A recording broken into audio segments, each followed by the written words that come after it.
Hadirin dan hadirat sekalian, mohon semua bersedia dan mengambil tempat. Majlis akan bermula sebentar lagi. Dimohon semua hadirin untuk mengisi senarai kehadiran dengan mengimbas kod QR yang dipaparkan atau boleh mendapatkan pautan di ruangan komen secara langsung YouTube. Mohon hadirin dan hadirat sekalian yang mengikuti majlis ini melalui aplikasi Zoom untuk menetapkan paparan di Zoom masing-masing kepada side by side speaker. Sirih berlipat, sirih pinang, sirih dari Pulau Mutiara. Pemanis kata, selamat datang. Awal bismillah, pembuka bicara. Bismillahirrahmanirrahim. Assalamualaikum warahmatullahi wabarakatuh dan salam sejahtera. Yang berusaha Tuan Haji Muhammad Zaini bin Abdul Rahman, Ketua Pengarah Kimia Malaysia. Yang berbahagia DCP Bersara Datuk Dr. Yu Chong Hui, Presiden Pertubuhan Sains Forensik Malaysia FSSM.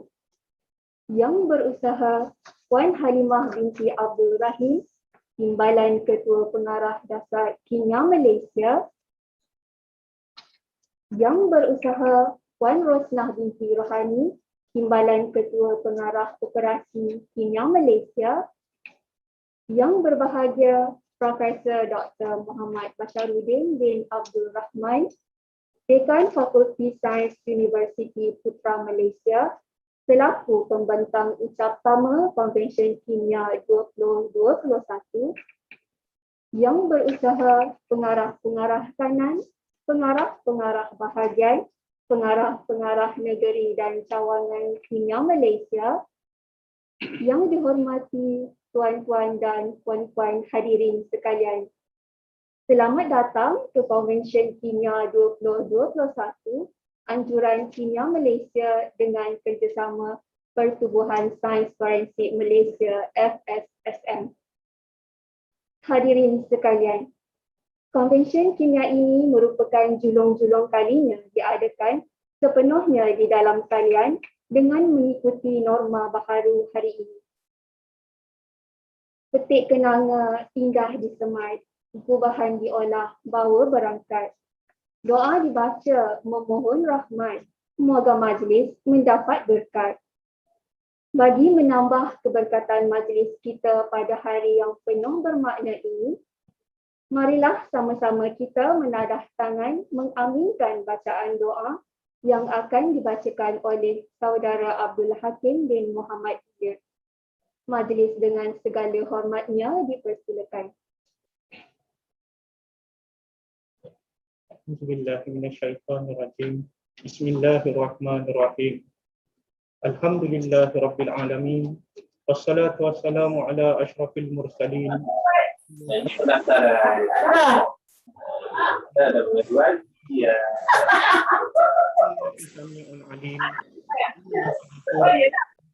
Innaka rabbul arsyil azim.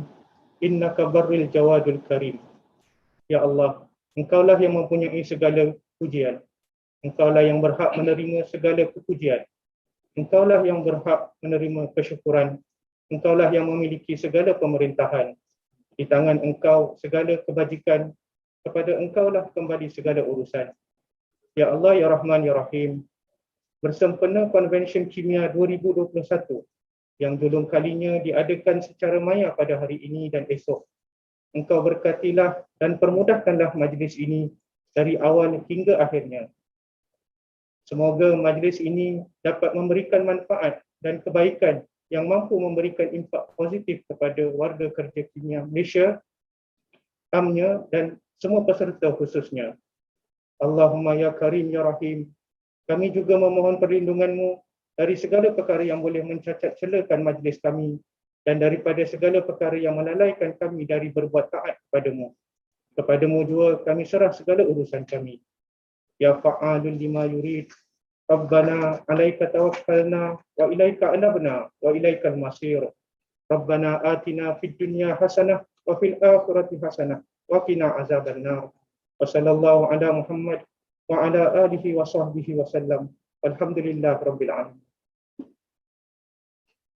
Amin, amin ya Rabbal Alamin. Majlis merakamkan setinggi-tinggi penghargaan dan terima kasih kepada saudara Abdul Hakim bin Muhammad Idris atas bacaan doa itu tadi.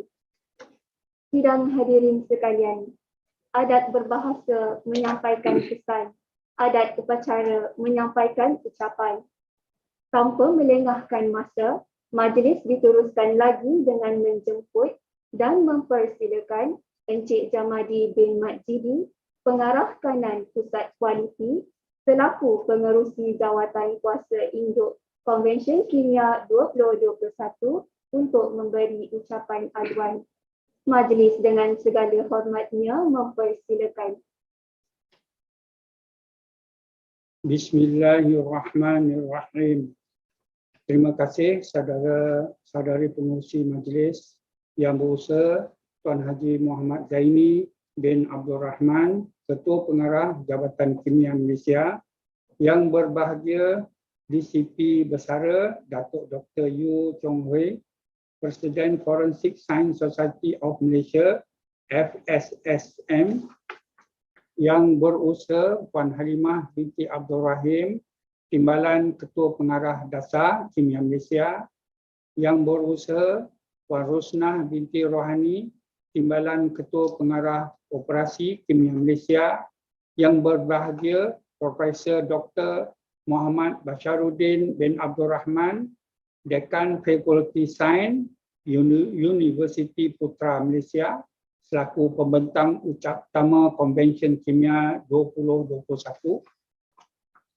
Para tetamu jemputan pembentang Konvensyen Kimia 2021, serta tuan-tuan dan puan-puan yang saya hormati sekalian. Assalamualaikum warahmatullahi wabarakatuh dan salam sejahtera.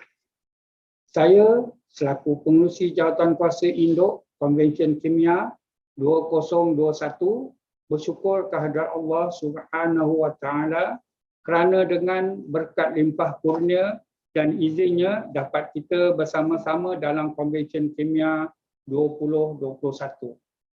Saya ucapkan selamat datang kepada yang berusaha Tuan KP, yang berbahagia Datuk, yang berusaha Puan TKPD, yang berusaha Puan TKPO, yang berbahagia Profesor, yang berusaha doktor-doktor, tuan-tuan, puan-puan, barisan pembentang dan hadirin sekalian yang mengikuti konvensyen ini sama ada melalui aplikasi Zoom, YouTube ataupun Facebook. Untuk makluman, kali terakhir konvensyen kimia diadakan ialah pada 27 hingga 28 Ogos tahun 2014. Saya mengucapkan terima kasih kepada yang berusaha Tuan Haji Muhammad Zaini di atas sokongan beliau untuk penganjuran Konvensyen Kimia 2021 pada tahun ini. Tidak lupa saya ucapkan terima kasih kepada yang berbahagia DCP Bersara Datuk Dr. Yu Chong Hui dan FSSM di atas bantuan serta kerjasama yang diberikan oleh FSSM di dalam penganjuran Konvensyen Kimia pada tahun ini. Saya juga ucapkan terima kasih kepada semua ahli jawatankuasa penganjur Konvensyen Kimia 2021 di atas usaha dan tenaga yang diberikan untuk menjayakan konvensyen ini. Kepada semua hadirin, selamat mengikuti pembentangan ilmiah sebentar saja lagi dan semoga mendapat manfaat daripada konvensyen ini. Sekian, wabillahi taufiq wal hidayah. Wassalamualaikum warahmatullahi wabarakatuh. Majlis merakamkan setinggi-tinggi penghargaan dan terima kasih kepada Encik Jamadi bin Majidi atas ucapan aluan itu tadi. Majlis diteruskan lagi dengan menjemput dan mempersilakan yang berbahagia DCP Bersara Datuk Dr. Yu Chong Hui, Presiden Pertubuhan Sains Forensik Malaysia FSSM untuk memberikan ucapan selaku penganjur bersama konvensyen ini. Majlis dengan segala hormatnya mempersilakan. Terima kasih Puan Pengacara Majlis yang berusaha Encik Muhammad Jamili bin Jaidi, pengurusi Jawatankuasa Konvensyen Kimia 2021, yang berusaha Tuan Haji Muhammad Zaini bin Abdul Rahman, Ketua Pengarah Kimia Malaysia, ahli-ahli Jawatankuasa Konvensyen Kimia 2021, ahli-ahli FSSM, penceramah, peserta-peserta konvensyen, tuan-tuan dan puan-puan yang saya hormati sekalian. Salam sejahtera. Terlebih dahulu, saya ingin mengucapkan ribuan terima kasih kepada AJK Penganjur Konvensyen Kimia 2021 kerana menjemput saya untuk menyampaikan ucapan pada pagi ini. Saya juga mengucap terima kasih dan syabas kepada semua AJK yang terlibat di atas penganjuran Konvensyen Kimia 2021. Konvensyen ini merupakan kerjasama antara Jabatan Kimia dan Pertubuhan Forensik Sains Malaysia atau FSSM, dan pihak kami amat besar hati kerana dapat turut terlibat bagi menjayakan konvensyen ini yang akan berlangsung selama 2 hari, iaitu pada 7 dan 8 September. FSSM mempunyai lebih kurang seramai 500 ahli, di mana seramai lebih kurang 200 ahli adalah terdiri daripada kalangan pegawai-pegawai Jabatan Kimia seluruh Malaysia.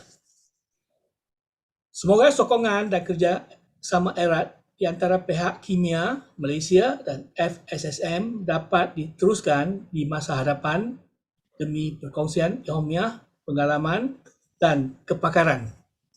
Mungkin saya ucap sedikit dalam bahasa Inggeris. For the past 9 months of the COVID-induced mobility restriction, all of us have to find new ways to live, work, communicate, travel, and care for our family. And of course, the way we organize activities. The global disruption of COVID-19, although have posed many challenges in every aspect, but at the same time has brought us the potential to create and transform the status quo in many aspects of our life and in work and place. I believe we will be able to meet the challenge and the needs of the present and the post-COVID-19 world.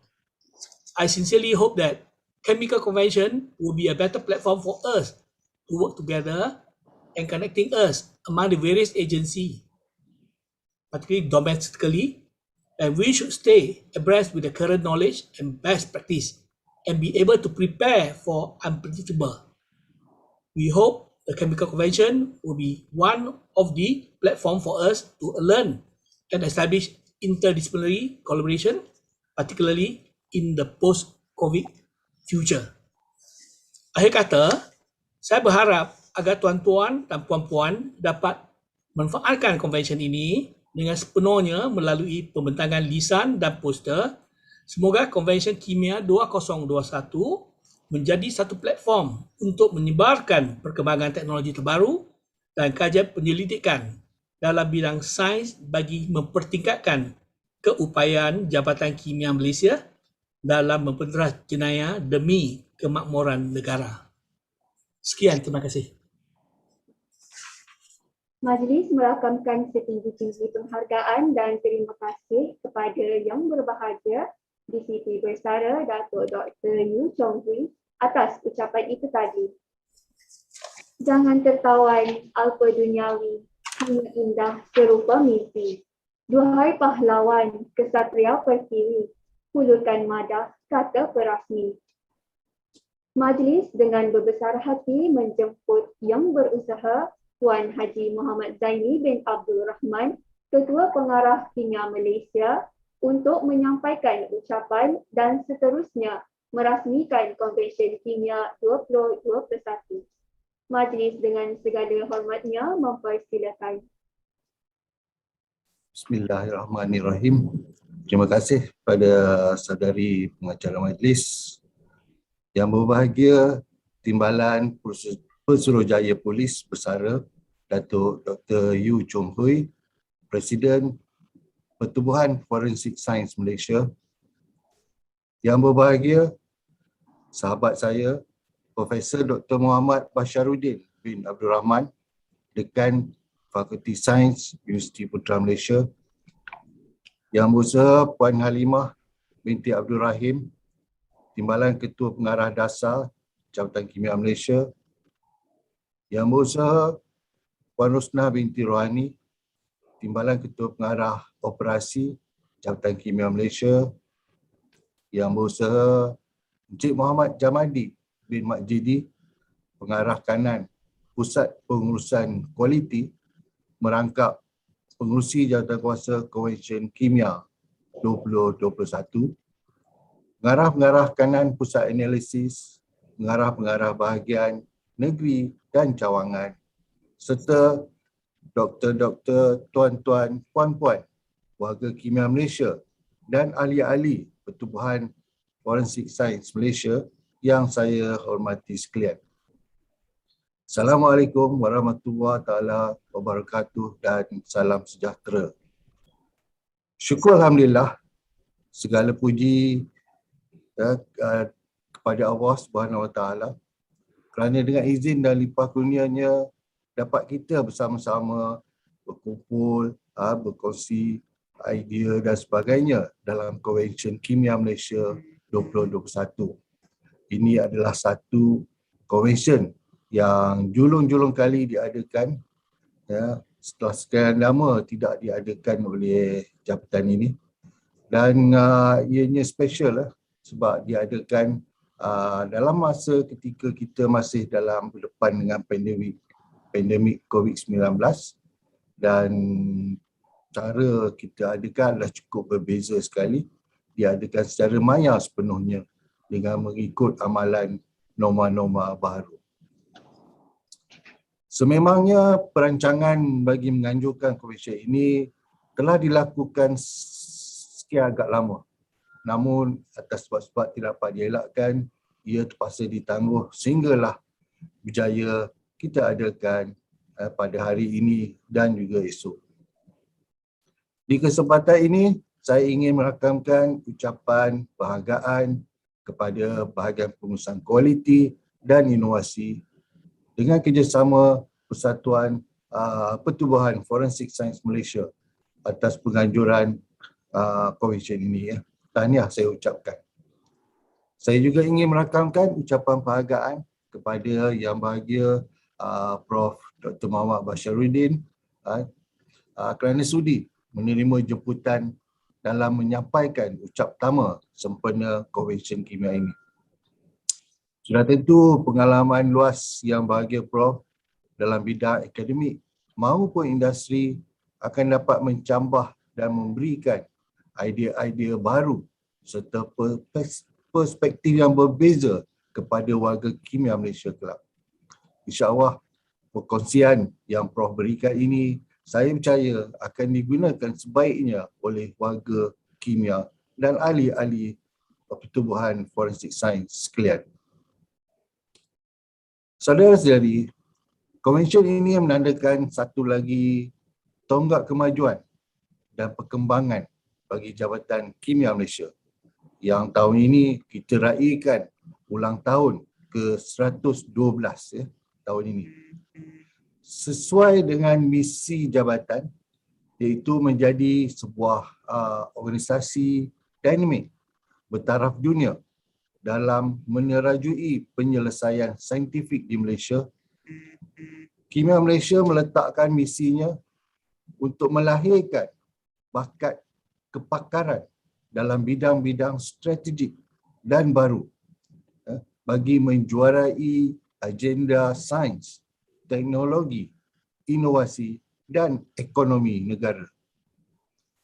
Melalui teknologi baru, inovasi dan perkembangan sains yang terkini, Kimia Malaysia telah berupaya memberi perkhidmatan yang komprehensif, bersepadu dan bersinergi kepada pelbagai agensi kerajaan serta entiti swasta dan orang awam demi menjamin kesejahteraan hidup rakyat. Perkembangan ini telah membawa perubahan yang signifikan kepada masyarakat, termasuk aplikasi teknologi terkini dalam siasatan sains forensik untuk merungkai serta menjejaki suspek dalam suatu kes jenayah. Dalam hal ini, forensik DNA contohnya telah banyak membantu menambah baik proses perundangan serta menjadi bukti keterangan dalam sistem keadilan jenayah bagi mensabitkan atau mengecualikan seseorang daripada sabitan jenayah. Melalui kerjasama DNA Data Bank, bahagian DNA Forensik Kimia Malaysia dan bahagian D13 Jabatan Siasatan Jenayah Bukit Aman, sebanyak 44 kes lampau yang telah berjaya diselesaikan dari Januari 2020 hingga hari ini. Kewujudan pengkalan data DNA ini dapat membantu dalam meningkatkan kadar penyelesaian kes jenayah serta pertuduhan di mahkamah, termasuklah kes-kes jenayah lampau, cold cases, secara serentak sekiranya kesalahan jenayah itu dilakukan berulang kali oleh individu yang sama. Kini, saintis seluruh negara mengiktiraf kebolehpercayaan pemprofilan DNA sebagai teknik forensik sehinggakan ia mencapai gold standard di dalam bidang sains forensik. Dalam bidang sains makanan pula, kemunculan makanan yang diubah suai secara genetik atau singkatannya GMO telah mengakibatkan impak yang besar kepada kesihatan manusia. Bagi tempoh Januari 2020 sehingga kini, Makmal GMO Jabatan telah menerima 521 kes dengan 170 daripadanya adalah positif. Ini melibatkan penerimaan sampel seperti jagung dan produk jagung, soya dan produk soya, canola dan produk canola, betik, terung dan makanan-makanan haiwan.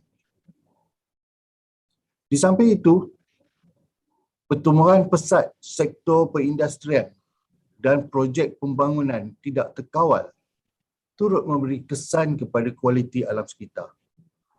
Tuntutan dan desakan ekonomi keterlaluan mengakibatkan tahap kesedaran menjaga kepentingan hutan terabai begitu saja.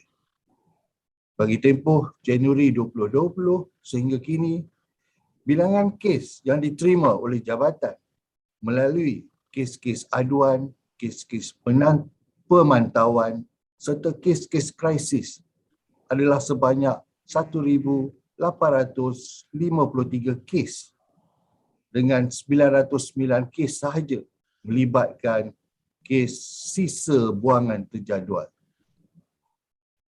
Di pihak lain pula, pembuangan sampah merata-rata disebabkan sikap kurang prihatin terhadap kesan yang mungkin timbul akibat pembuangan sampah terhadap ekosistem lain, terutamanya sungai dan marin yang akan tercemar dan mengakibatkan kepupusan hidupan akuatik. Ia sudah pasti akan menjejaskan pula kehidupan dan kesejahteraan masyarakat kerana tidak lagi dapat menikmati hasil yang disediakan melalui perkhidmatan ekosistem sungai. Pencemaran sungai yang berlaku di negara kita bukan saja menjejaskan kesihatan, malah turut menjejaskan kehidupan dan sosioekonomi masyarakat. Bagi tempoh Januari 2020 hingga ke hari ini, bilangan kes yang diterima oleh Kimia Malaysia adalah sebanyak 13 kes, termasuk kes pencemaran bau Sungai Semenyih yang berlaku minggu lepas dan nampak gayanya berulang-ulang. Begitu juga dengan isu katil daging. Ia menggegarkan negara pada tahun 2020 yang lalu. Sebanyak 138 kes telah diterima oleh makmal kimia. Ya, jadi tanpa kemajuan sains yang dimiliki, penentuan keabsahan bagi daging tersebut sudah tentu menyebabkan kekecohan di kalangan pengguna Islam seluruh negara. Saudara-saudara sekalian, melalui peralatan-peralatan yang canggih dan kaedah-kaedah terkini yang dimiliki oleh jabatan, ia sedikit sebanyak memberikan nilai tambah kepada keupayaan jabatan dalam menyelesaikan kes-kes yang saya nyatakan tadi. Lebih-lebih lagi, apabila terdapat kesedaran di kalangan orang ramai mengenai isu-isu keselamatan, kesihatan, pencemaran, penipuan dan sebagainya, sudah tentu pendekatan jabatan dalam mendepani perkara-perkara ini turut dilakukan dalam suasana yang berbeza. Keperluan untuk meningkatkan kapasiti makmal dan memendekkan tempoh masa pengeluaran laporan analisa akan diberi perhatian seiring dengan beban kerja yang semakin meningkat. Oleh itu, Kimia Malaysia hendaklah bersiap sedia dalam menghadapi arus perubahan yang mencabar ini. Namun saya yakin dan saya juga optimis bahawa pegawai Kimia Malaysia sentiasa bersiap siaga dan bersedia dalam memberikan perkhidmatan yang terbaik untuk rakyat. Zaman business as usual sudah berlalu. Perkhidmatan yang luar biasa perlu ditonjolkan agar kita bukan saja kekal relevan tetapi menjuarai, melangkaui jangkaan.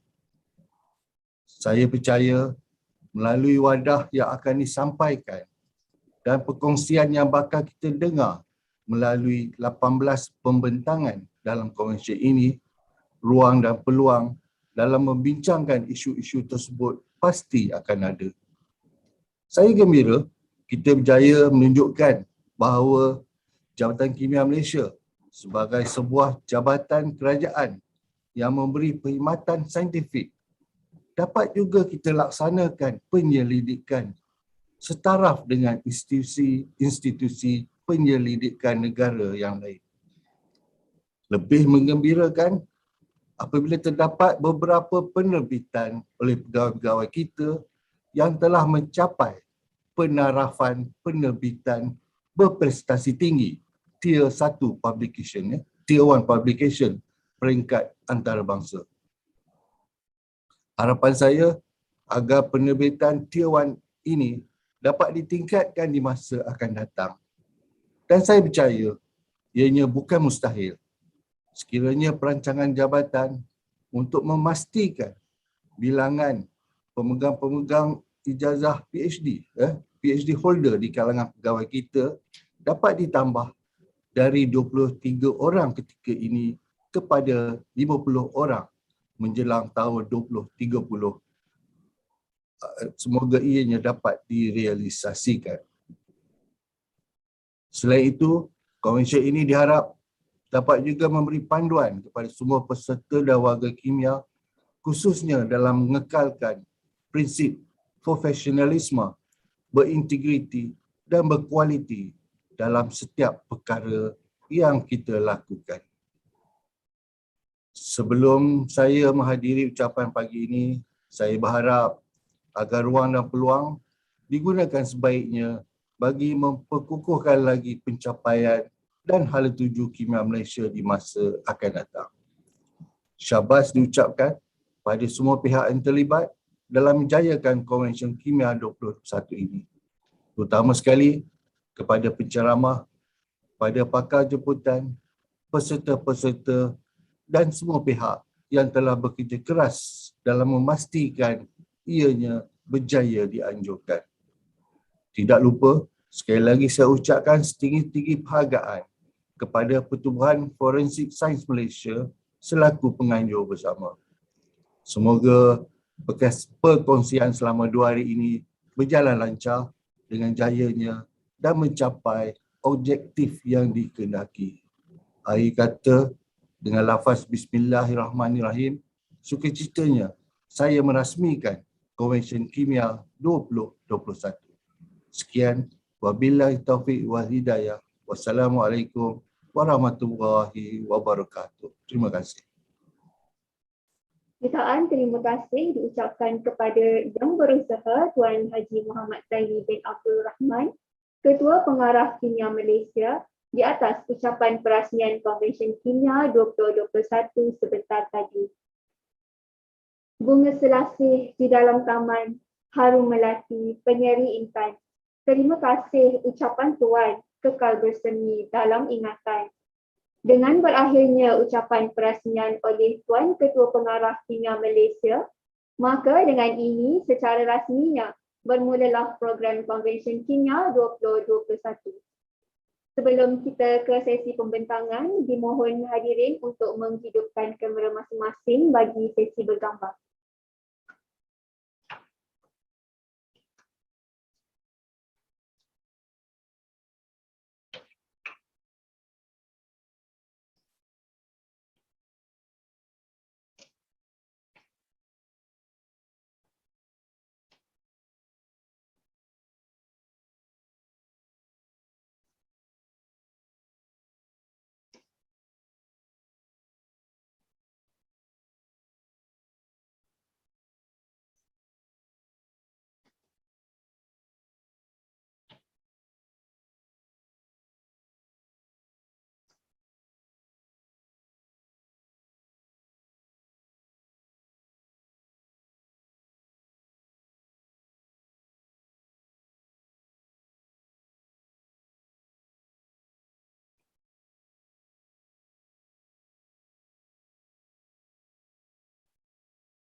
Baiklah, terima kasih di atas kerjasama semua hadirin.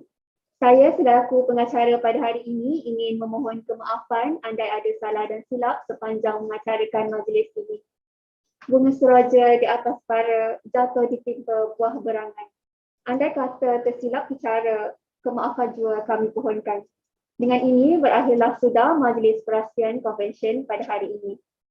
Majlis akan diteruskan lagi dengan sesi pembentangan. Dengan itu, saya serahkan majlis ini kepada Puan Moderator Yang Berusaha Dr. Ananti Ratnam untuk meneruskan sesi pada hari ini. Dengan segala hormatnya, dipersilakan.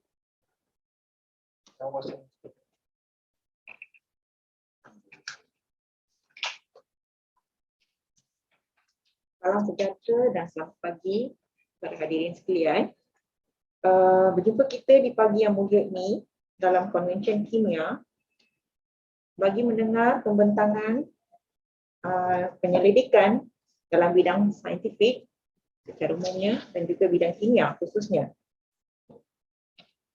Saya, Ananti Ratnam, akan menjadi moderator untuk sesi pada pagi ini, menggantikan Dr. Nazaruddin yang terpaksa ataupun diperlukan menghadiri satu mesyuarat, dan beliau akan menyambung sesi pada petang.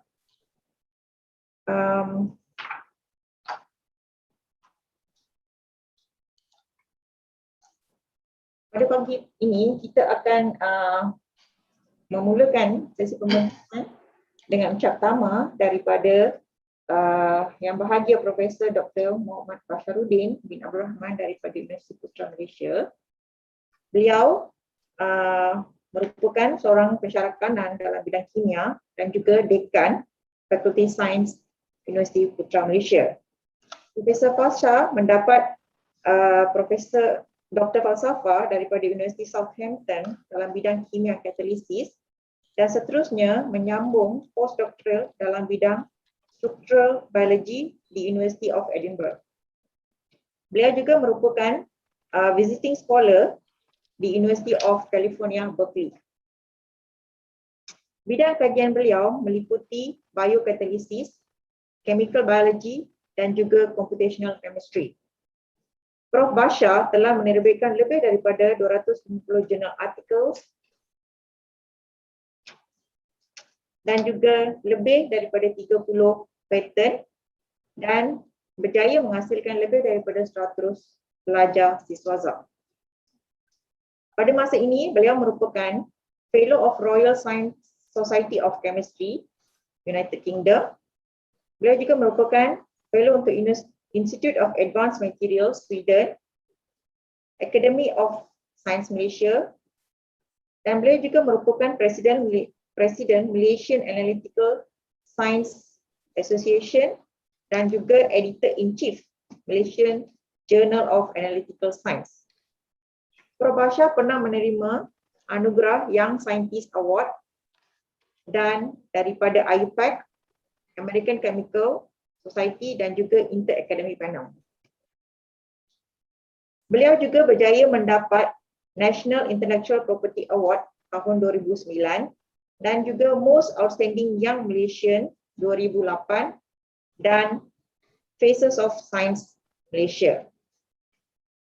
Dengan kredibiliti yang sangat memberangsangkan, kita menjemput Prof. Basha untuk menyampaikan ucap tama beliau yang bertajuk Romancing the Materials for Encapsulation and Nano Delivery of Molecules. Dengan ini dipersilakan. Okey, terima kasih pengerusi majlis atau pengacara majlis.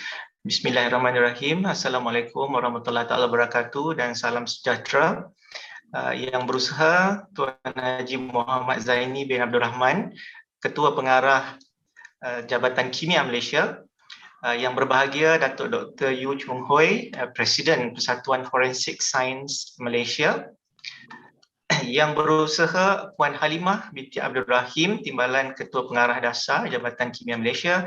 Yang berusaha Puan Rusnah binti Rohni, Timbalan Ketua Pengarah Operasi Jabatan Kimia Malaysia. Yang berusaha Encik Muhammad Jamadi bin Majidi, Pengarah Kanan Pusat Pengurusan Kualiti Merangkap Pengurusi Jawatan Kuasa Konvensyen Kimia 2021, Pengarah-pengarah kanan Pusat Analisis, Pengarah-pengarah Bahagian Negeri dan Cawangan, serta tuan-tuan dan puan-puan warga kimia yang saya sangat hormati sekalian. Pertama sekali saya ingin mengucapkan terima kasih kerana memberi saya peluang untuk bersama-sama dengan Jabatan Kimia Malaysia dalam Konvensyen Kimia 2021. Terima kasih sekali lagi kepada pengurusi majlis, pengacara majlis for your generous introduction. Kalau sesiapa pernah membaca ataupun menonton movie Romancing the Stones, that is actually the inspiration of my presentation today. Okay, so yang pertama sekali seperti yang disebutkan, salah satu daripada penghargaan yang saya terima ialah apabila diletakkan di antara Faces of Science in Malaysia. Ini adalah pada tahun 2013. Ini sekali sahaja Akademi Sains terbitkan dan saya ni of course lah saya di belakang sebab saya hanya berumur 40 tahun ketika itu, but the rest kebanyakannya adalah lebih daripada 60 tahun ya. Dan kita adalah di antara 21 Malaysian scientist yang telah membuat pembaharuan ataupun memberi sesuatu yang berbeza terhadap pergerakan sains di tanah air. Okay. So saya telah dilantik ataupun saya dipilih berdasarkan pelibatan saya. Ini yang banyak saya akan sampaikan juga pada hari ini, iaitu sebagai multidisciplinary scientist dan juga mempunyai passion terutamanya bersama dengan youth in science, termasuklah yang saintis. Seperti yang Tuan Pengarah sebutkan tadi, kalau ada keperluan, kita ada ramai pegawai-pegawai baru, jadi lebih ramai ada dapat PhD. Saya juga antara yang terlibat penggerak dalam Global Young Academy as a founder dan juga as a founding chairman untuk Young Scientist Network. Ini adalah memberi platform kepada saintis-saintis muda untuk membawa suara mereka pada peringkat yang lebih tinggi. Ya, so currently kita dah banyak terlibat dalam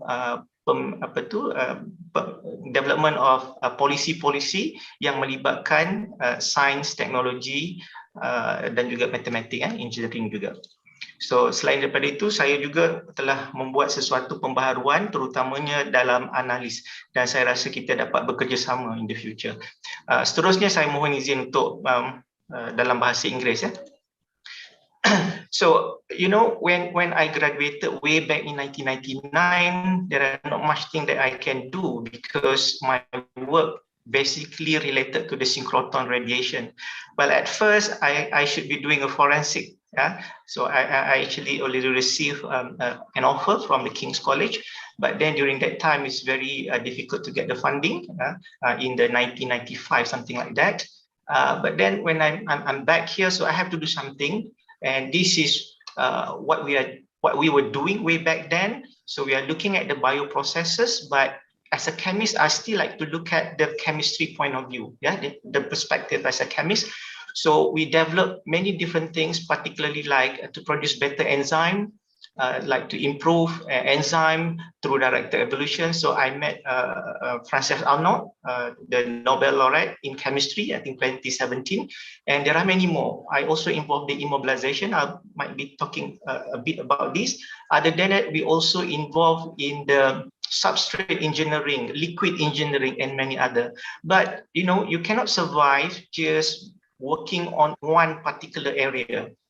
So because chemists somehow they tend to do, if I'm an inorganic chemist, I just like to work on that only. But no, I think right now you have to expand. My expertise more on the during my PhD, basically like I forget to mention it, because how I fall in love with chemistry is due to colors changes. I remember in Form 2, there is a science activity where you have to burn certain different type of powder and it gives colors. And that is actually the moment I fall in love with chemistry.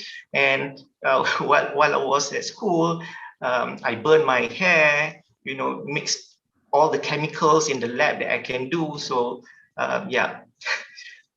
naughty juga lah masa kat sekolah dulu, but in terms of the chemistry. But now we try to look at the structural, computational, and recently we are looking more into the chemical biology. It is not biochemistry. The perspective is based on chemistry. Because my degree is also in computer science. I have a dual degree, computer science and chemistry. So this is the time that we merge two of these. I'm going to be quite quick with the slide. So in the beginning, we produce a different type of esters because in Malaysia, we cannot run away to utilize our renewable resources like palm oil. But then we start to move into other different application, not limited to the cosmetic only. So I'm working with the late Prof. Mahiran, but then we also working on the petro-based, on the adipate succinate levolonate, meaning that we want to reduce the usage of acrylate, because this is toxic material that normally used in the coatings. So we even work until ExxonMobil. I just one step before entering IKEA. If not, I always imagine my face and at least my product is actually at the billboard of IKEA Malaysia. But things change during that time, so we have to do whatever that we can do. But most of the work being carried out in Sweden and ExxonMobil. But from there, that is actually one of our product. But as what you call this as a theoretical chemist, I'm more into the theoretical chemist. We are back to what we want to know more. Because when we're working with the enzyme, there are many things that we can do. I think I did mention about the enzyme engineering, so more on the structural biology. And this is the time I was seconded to Malaysia Genome Institute. So we focus more on the libraries of new biocatalysts. That is a quarter of my work. Then we also did a lot of process alteration, about 1/4 of my work. And another one is actually on the immobilization. Okay, so this is more on the enzyme engineering. So since I'm talking more about material today, so we produce a lot of, or we modify in the beginning, the commercial and the natural materials, like all these mica feldspar kaolin, we get it free from Gua Musang, from Kuala Kangsar, and after do the modification, Yeah, after the modification, like kind of grafting, cellulization. So we've been able to produce more than 85% yield of product. And the enzyme loading is also very high, more than 75%. But we also continue to work on the synthetic part, where we synthesize a layered double hydroxide. And instead of just using ionic liquids as a medium, I switch into the coated enzyme, because some of our ionic liquids is quite what you call this very viscous, yeah, and then it slightly solidifies. So we make something new. And later on, I left this area for quite some time. I stopped doing all this until 2012, because I'm focusing on some other things. Only recently I rework on this immobilization by using metal organic frameworks, and this is something that I would like to share more shortly with all of you. Right. So I'm back to once we produce the ester just now, we thought that we should be working on something more valuable. That is always our intention. Minyak sawit is very cheap. Yeah. So now how to convert it into something with a high value added. So one of the work that started way back in 2005 by the late Prof. Mahiran is working on the nano emulsion. So together we're working on a different application like cosmeceutical, particularly ibuprofen, and then also pharmaceutical and agriculture. But today I'm going to share more on the pulmonary. Basically, is more on the aerosol-based nano emulsion. Okay, but I'm not what you call this. That is more on the experimental part. Yeah, and I think this is more the state of the art. As a theoretician, we like to look into deep. We want to understand the mechanism. And since you have to produce, there are so many formulations. So we come with the proposal. Why don't we look at the computational way? Yeah, that's why I said computational colloid. And this also differentiate between our group with other any group in Malaysia. Yeah, and for example, in this case, we're being able to do the prediction with the combination of this ternary phase diagram. So for example, if we want something fast release, we like to have like kind of a lamella shape or ellipsoidal, or if you want to have a sustained release of our molecules, so we might choose like this spherical shape. So based on this, we've been able to predict what Davis have outlined way back in 1994, and our calculation is exactly as what he predicted. So then we use, of course, a different type of molecular modeling and simulation, including Monte Carlo. For example, in this case, if you can follow that this blue is actually ibuprofen.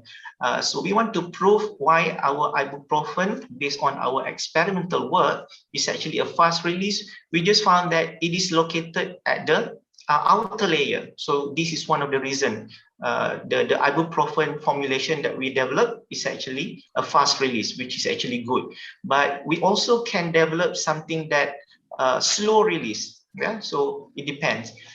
So from this formulation of spherical micelle, then we start to understand all the interaction, particularly in this case, the self-assembly that leads to the swollen micelle.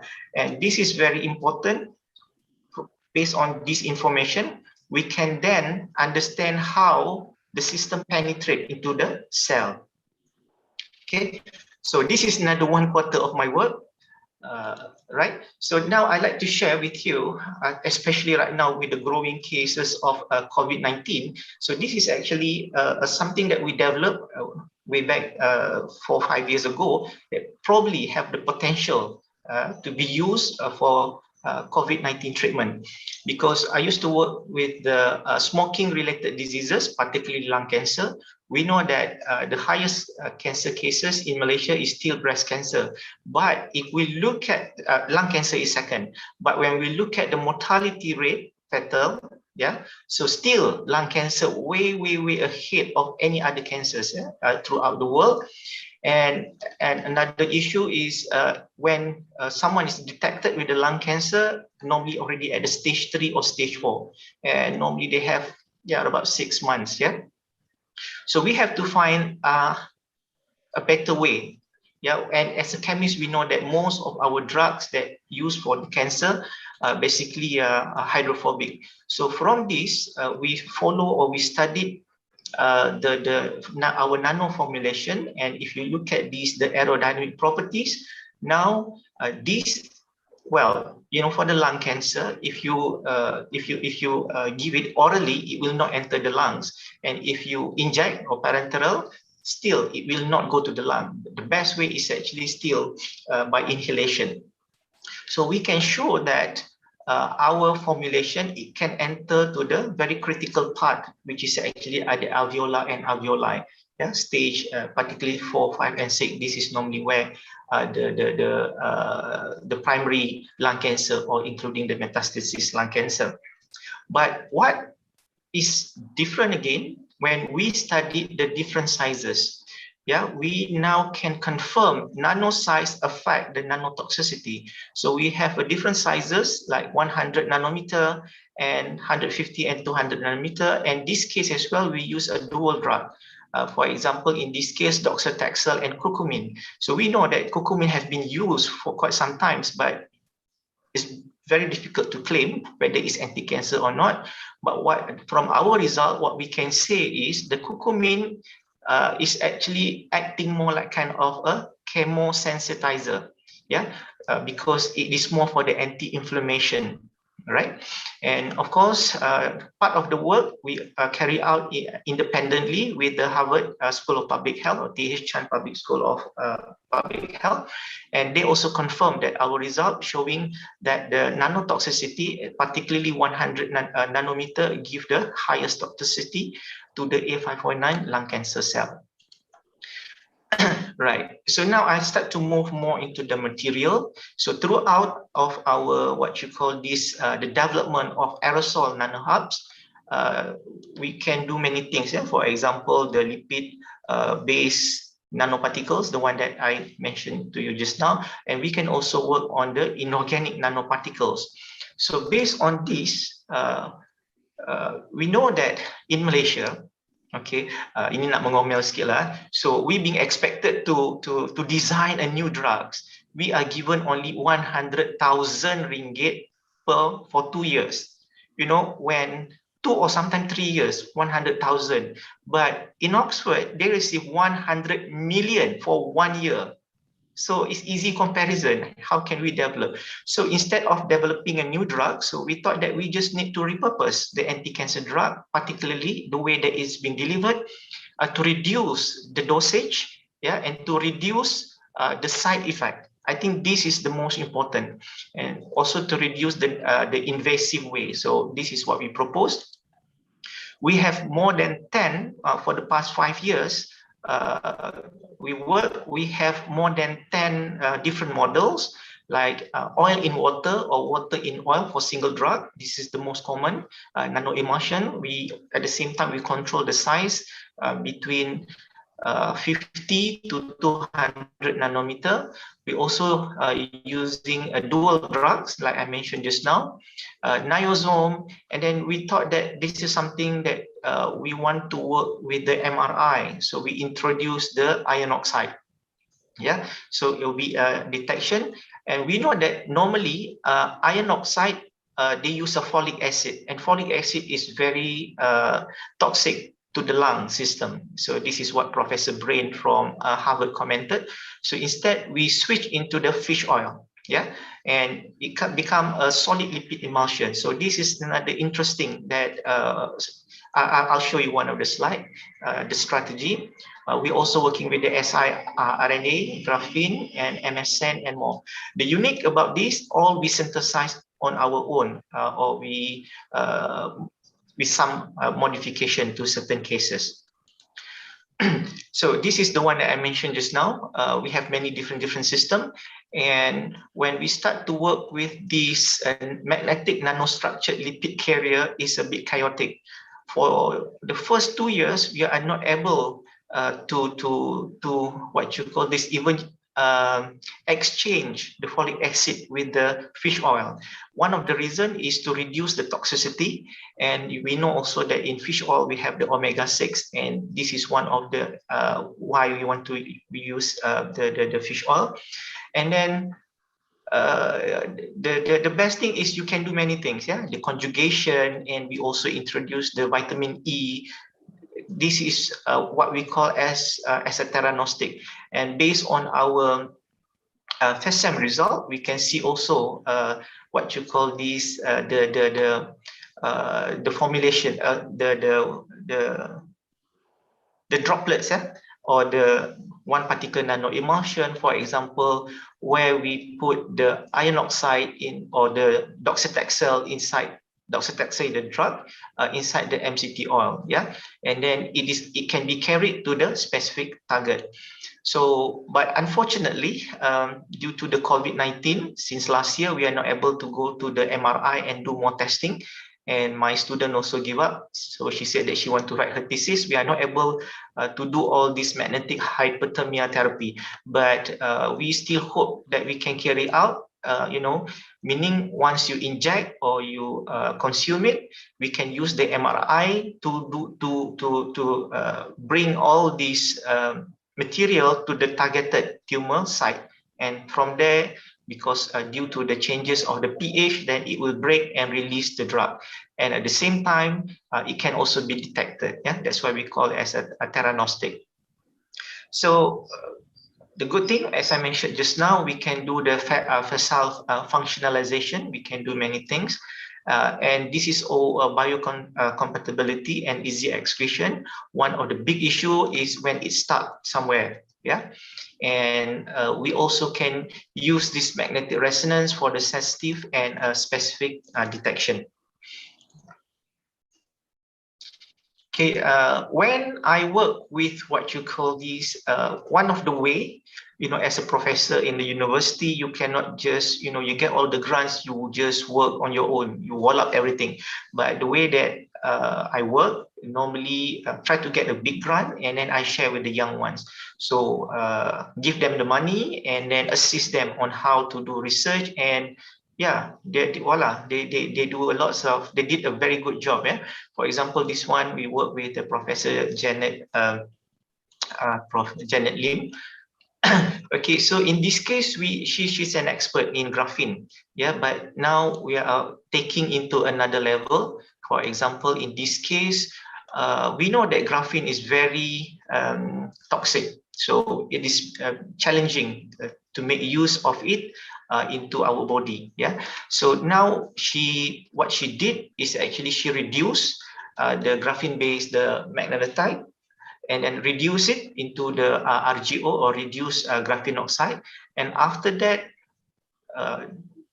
what you call this, layer it with the iron oxide, because the idea still like for the MRI application. But after that she put what you call this, the Ganoderma lucidium extract, applied, has successfully then stabilized the RGO iron oxide via hydrogen bonding. I think you can also see from here.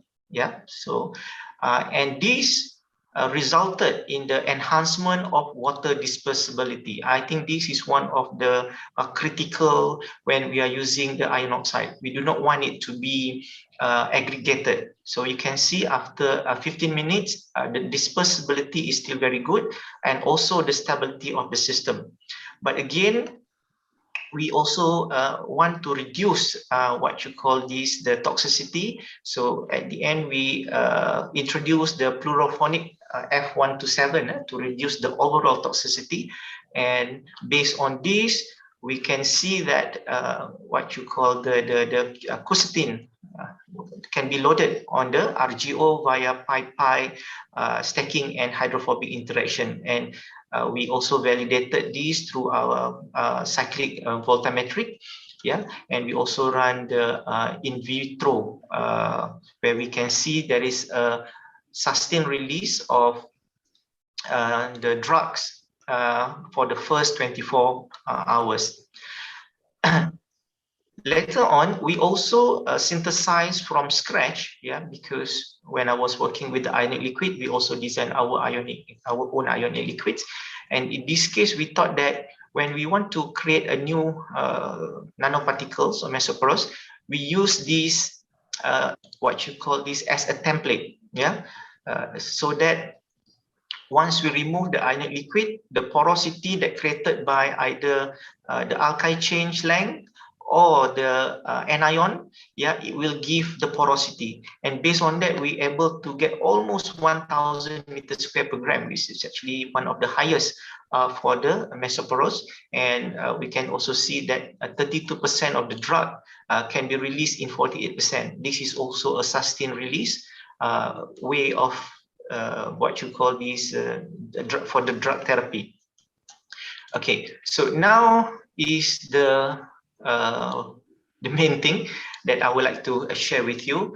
Reticular materials. I'm not sure whether you have heard about this before, but I'm sure this is not yet in our textbook. Even I involved in the curriculum, I only knew this in 2016 or 17 when when I met the father of the reticular materials himself. So this is unique because it's unlimited, and what they claim is actually the molecular building blocks held together by strong bond. It's a very straightforward synthesis and basically environmentally safe. It has been used in many applications, and this is what brought me to Berkeley. I was appointed as the distinguished scholar in Berkeley, where I worked over there for quite a while. And this is Professor Omar Yagi. He's a Palestinian. He invented this new area. So probably he's actually in the line of the, what you call this, a Nobel laureate, the potential Nobel laureate.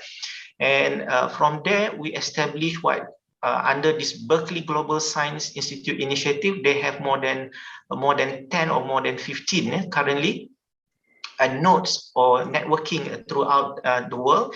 And in Malaysia, it is actually in the UPM. It's called Foundry of Reticular Materials for Sustainability. Okay, so now let's go to the science. Okay, I think you love this. So this is unlimited combination because what you need is a different type of metal ions, and different type of organic ligand. So with the different type of ratio, it will give you a different type of frameworks. So here are some of what he developed, Professor Yagi developed, like metal organic framework. It is more like kind of macam kecil-kecil dulu, selalu lompat-lompat atas ni. But now I hardly see this kind of mainan di taman permainan. And then we also have like kind of a zeolitic imidazolate framework. It's based on the tetrahedral. It's more like kind of a cage. I love to use this because I can follow where it goes. And the recent one, covalent organic frameworks, slightly different. Instead of using metal ions, but this one, the blocks is actually come from the light elements like boron, nitrogen, even oxygen or carbon. Connected via the covalent bond, and then it can develop a 2D or 3D three-dimension frameworks. And even now, they can do like kind of a weaving. So meaning that in the future, what Prof. Omar Yagi have developed, a material that can be bent, that can be fold. So it is unique, and we are also working on the covalent organic frameworks right now. So in the beginning, as a theoretician, we like to understand via a computational first. For example, we start to understand how enzyme stay inside of the morph, and we can see that how enzyme can be what you call this control the activity, and even if we put at slightly higher temperature, it remains it is not denatured yet, so it remains the activity. And as a chemist, we know that if we can increase the reaction temperature, then we are able to get more yield. So now we start to work using enzyme at 80 or even 100 degrees Celsius for certain different type of reaction. And other than that, from the chemical biology perspective, we also want to design a different type of enzymes. Or at the moment, we also do what we call as a mimetic peptides. We just take certain amino acid at the active site and we create a peptide-based catalyst. So meaning that we are not using the total enzyme because enzyme is easily degraded at high temperature. So now we are trying to put different peptides at different location of the morph, meaning that you can have more stable peptide that can do the catalysis activity at the walls of the morph. So this one was published last year. And this is what we've been doing right now. You know, sometimes when you do some kind of work, it doesn't work as we wish. Yeah. So first, what we try, Alhamdulillah, we managed to work on the water base at room temperature. So this is again totally new, and we can even control the shape of the morph. So it is very beautiful, like kind of octagon, but somehow it doesn't work for the catalysis. Now we have to switch the application because we found that the surface area is very high. Yeah, one of the highest reported. The highest reported is actually around 1,800 meters square per gram. So we are very close to that.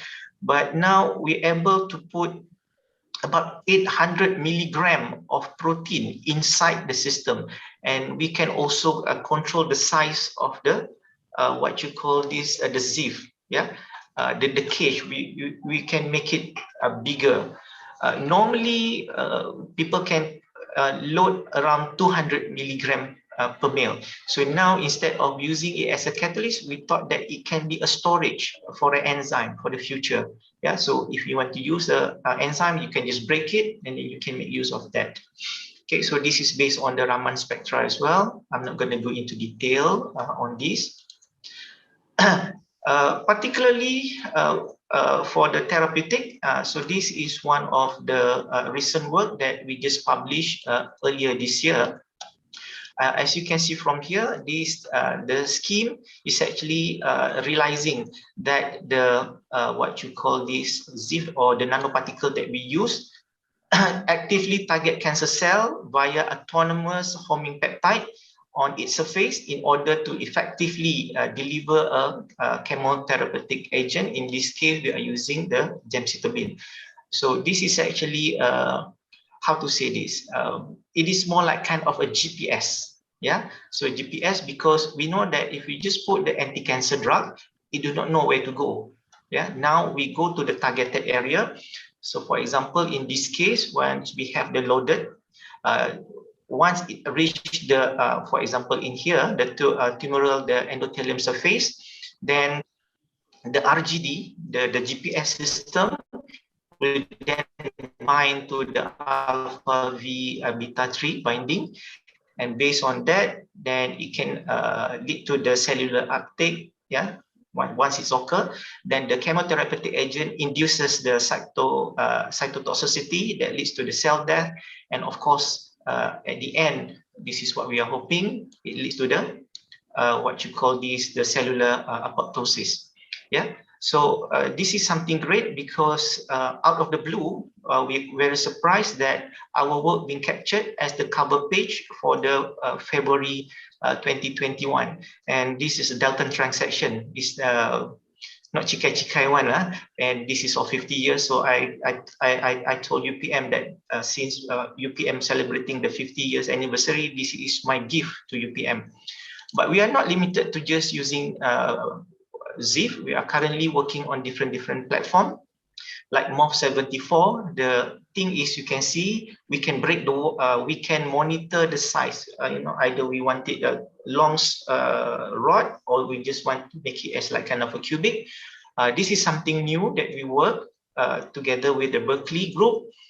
This is actually a calcium lactate. Basically, it's a milk morph. Yeah, the calcium can be and the lactic acid basically can be consumed as a micronutrient in our body, and we now also apply this for the agriculture purposes. We're also working with the ZIF90. The unique is there are many conjugation places that we can do. We also developed our UPM Morph 1 and UPM Morph 2. I will explain this a bit later on. But now I do believe that we have people from forensic, and I think this is more for your application. This is not my research, but maybe we can work together. I mentioned about Morph being using for many applications. I'm focusing more on the catalysis, and then of course the cargo delivery, antibacterial bioimaging, synthesis, and functionalization, and I'm leaving this biosensing to maybe my friends, and maybe we can work together. So now Morph can now be used to detect many different compounds, particularly explosive. I think this is very much related to Kimia Malaysia and also forensic. Yeah, and this is back to my my love way back then. I love colors. Yeah, except today I have to wear white, but normally I use colors. Because you know that once we can do through what you call this spectroscopy, it gives you color changes. But now we are moving into a cheaper way, like paper-based sensor materials. Just color changes will be good enough, so we can save the time and we can save the cost of certain type of instrument. So I'd like to share with you, this is actually quite some time, I think 2015 or 2016, you can check in the Cicero, Australia, where they have developed, I think they have a very short movie about this. They have developed a glowing fingerprints. We know that, of course, everybody's here is a favorite series is CSI, yang hitam-hitam kan, so you have to put everywhere, yeah, it's messy. But now they just use what you call this, a liquid, and when they spray it after a few seconds, then the colors start to change. Yeah, you can check the video. But in this case, I would like to highlight that it depends on different type of morph that you develop. Particularly if we are using the luminescence morph, then it would be easier. It can be also, it depends on what residue you are looking that binds to your system. In this detail, you can check the paper. I think in this case, they focus more on the fatty acid as the biomimetic replication agent, yeah, but not into the proteins or peptide and so on, or even salt. And another thing is you can also use on the non-porous surfaces that can reveal the fingerprints. Other than that, this is quite interesting as well. Somehow I just like, oh, I like to do this. Yeah, so they just based on the vapor phase detection to detect the NAC. Yeah, in this case, they're using the zirconium morph base that is actually highly fluorescent to probe the detection of picric acid. I think this is case for the TNP. They're using the zinc and lanthanide containing morph, same as well. Yeah, and they use in methanol. And I just give some example. I think this is a direct application, but this is how they show what happened inside it. For example, detection of nitrobenzene. So they detect in this morph that there is the interaction, the pi and CH and pi interaction that can be seen through the molecular model, or basically also the crystallography data. Okay, so this is actually something new, something that we can do, or if Kimia or forensic can patent the development of this process. Other than that, of course, I'm currently working on the pesticide, but this is on the different way where they do a detection of pesticide, and I think we can also do this, develop this for the drugs. So, for example, they recycle the euphorium, functionalized with the hafnium morph, and after that, they can detect in the urinary metabolites. So, there are many ways of doing this, but it depends on what type of morph that you want to work. Yeah, for example, in this case, they want to detect the volatile organic compounds. So different changes in this system, you can also now detect different VOC. Yeah. So there are maybe few researchers in Malaysia working on morph, but as far as I know, most of them are engineers. They are just using the morph that already being developed. Yeah, but the unique in our group is we were asked by Prof. Yagi to synthesize our own morph for our different type of application. So this is the one that probably the first morph that being developed in Malaysia. if developed outside of Malaysia is a different cases, because in Malaysia or in overseas, while I was there, if I design something for a chemical reaction, I'm thinking about something this morning, afternoon I put the chemicals, I put the order, and the next morning is already on my bench. In Malaysia, 6 or 7 months, I don't see that yet on my bench. I still have to call the bendahari. Where is the PO? Tak sampai-sampai lagi bahan kimia. So how can we move on? But anyway, painstakingly for about 2 to 3 years, in order for us to produce one MOF, it takes about 500 different reactions. Okay, it's a straightforward, but state of the art. You have to get a different because it may give you a different frameworks or morphology. We're also working on the pharmaceutical waste absorption. This one is for the cadmium base, which is actually for the electrochemical. And this is one that we work on the lanthanide for solar cell application. While I was preparing this slide last week, and I called my friend, does our lanthanide MOF glows? And 3 days ago, she tested and she showed me the result. She said it's glow, and I'm glowing all the way, because we can see there is a potential, probably working on the forensic application for our lanthanide-based MOF. Right? So before I end, of course, I have kena jual ubat sikit lah, because I'm the dean, and as well, I like to have more of the Malaysian, especially young ones, to do their master or the PhD. So of course, in UPM, we have a various chemistry field, I think more than 10. Particularly something slightly different right now is the chemical biology. We have synthesis like inorganic or organic. Nanoscience is quite new. We have it in UPM, and of course theoretical and computational chemistry. Currently, we also start to offer MSc in analytical chemistry. Our first batch, or the inaugural batch, just finished this semester. Okay, this is only for 2 years, 42 credits. And as you should know that right now, especially to many of my ex-students, now for the past 5 years, our BSc program are being accredited by Royal Society of Chemistry. And this year, they are evaluating again, including our MSc. So inshallah, our MSc Analytical Chemistry also will be accredited by RSC. And this is fresh from the oven. Last week, our management, the UPM management, just approved our appeal due to the pandemic. Now we have category A, 30% discount for the individual, especially what you call these government servant who yang self-sponsored. We are giving a 30% discount per credit. I think until maybe 2023. At the moment, we requested for 2 years. This is like promotion Shopee. Nanti I ajak Jackie Chan lah buat promotion Shopee. But then for the group, based normally a company sponsored, so it's at 10%. So you may get more information from our website. So as I mentioned just now, there are many things going on. First, of course, there are people that I would like to thank that some of their work in collaboration.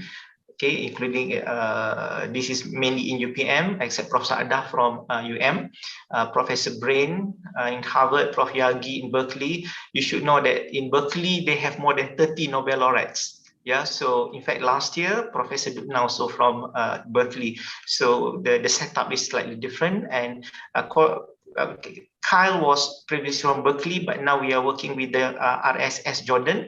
So in fact, we have a full support by the Her Royal Highness Princess Sumaya. So in collaboration, okay, and it's more of my students. The unique thing is all of my students mainly are ladies, and most of them are mothers of 2 or mothers of 3 or mothers of 4, and they were so active in the lab. Macam kerja kat rumah lah, masak, membasuh, tengok anak, and turn to green lah, PDPR kan, mak-mak semua tu.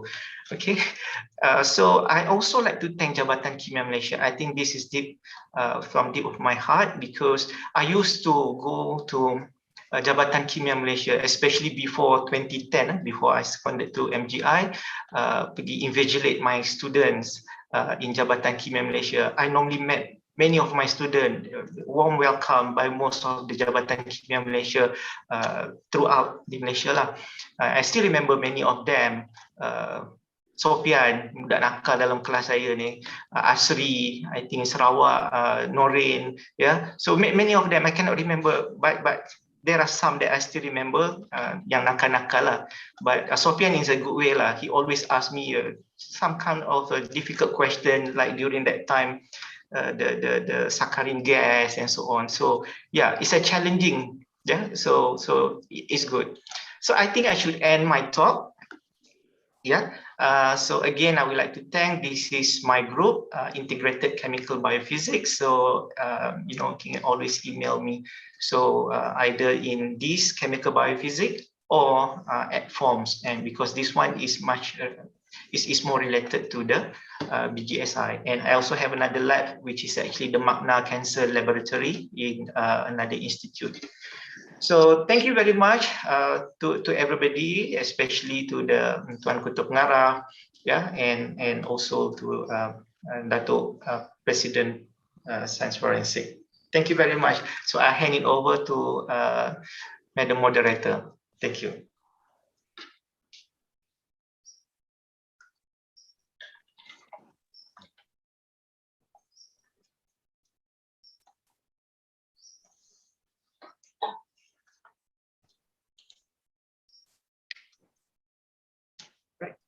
Terima kasih Prof. Fasha for the very interesting topic. I believe it's also quite new for us to know the various field in this chemistry, and the most interesting part that I personally feel is the combination of biology and chemistry in your research is kind of a very interesting part. And I understand it's not biochemistry, so hopefully this we get some ideas out of the presentation just now. And here we have 2 questions being posted, so I hope Prof able to give some input. Okay. So actually it's in the chat column, but I would like to read out one of the question. Here it's from Puan Farida Masin from Jabatan Kimia Cawangan Pahang. Question is, dear Prof, it's an insightful and eye-opening lecture from Prof. As we as chemies are more towards application rather than theoretical, could Prof comment on the difference between synthesizing MIP and MOF, and the difference in terms of application as both uses template for enclosing the analytes of choice? Okay, I just like to double confirm. The MIP is stand for what? Is it something I may have heard, but there are so many acronyms. MIP. If Farida can type it, what is MIP that you meant? Is it what you call this nanoparticle or something? Okay. And right, of course, the synthesis part, once I know what is MIP, I can comment on that. Of course, on the MOF, what you call this, the synthesis of MOF is very straightforward. Normally, we just mix in different solvent, or sometimes we have to do the mixed solvent. Okay, for about 20 seconds, we just mix it up, and normally we put in the oven, and this is how we control it. Yeah, either what you call this, either it is 24 hours, 48 hours, or even 72 hours, because this is what needed to create the porosity inside when it start to do the framework. Different ratio play important role. I think that's what I mentioned as well. We have to run at least 500 different reaction. Yeah, so even one of the big challenges in Malaysia that my student face is due to our humidity. Humidity also because water, the hygroscopic, yeah. So that is a challenges. So in this case, I presume that this MIP might be nanoparticles.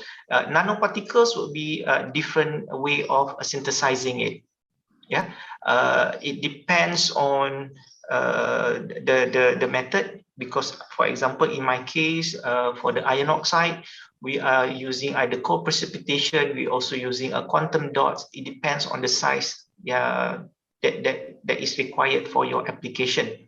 Okay, and then when come to the user's template for enclosing the analyte, again it comes up to the first, once we once we get the structure based on the crystal data, and in certain cases we have to send to the synchrotron radiation. This is actually my expertise way back then, using synchrotron radiation, and we need to look at the pole size aperture, basically the window. Yeah, if I can show you a bit, right? Yeah, so for example the window, so we have to measure, and based on this, then we know whether our molecule can enter or not into the this window, different type of openings. Yeah, but in case, for example, enzyme is too big, certain hormone, certain drug is quite big, it cannot enter into what you call this the window. We can do another alternative way where we can mix everything up, what we call as one-pot synthesis. I think those organic chemists, they know one-pot synthesis. You put everything, and then normally the drugs will go inside. Yeah, as long as the drugs is not competing with the ligand, that it binds to the metal. So that is actually a challenges, but it can be done. Yeah, for example, right now we are working with what you call these pesticide, and our pesticide is actually quite big, and unfortunately our morph, this one have a very small opening, it's slightly non-porous. Yeah, so if it do not enter into the system, but it also can on the surface, so we can monitor that on for example using the TEM or SEM. So for the nanoparticles is the method slightly different, because it is actually based on the conjugation, on how you can put it inside. But for the nano emulsion, of course, it's totally different system, because we need to use a high shear homogenizing, yeah, so that we control the size. And what we try to do is to reduce the usage of oil.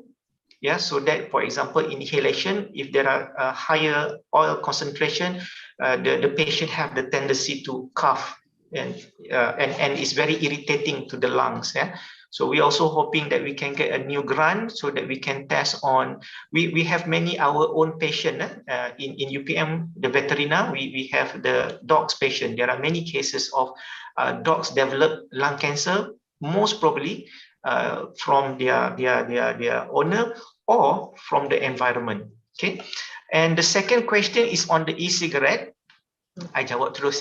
Yes, we are actually our especially the nanocurcumin is actually being sought by one company in Malaysia. So they want to use this in replacement for the e-cigarette. Okay, the method basically to deliver the drug, but the aerosol is actually another issue, because for the e-cigarette is more like kind of the aerosol. Yeah, but the work that we carry out still based on the droplets, even though it's aerosolized, but the size of aerosol also play an important role.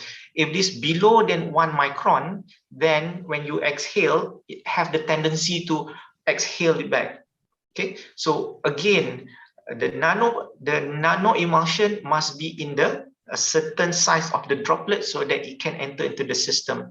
But if the droplet size is too big, then it may start on the throat. Yeah, so that's another issue. So and another big issue is our patient normally do not have the capacity to inhale. So there is another way where we put the not we lah, normally the physician, they can put the tubing, and once it enter the lungs, only then they can spray it, then it will enter to the lung. And yes, definitely, by Siti Zubaida, so alumni petroleum chemistry, so normally pet chem ni my student lah. So yes, we are working on this, and depends on the concentration. That's why the concentration lead to the, when you look at my the work with Harvard, the size of 100 to 150 and 200 nanometer. What we try to do now to increase the concentration of the drug in particular nano emulsion. This is another hope that I can go back. I supposed to go to Berkeley last year to work in the ALS at the Lawrence Berkeley National Laboratory, where we like to monitor what is the concentration in each particle droplets. That is very challenging, but in Malaysia we do not have the equipment. So I'm still hoping if I can go there, or at least I can send the sample over there. Thank you very much.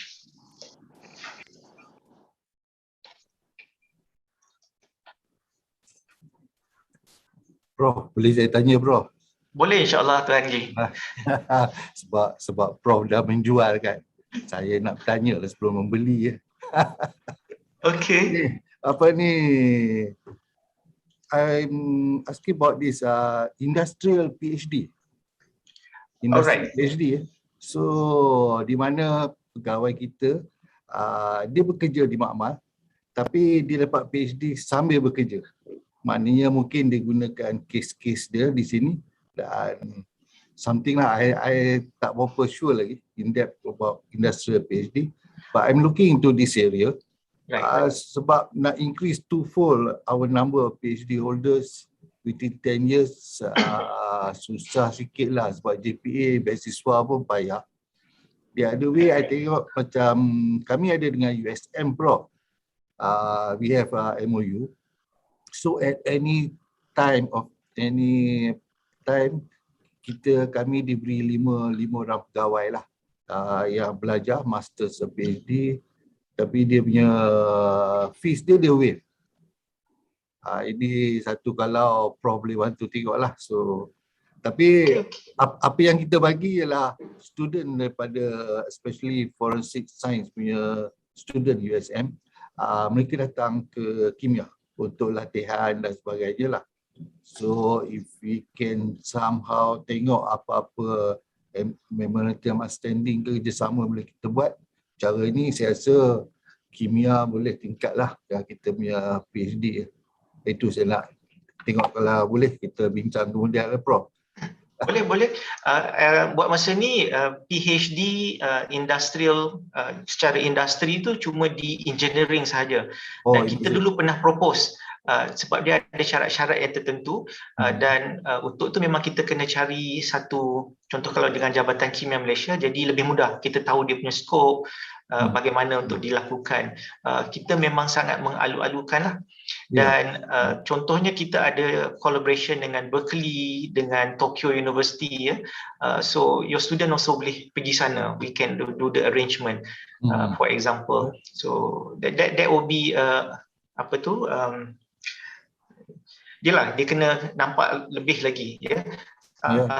I think ada beberapa kes juga yang saya dimaklumkan, ada kes-kes yang pelajar memang ingin berada di industri tapi menjalankan aktiviti registered, but at the same time they still work in their industry. Even I used to have one student from oleochemical industry ya. Cuma kat situ kita ada banyak tengok case of pattern that being developed, works that being developed, some under the confidential. Itu sahajalah kalau dengan industri betul. Tapi kalau dengan Jabatan Kimia Malaysia, in term of training, you want to use your own sample, I think we are open for that. Yeah. Boleh kita bincangkan.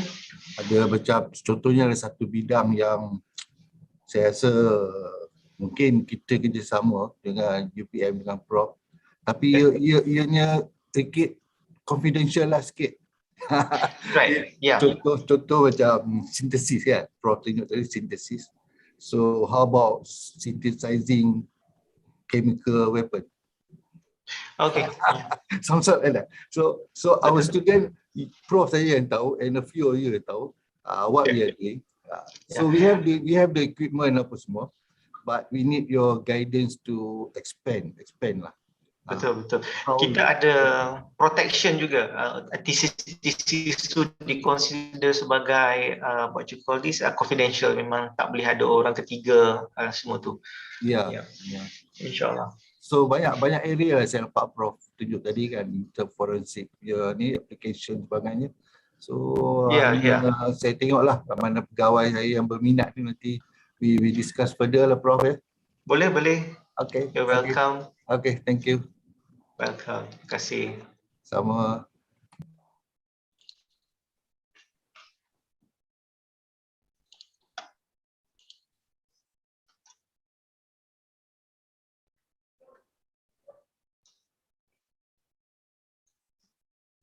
Terima kasih Prof. Asha dan juga Tuan KP.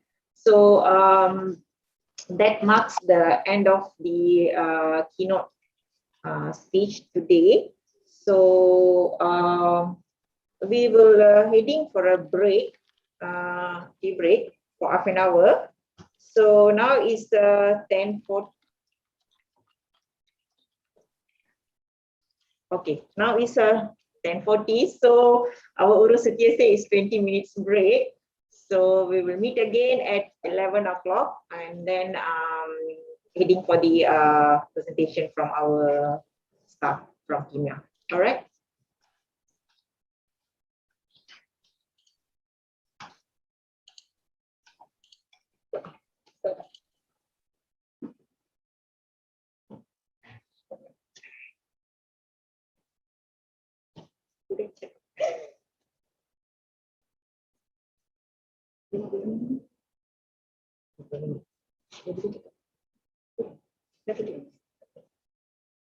Okay.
Ini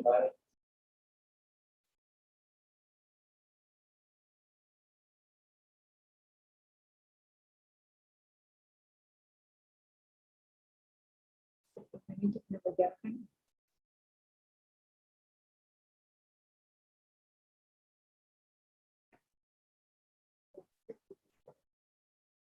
Masuk.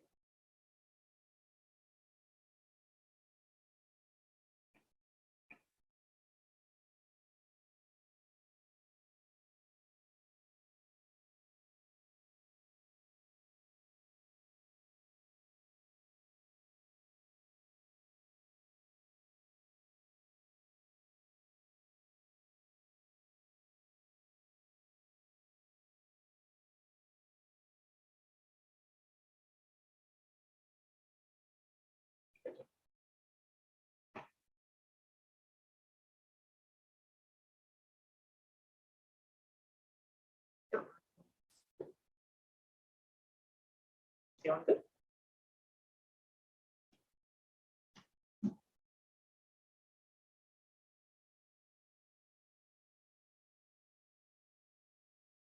Atas speaker saya. Okey, selamat kembali kepada para hadirin dan juga pembentang kita. So, sesi pembentangan kita pada pagi ini kita ada 4 orang pembentang. Saya rasa semua pembentang tahu peraturan yang telah ditetapkan oleh urus setia.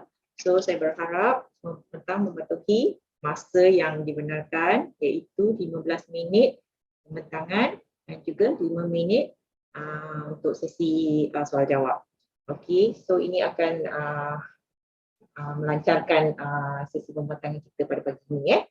So, tanpa melembangkan masa, saya ingin menjemput pembentang pertama kita, iaitu Puan Fadilah Yahya daripada Pusat Analisis Industri dengan tajuk Ancestry Informative Markers Single Nucleotide Polymorphisms Panel for Ancestry Estimation in the Malay Population. Dipersilakan. Terima kasih Doktor. Assalamualaikum dan selamat pagi semua. Saya Fadilah daripada Halang Estimation Pusat Analisis Industri. Tapi hari ini saya tak nak bercakap berkenaan dengan halang analisis. Saya nak bercakap berkaitan dengan penyelidikan yang telah saya jalankan di Universiti Sains Malaysia Kubang Krian, Kelantan. Penyelidikan ini dijalankan untuk mengenal pasti ancestry informative marker single nucleotide polymorphism untuk mengenal pasti keturunan populasi Melayu. Jadi apakah yang dimaksudkan dengan ancestry? Okey. Ancestry Informative Marker atau AIMS adalah DNA marker yang menunjukkan perbezaan alih frekuensi yang amat besar di antara populasi dunia. Ia boleh diperolehi daripada marker-marker yang lain seperti short tandem repeat, ALU, index dan juga single nucleotide polymorphism. Jadi dalam penyelidikan yang kami jalankan di USM ini, kami menggunakan SNP marker yang sesuai untuk mengenal pasti keturunan populasi Melayu. Okey. Kita tengok di mana bagaimana teori-teori asal usul Melayu dinyatakan di dalam buku-buku sejarah yang ditulis oleh penyelidik-penyelidik barat. Populasi Melayu yang terdiri daripada pelbagai sub-etnik seperti Bugis, Jawa, kita ada Minang, kita ada Banjar, dikatakan berasal daripada populasi Proto-Malays atau orang Melayu asli. Perkahwinan campur antara Proto-Malays dengan pedagang-pedagang zaman dahulu, terutamanya daripada Siam, Cina, Arab, menghasilkan satu populasi campuran yang dikenal pasti sebagai Vitro-Malays. Populasi inilah yang dikatakan sebagai Melayu moden sekarang. Ada teori migrasi seperti Yunan teori mengatakan bahawa populasi Proto-Malay itu sebenarnya berasal daripada Yunan China yang berhijrah ke Semenanjung Melayu lebih 1500 tahun dahulu. Ada juga teori yang dinamakan sebagai Taiwan Theory mengatakan bahawa populasi Melayu itu sebenarnya berasal daripada Taiwan. Kemudiannya berhijrah daripada selatan China yang berhijrah beramai-ramai ke Kepulauan Taiwan. Kemudiannya ke Semenanjung Melayu lebih 3,000 tahun yang lalu. So ada satu lagi teori iaitu Sunderland Theory, dipanggil Sunderland Theory yang mengatakan bahawa populasi Melayu itu sendiri berasal daripada Kepulauan Nusantara ataupun Asia Tenggara itu sendiri. Pelbagai kajian genetik telah dijalankan ke atas genetik struktur populasi Melayu dan kajian dibuat oleh penyelidik-penyelidik tempatan berdasarkan kepada DNA marker seperti mitochondrial DNA, Y chromosomal DNA, HLA dan juga SNP. Okey, kami berharap kajian yang dijalankan untuk menghasilkan insect panel Melayu ini boleh digunakan dalam penyelidikan, terutamanya di dalam penyelidikan perubatan dan penyelidikan berkaitan personalized ataupun individualized genetic based medicine. Ini kerana identifikasi keturunan berdasarkan maklumat genetik adalah jauh lebih tepat digunakan dalam penyelidikan perubatan berbanding dengan self-identified ancestry. IMSNP juga boleh digunakan dalam mengatasi ancestry unknown sampel dalam persiapan kes-kes jenayah. Dalam kajian ini, kami menggunakan dua set SNP data iaitu Affirmatrix 50K array di mana populasi rujukan yang digunakan adalah Pan Asian SNP Consortium Database. Jumlah genotype yang digunakan adalah lebih kurang 135. Dataset yang kedua adalah Affirmatrix SNP seeds dengan populasi rujukan daripada MyHWP database, SGWP database dan juga HeadMap History database project. Jumlah genotype Melayu yang digunakan adalah lebih kurang 165. Okey, kaedah pemilihan Malay IMSNP ini ataupun IMSNP Melayu ini bermula dengan proses streaming dan juga QC analisis. Kemudiannya SNP yang berkualiti rendah dan tidak sesuai akan dikeluarkan daripada data. 3 kaedah digunakan untuk memilih IMSNP Melayu iaitu Iterative Pruning Principal Component Analysis diikuti dengan Pairwise FSP algorithm. Kemudian kita guna Informativeness for Assignment IN dan metod yang ketiga adalah PCIMS ataupun PCA Correlated SNP. Seterusnya, panel IMSNP yang telah dipilih akan dinilai ketepatannya dalam mengenapasi keturunan Melayu menggunakan 3 kaedah atau 3 algoritma iaitu WECA, Admixture dan juga K-nearest neighbor. Untuk database SNP set yang pertama, selepas penyingkiran SNP berkualiti rendah, bilangan SNP yang tinggal daripada data SNP tersebut hanyalah 35,457 SNP dan genotype yang tinggal adalah 478. IPPCA algorithm digunakan untuk mengumpulkan populasi di dalam kluster yang homogeneous. Kemudiannya menggunakan Python script, analisis pairwise FSP dijalankan dan kami menghasilkan 5 model IMSNP Melayu iaitu model pertama mengandungi 144 SNP, model kedua 299 SNP, model ketiga 433 SNP, model keempat 1,770 SNP dan model kelima 3,145 SNP. Untuk teknik yang kedua iaitu IN, PCA analisis dijalankan terlebih dahulu, kemudian SNP dengan nilai IN yang paling tinggi dikenapasi sebagai IMSNP Melayu.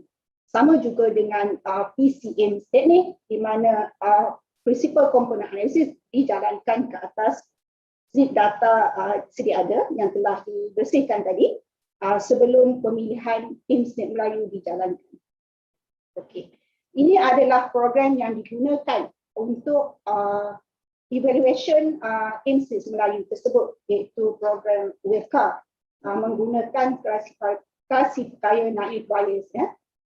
Kemudian kita buat analisis administer yang digunakan untuk membandingkan sama ada panel Malay IMSIS yang kita pilih tadi berupaya membezakan atau mengenal pasti genetik structure populasi Melayu berbanding dengan populasi rujukan yang digunakan dalam penyelidikan ini. So, keputusan genetik structure yang kita hasilkan itu adakah sama seperti yang kita jalankan menggunakan full snake data. K-nearest neighbor, satu lagi algoritma yang kami gunakan untuk menilai ketepatan IMSIS Melayu ini. Analisis yang sama juga dijalankan ke atas snake data yang kedua, iaitu affirmative snake. So selepas proses streaming dan QC, kami memperolehi sejumlah 37,487 clean snake dengan 1,766 genotype atau individu dikekalkan sehingga akhir analisis. So kita tengok keputusan analisis ni. Keputusan analisis daripada data yang pertama, iaitu affirmative 50 case snake, kita jalankan principal component analysis, iterative pruning PCA dan juga administer untuk melihat genetic structure populasi Melayu itu terlebih dahulu menggunakan full snake, iaitu yang clean snake tadi 35,457. Okey, kita tengok di sini bahawa populasi Melayu dari segi similarity genetiknya dikumpulkan bersama dengan populasi Puerto Malay, Indonesia, Chinese, Yunan dan Chinese Yunan ataupun yang tadi itulah Chinese. Terasing daripada orang asli Semang, India dan juga Yoruba. Ini daripada algoritma PCA. Kemudian kita tengok kalau kita menggunakan program administer, kita dapati bahawa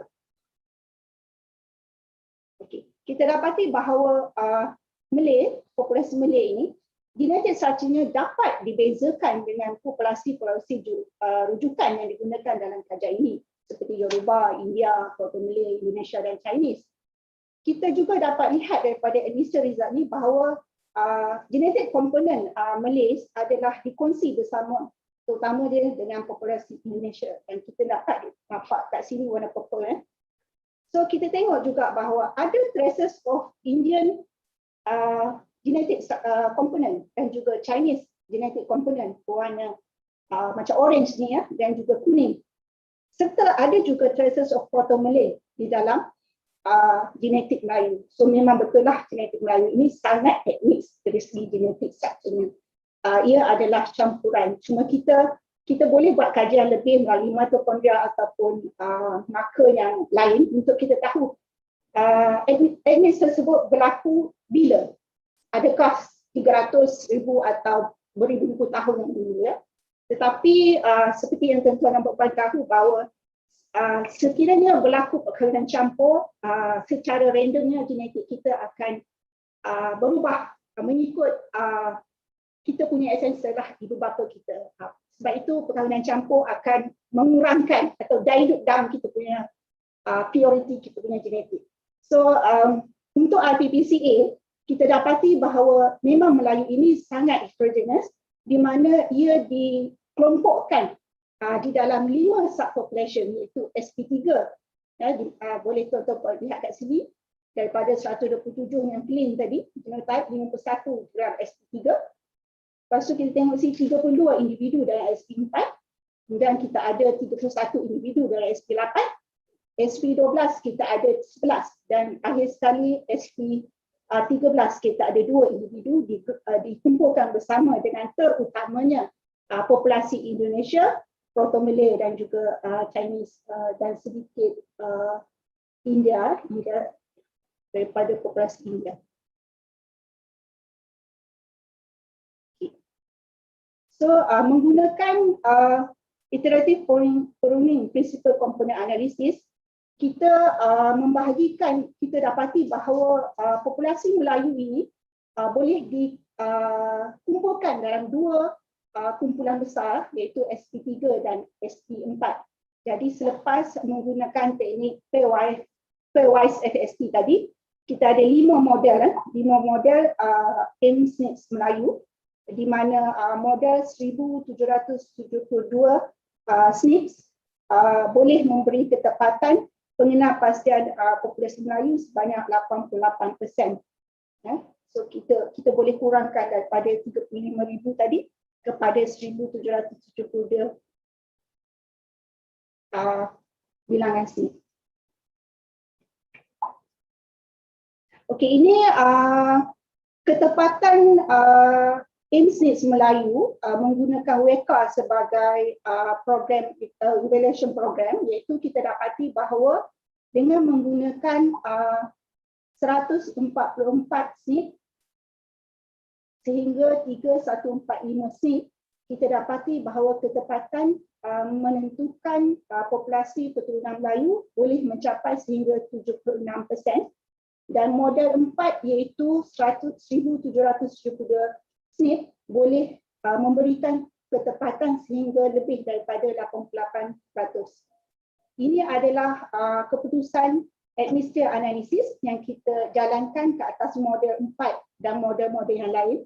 Kita dapati dengan 1772 SNP ini sudah mencukupi untuk membezakan populasi, ini populasi Melayu daripada populasi rujukan yang lain. Okey, kita tengok AIMS yang dipilih menggunakan teknik IN. Jadi tadi kita ada cakap kita buat PCA, kita dapati keputusan yang sama, iaitu Melayu dikategorikan di dalam kumpulan Proto Malay, Indonesia dan Chinese. Dan dengan menggunakan 2000 SNP yang dipilih menggunakan IN, ketepatan untuk mengenalpasti populasi Melayu boleh sampai kepada 96%. Dan keputusan daripada administrator menunjukkan bahawa keputusan administrator ini comparable dengan kalau kita menggunakan full SNP. Ini adalah keputusan SNP Melayu yang dipilih menggunakan teknik PCM, di mana dengan menggunakan 2000 SNP, ketepatan boleh mencapai kepada 90, lebih daripada 90%.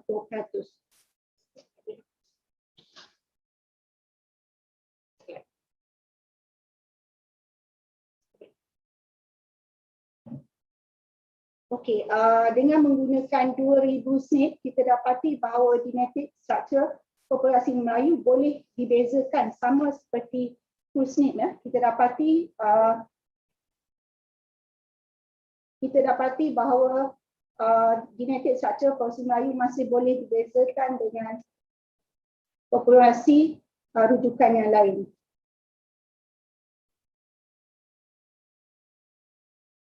Okay, kita berhenti sekejap.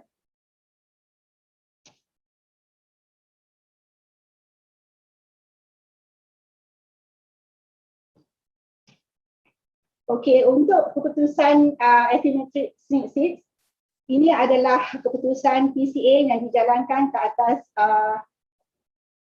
1,766 subjek menggunakan 37,487 SNP data. Kita dapati populasi Melayu dikumpulkan bersama dengan populasi Asia yang lain dan terasing daripada populasi Afrika, Europe dan juga daripada India. So menggunakan IPPCA, kesemua 160 populasi Melayu dikategorikan atau dikumpulkan bersama di dalam subpopulation SP6, dan ada 5 individu Melayu daripada Singapura dikumpulkan bersama dengan populasi China.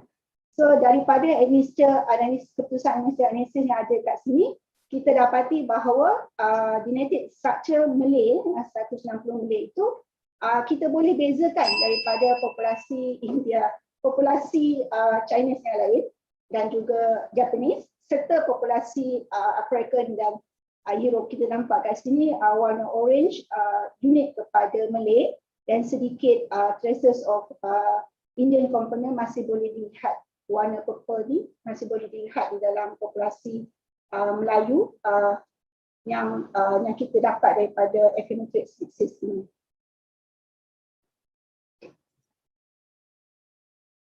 Okay.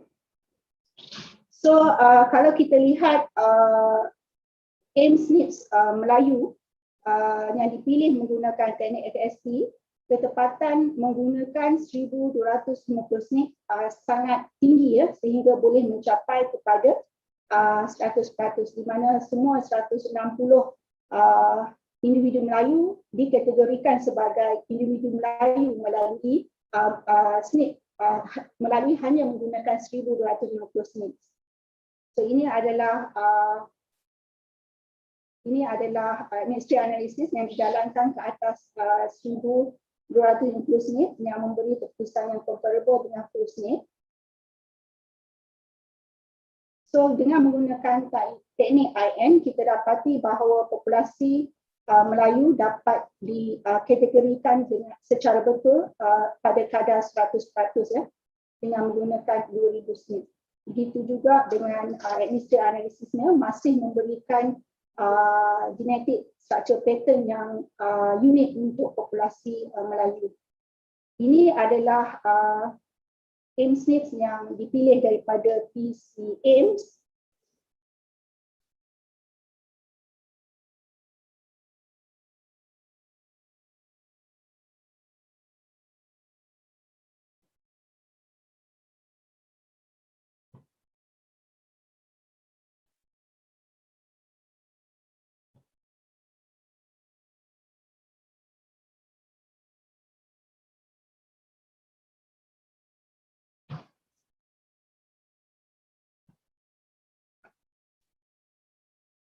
Okey, maaf ya, kita sambung balik.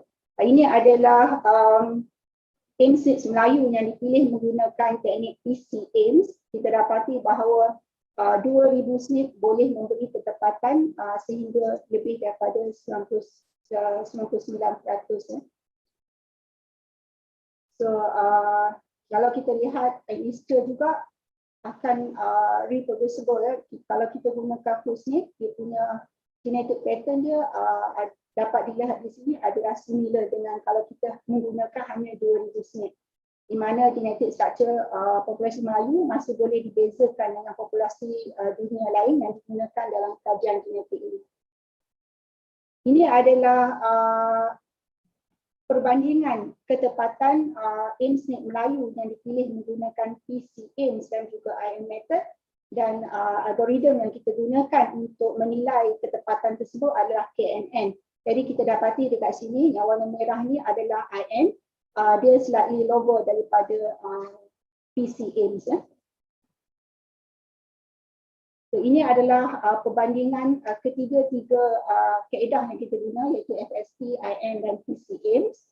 Kita dapati bahawa 1772 SNP yang dipilih menggunakan teknik FSP ini boleh mencapai sehingga 88%, dan nilai yang lebih kurang sama menggunakan 250 SNP yang dipilih menggunakan IN.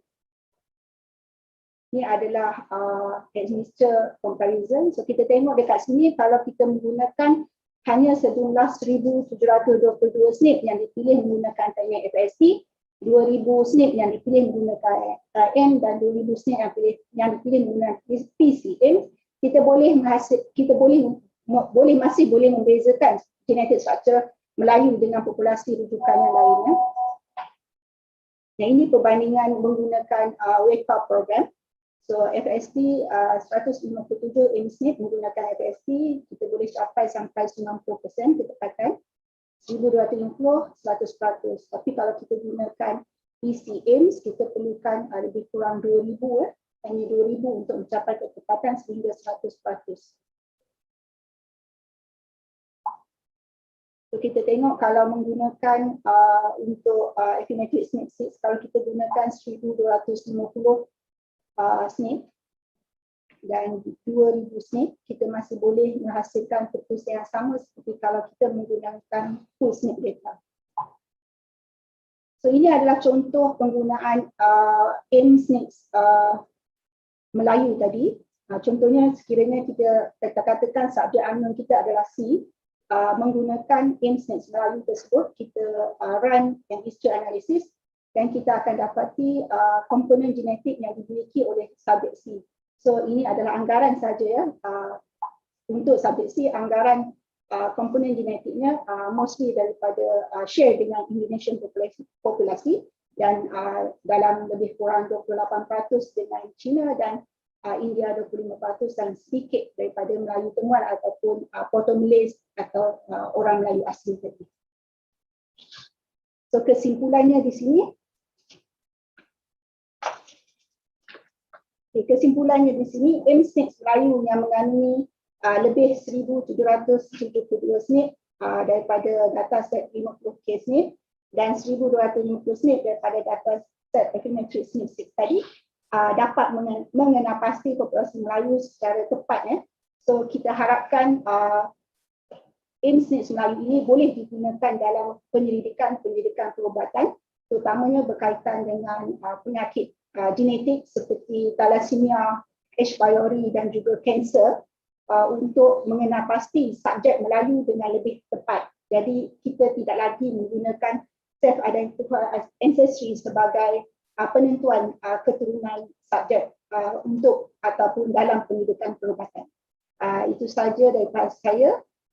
Saya mengucapkan terima kasih di atas penyediaan Dr. Zifalil serta co-supervisor saya Dr. Sarina dan Dr. Azian di dalam menyedia saya di dalam sepanjang pendidikan ini, dan tidak lupa juga kepada Dr. Susadis Pensima daripada Biotech Pantung Tani Thailand dalam berusaha keras mengajar saya berkenaan dengan algoritma. So terima kasih.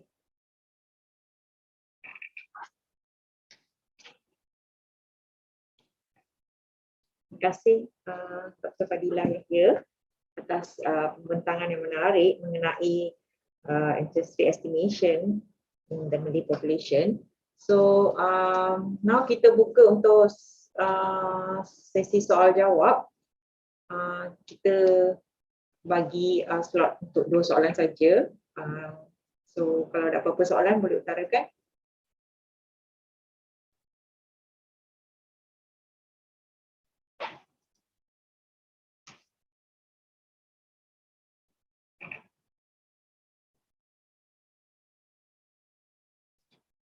Soalan pun boleh diutarakan melalui chat juga.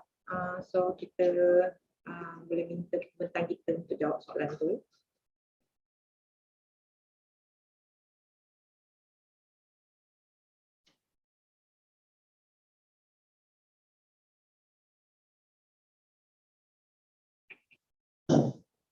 Nampak gayanya tak ada respon daripada hadirin kita.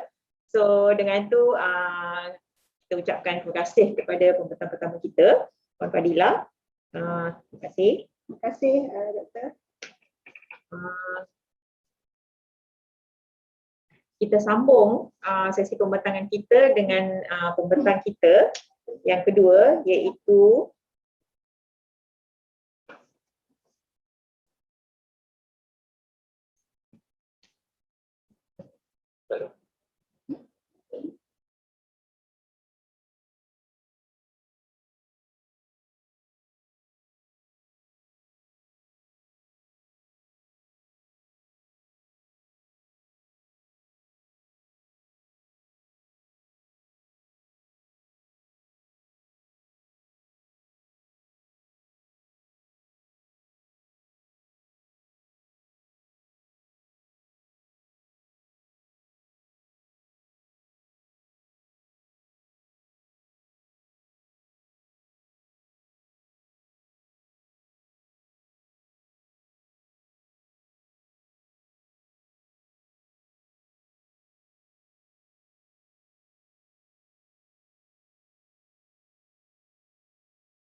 okey, kami minta maaf ada sedikit gangguan teknikal. So kita teruskan pembentangan oleh Dr. Siti Nur Nadatul Himah binti Hashim dari Pusat Kualiti dengan tajuk Parallel Enrichment of Polyphenols and Phytosterols from no grade 6 with molecularly imprinted polymers. Dipersilakan. Okay, terima kasih Dr. N as our efficient moderator today. So, Assalamualaikum dan salam sejahtera semua. Today, I would like to present the research project entitled Parallel Enrichment of Polyphenols and Phytosterol from Pinot Noir grade seeds with molecularly imprinted polymers. So this research is carried out under the scope of green chemistry. I'm Shima Hashim from Pusat Quality. Okay, so this research was published in 2020 in a journal called Talanta. So with the impact factor of 5.34, it was funded by Australian Research Council. This presentation consists of the project background, materials and methodology, results and discussion, as well as the concluding remarks. In the manufacture of plant-derived food products and beverages, current processing practices rarely convert all the plant mass into valuable products. Thus, huge quantities of byproducts discarded as waste streams. Grape is one of the largest food crops worldwide with annual production of 74.3 million tons as reported from FAO in 2017. From that amount, about 80% of the grapes are used for the wines and jams making. This industry produces a lot of waste, about 12 million tons, which represents about 20% of grape waste being generated annually. So traditionally, this waste is used for making the low-value chemicals, for instance, tartaric acid, ethanol, or used as a compost or sent to landfill. Increasing appreciation of the health-promoting benefits of antioxidants in foods has led to growing public interest in grape byproducts as a sustainable source of bioactive polyphenolic compounds. Previous research has shown that the grape waste contain valuable amounts of bioactive polyphenols and phytosterol. The grape skins contains polyphenols in the clusters of flavonols, anthocyanin, and resveratrol. Grape seeds has been reported to contain 7% of phenolic compound and 6% of the sterol compounds. Extraction and purification method for targeted bioactive compound from the complex matrices such as grape waste present many challenges, made their separation costly and labor intensive.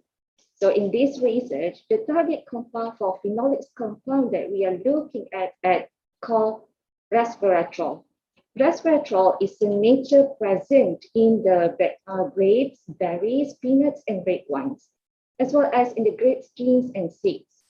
This compound has been shown to have the important in vitro and in vivo anti-cancer properties.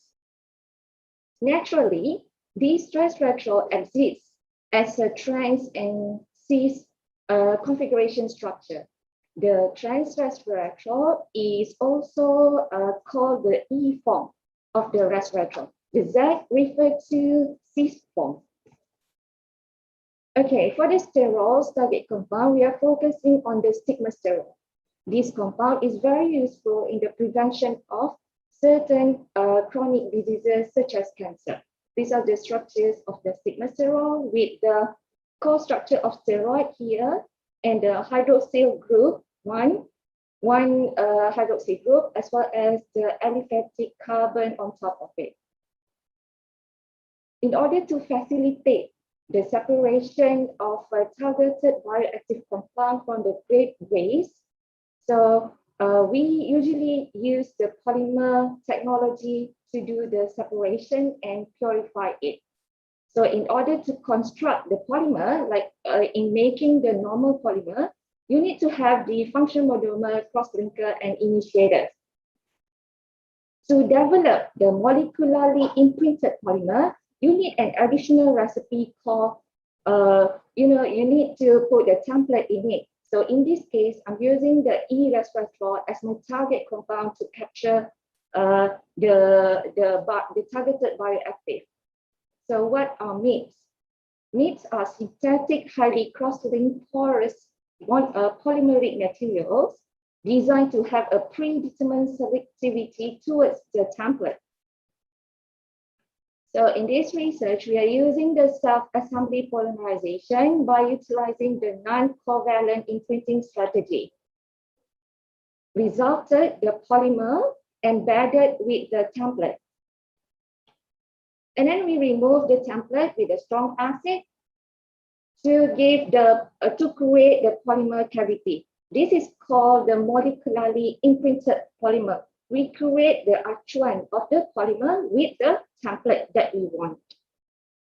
So each and every time, whenever we have a sample containing the template, containing the molecular structure similar or containing the template itself, the molecule will capture, the polymer will capture and purify this template.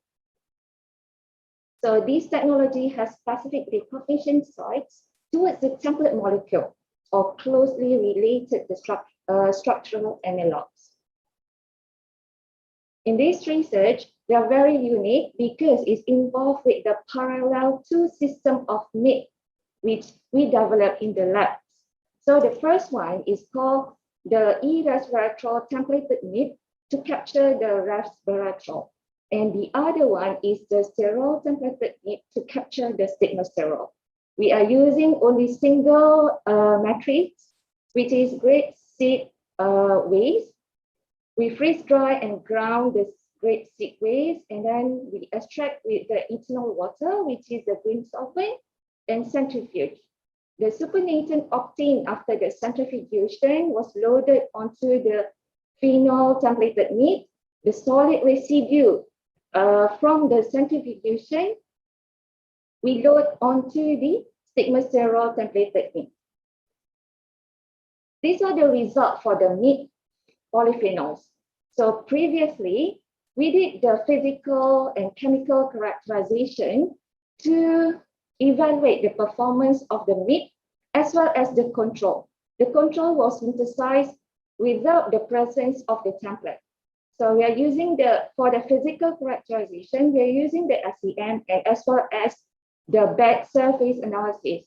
So from these findings, we saw that the meat exhibited 20% greater pore in comparison to the control.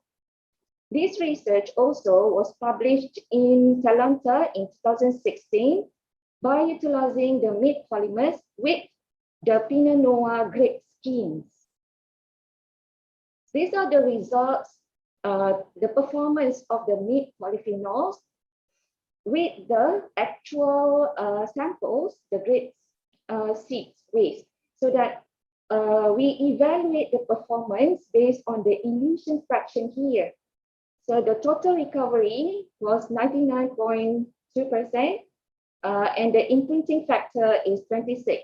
Imprinting factor means the efficacy of the meat in retaining the target compound at the elution fraction divided by almost none retained target compound in the control polymer. So we also, besides the meat, we also introduced the abstract using the chromatographic analytical technique. This is via HPLC. And as you can see here, the incorporation of the meat in the SPE column, we call it as a MISP. It has several advantages. This technique demonstrated has a rapid sample cleanup, high selectivity towards the template e-resveratrol, matrix interference reduction, and we able to improve the resolution as well as the quantification improvement. So this chromatogram obtained from the LC, ESI, MS, MS ion trap in the negative ionization mode. So altogether, for the grade seed extract, we able to identify 18 compounds via the MS power to 2 to MS power to 5 to confirm the structure of the molecule that we found in this extract. So after the MIP technology and as well as to the control, we found that the template, that the target compound being enriched as well as compound number 9. Compound number 9 being enriched also being co-purified by this polymer because of the hydrogen bonding interaction, delocalized pi electron system, as well as the hydrophobic interaction between the aromatic ring system with the pyridinial functionalities in the polymer network. So these are the results for the made phytosterols. So after the centrifugation, the remaining solid we extract with the hexane, which obtain the 20% of grapeseed oil. So these oil being saponified, and then the unsaponification fraction, which is compatible with the aqueous mix system that we developed, we loaded onto the sigmasterol mix. So this also was published in the Journal of Chromatography A in 2014 about the comparison of covalent and non-covalent imprinting strategies. We also developed kind of similar recipe to capture ergosterol from the medicinal mushroom. This was published in Chromatography A in 2017. So the performance of the mixed sterol evaluated by the elution fraction. So from here, about 96% was recovered with the imprinting factor of 12. The result for phytosterols, as you can see here, the smaller version is we quantified via the reverse phase HPLC, and the bigger chromatogram from the LC ion trap. So altogether, around 8 compounds were identified via the ion trap. After the mid, you can see that the enrichment of compound number 5, which is our target compound, and the co-purification compound of number 4. So in conclusion, this research introduced to new green chemistry-based method to enrich the health beneficial compounds from the same great waste containing seed through novel NSP. Application of ion trap led to insights into the physical and chemical interactions of the mix with the target analyte and other molecules. This research provides a new, efficient, cost-effective, and sustainable approach to natural resource utilization, forming the basis of green economic opportunities from new revenue streams. So here I would like to acknowledge a group of researchers, Reinhard, Milton, Lachlan, Basil, and William, who involved directly in this research. With that, I thank you so much for your attention. Thank you.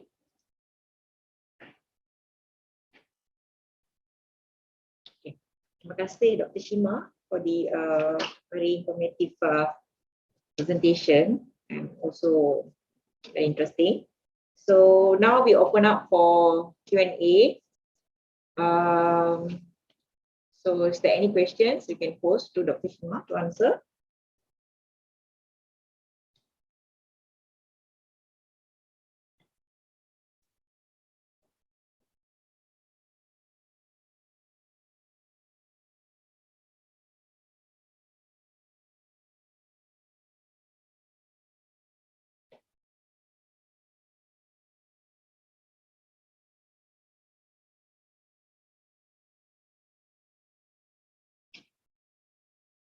Okay, looks like there's no questions from the floor. So we would like to thank Dr. Shima again, and then we move on to our third presenter.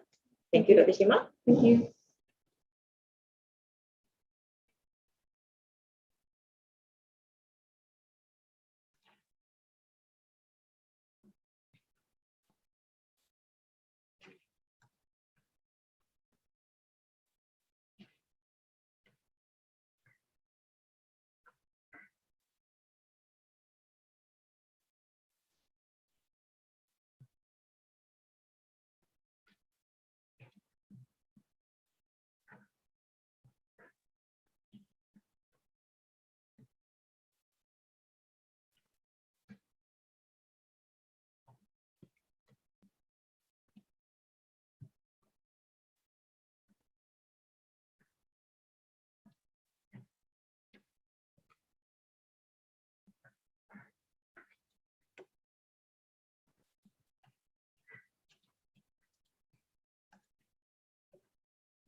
Okey, kita teruskan dengan pembentangan yang bertiga.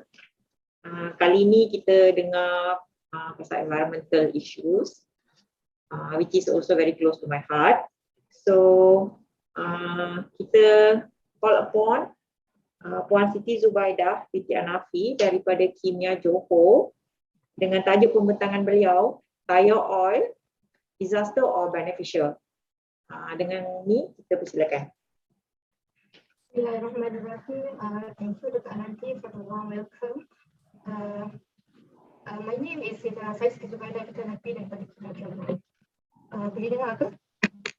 Boleh dengar ke? Tak clear, Puan Siti. Okey, boleh saya mulakan? Dengar ke? Now better but still tak clear.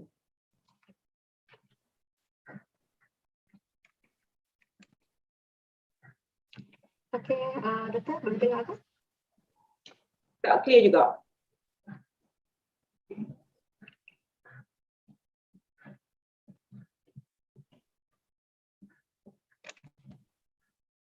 Tak apa, saya akan cakap kuat sikit lah ya. Boleh? Now okay. Okay. Yeah. Bismillahirrahmanirrahim. Thank you Dr. Ananti for the warm welcome.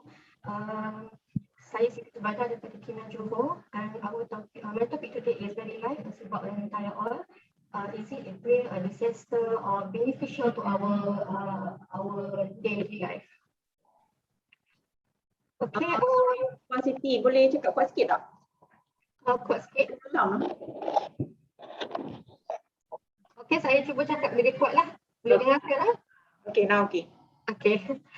So our major disposal problem nowadays is to dispose to a huge pile of used tires, and these tires are among the largest and the most problematic source of waste due to the large volume produced everywhere, and also because of its durability. So we know that tires are made from non-biodegradable material. So by burning it, we will create another pollution. So what is the best way to dispose the waste tire? And within my 15 minutes presentation, we will see how we can deal with this type of waste.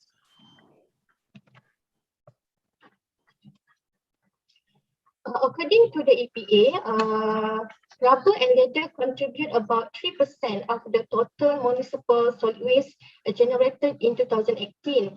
And even it's small, 3%, it represents about 800 million of tire need to be disposed every day. So disposal of waste tire is environmentally harmful, and since they tend to return to the surface and break the carbon layer, so there will be a problem with the land settlement in the very long term. Let's see how many samples that Kimia Johor received in tire oil. If you look at this slide, we found that the tire oil has a very low percentage of samples compared to other scheduled waste samples such as sludge, e-waste, and also paint or unknown sample. However, even the number is small, it has been a challenge for the chemist as well as a DOE officer because this tire oil has a physical and chemical properties that very similar to diesel oil, except it might have a slightly darker color. So DOE officer always misinterpret this tire oil as a mineral oil. So what are products that we can get by recycling or reuse of this tire? As much as 40% of the product obtained are the fuel oil. So these fuel oil are said are used to replace the conventional oil or diesel. It also has a potential source of light aromatic carbon such as benzene, toluene, xylene, and also ethyl benzene.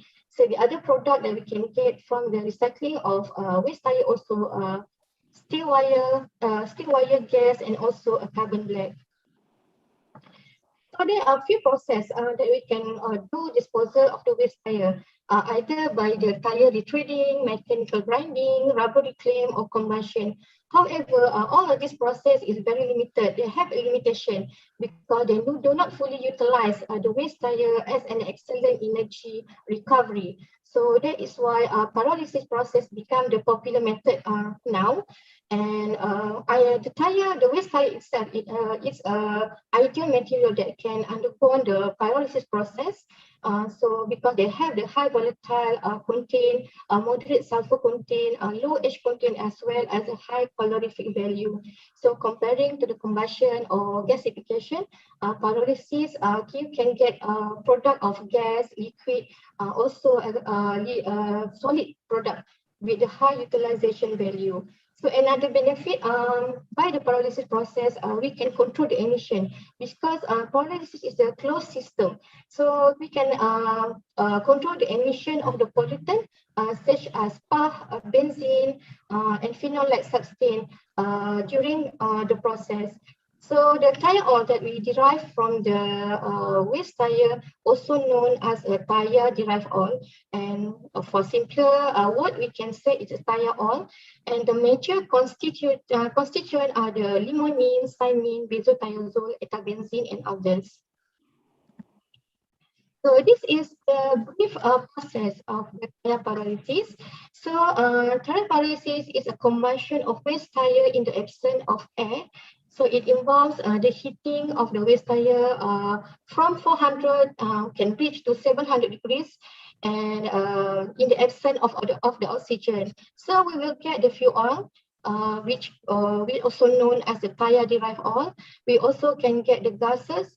Typically consists of C1 to C4 hydrocarbon and hydrogen with a high content, with the heating content, high heating content, so that the gases will serve as a fuel for the pyrolysis process itself. So the solid shell is actually a carbon black, and we know that the carbon black are mainly used in industry of dyeing, also as an additive in the carbon as for the plastic and the rubber product. So if you look at the material safety data sheet for the tire pyrolysis oil, the tire oil is actually a mixture of the benzene, etabenzene, styrene, toluene, and naphthalene. It also has a physical appearance in liquid with a dark brown color. And tire oil have a few hazards, such as it's very toxic to aquatic life with a long lasting effect, and it's a flammable liquid. And also irritant can cause irritant to skin and eye. In worst case, it also can cause cancer and genetic defects. So the main problem with tire oil is it has a very pungent smell. So this is cause of the pollution complained by the public due to its very strong and disgusting smell. And as far as I know, in Malaysia, pyrolysis plants are not recommended, as there will be a major contributor for the odor pollution. So as I said now,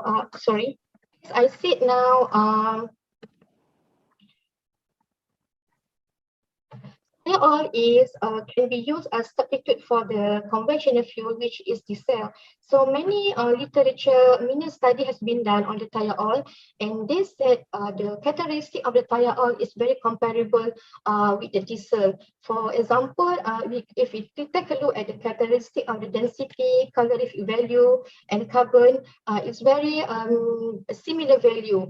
And except maybe the sulfur content is a little bit high for the tire oil.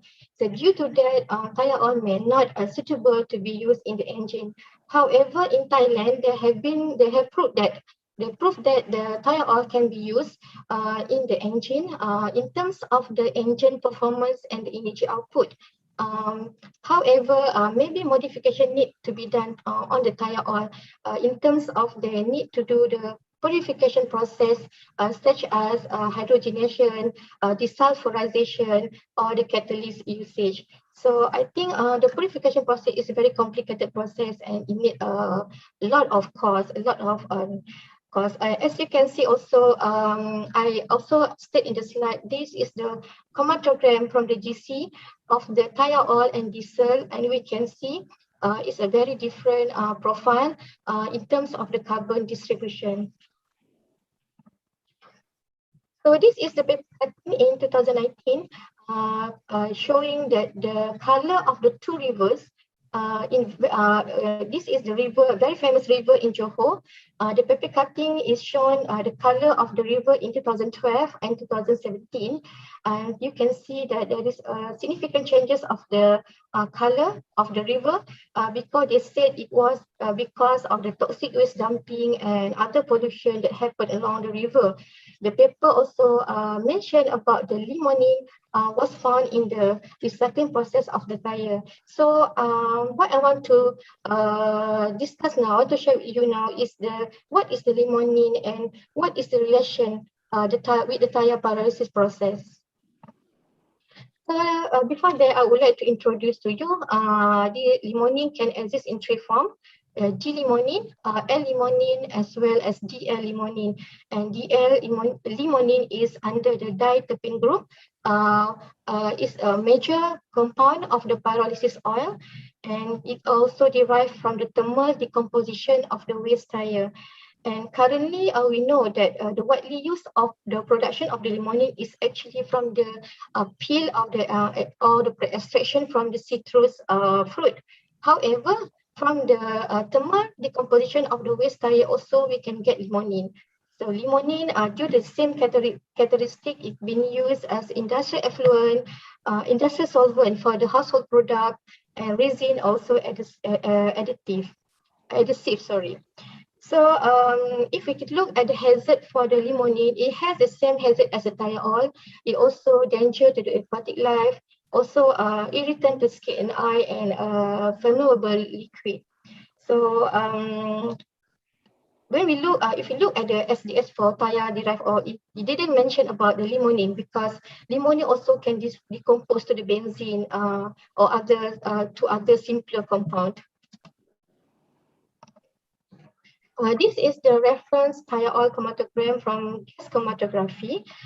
This sample was taken by the DOE Johor from the facility involved in the process of pyrolysis tire. So we received this sample, and we do analysis, and we found that there is a higher abundance of limonene peak around 9 to 10 minutes was observed, indicating the presence of limonene in the sample. So the past 2 years, we have been receiving a lot of samples suspected to be the tire oil because they have the same physical characteristic as a mineral oil.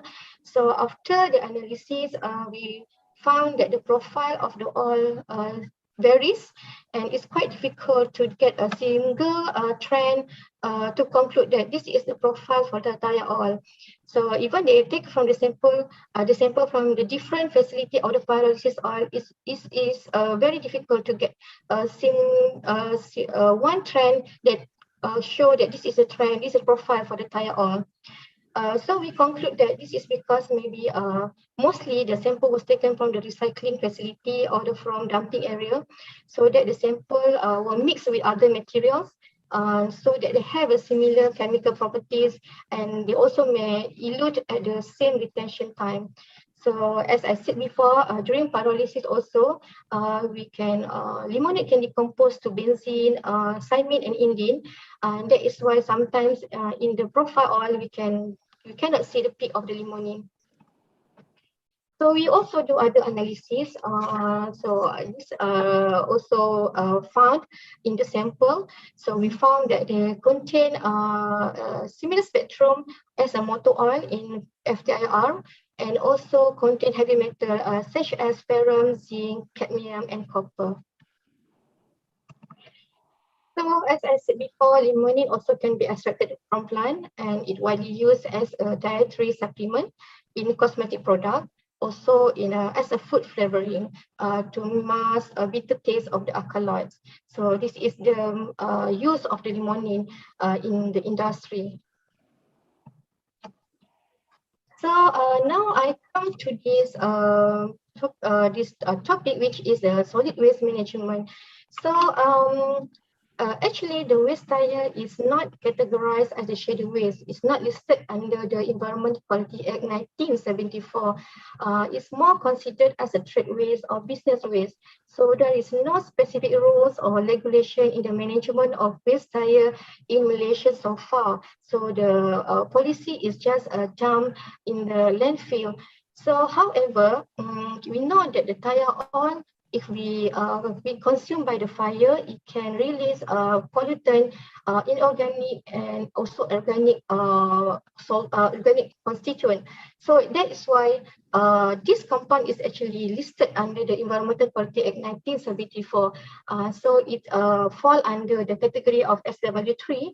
Waste containing principally organic constituent, which may contain metals and inorganic material. So specifically, I can say that tire oil can fall under the SW311, which is the oil sludge. So how it pollute the environment? So we have a limonene. We have the limonene case before. How it pollutes the environment? How it pollute the river?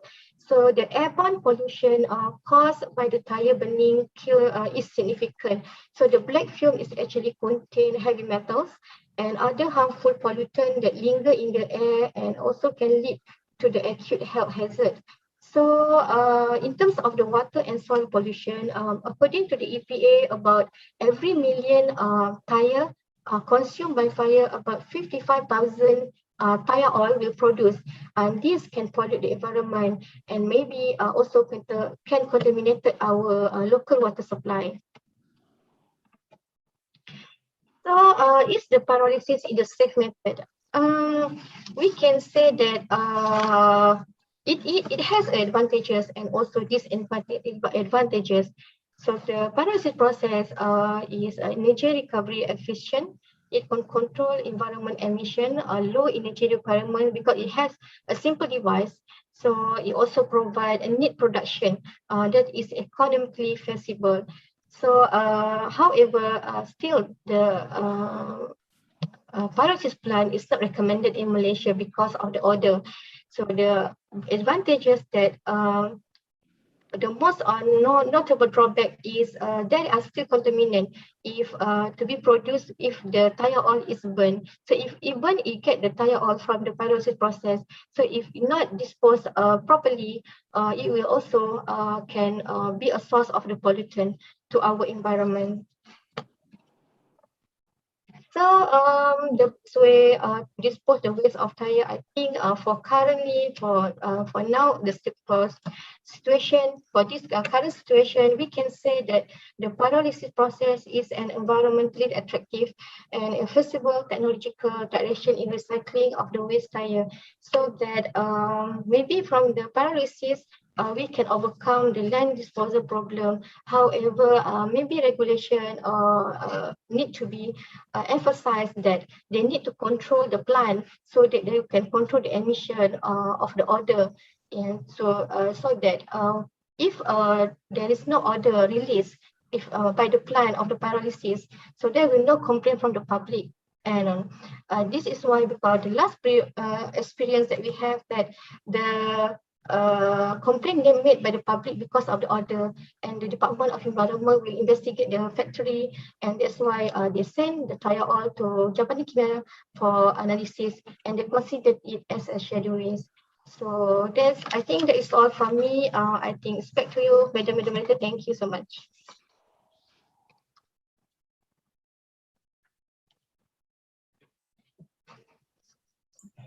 Terima kasih Puan Siti Zubaidah for sharing knowledge on this tire waste and also tire oil and their environmental impact. So now we open for the Q&A sessions from our participants. So please raise if there is any questions. Puan Moderator, can I ask one question? And you? Yes. Okay. Puan Siti, thank you. I think yours is a very interesting topic, and this relates to recycle company. Incidentally, I also indirectly involved in this recycling as a technical advisor down there.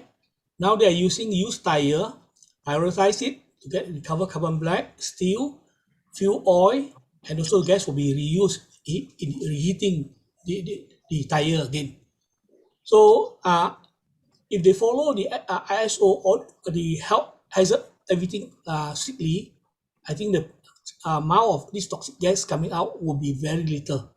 And I think this may be one of the very good strategy that to use to preserve our environment so that less used tire being thrown here and there. And this plant incident is in the Klang Pulau Indah area.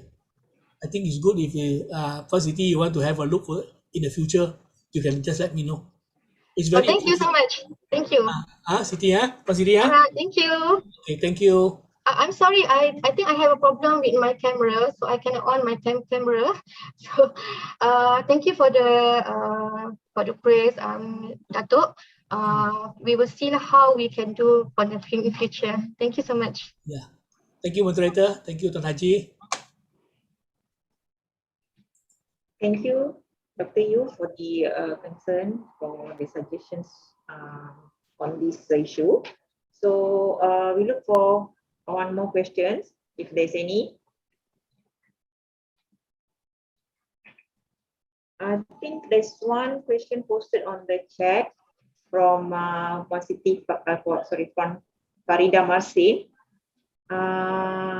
She intend to ask what is your take on trend biomarkers for tire oil, since it's from pyrolysis and natural product and not based on geographical quantity? I think we haven't been studied that doctor. So because tire oil, we have, as I said before, we have the different profile of the tire oil. We cannot say this is the profile. Because of that, the biomarker of the tire oil is difficult to get. So I think based on my my reading and my knowledge, I don't see any biomarkers applied when we do the analysis of the tire oil. So because it's quite different from the mineral oil. So mineral oil we are actually from the hydrocarbon, so we will know the biomarker. So but in the tire oil, I think further research must be done, especially in Kimia. So because we now receive a lot of sample. They said that they are recycling the oil, but then they are dump this. The method of disposal is not as what we expect. So that is why I think the more research need to be done, even in our department, to identify the tire oil biomarker. Okay, thank you. Can I add a little bit more since I'm involving in it? So, thank you. Yeah. Okay. Personally, actually, we use this fused oil. We send it to UPM. They are now doing a joint research using catalysis to convert this tire oil to become maybe other oil like diesel. So they are trying to use catalysis to convert tire oil to become diesel. And this research has been going on in UPM. For information. So it's good if you want to delve further. There are a lot of things here because it's recycle and it's a green chemistry. Let's share it, moderator. All right, thank you. Also, Siti Zubaida. So I think that's all for the from our third presenter. Thank you again. And then now we move on to our last presenter for today's session. Yeah, right. All right. So our last presenter for this session will be Puan Aisyah binti Abdul Aziz from Kimia Sarawak, with the title of Case Studies on the Storage Stability of Cannabinoids in Cannabis Plant. So we'd like to invite Puan Aisyah.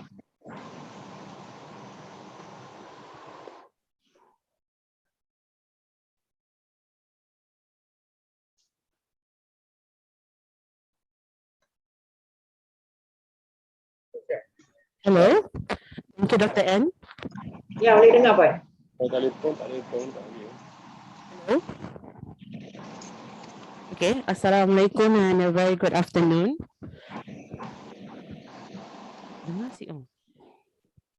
Testing. Hello.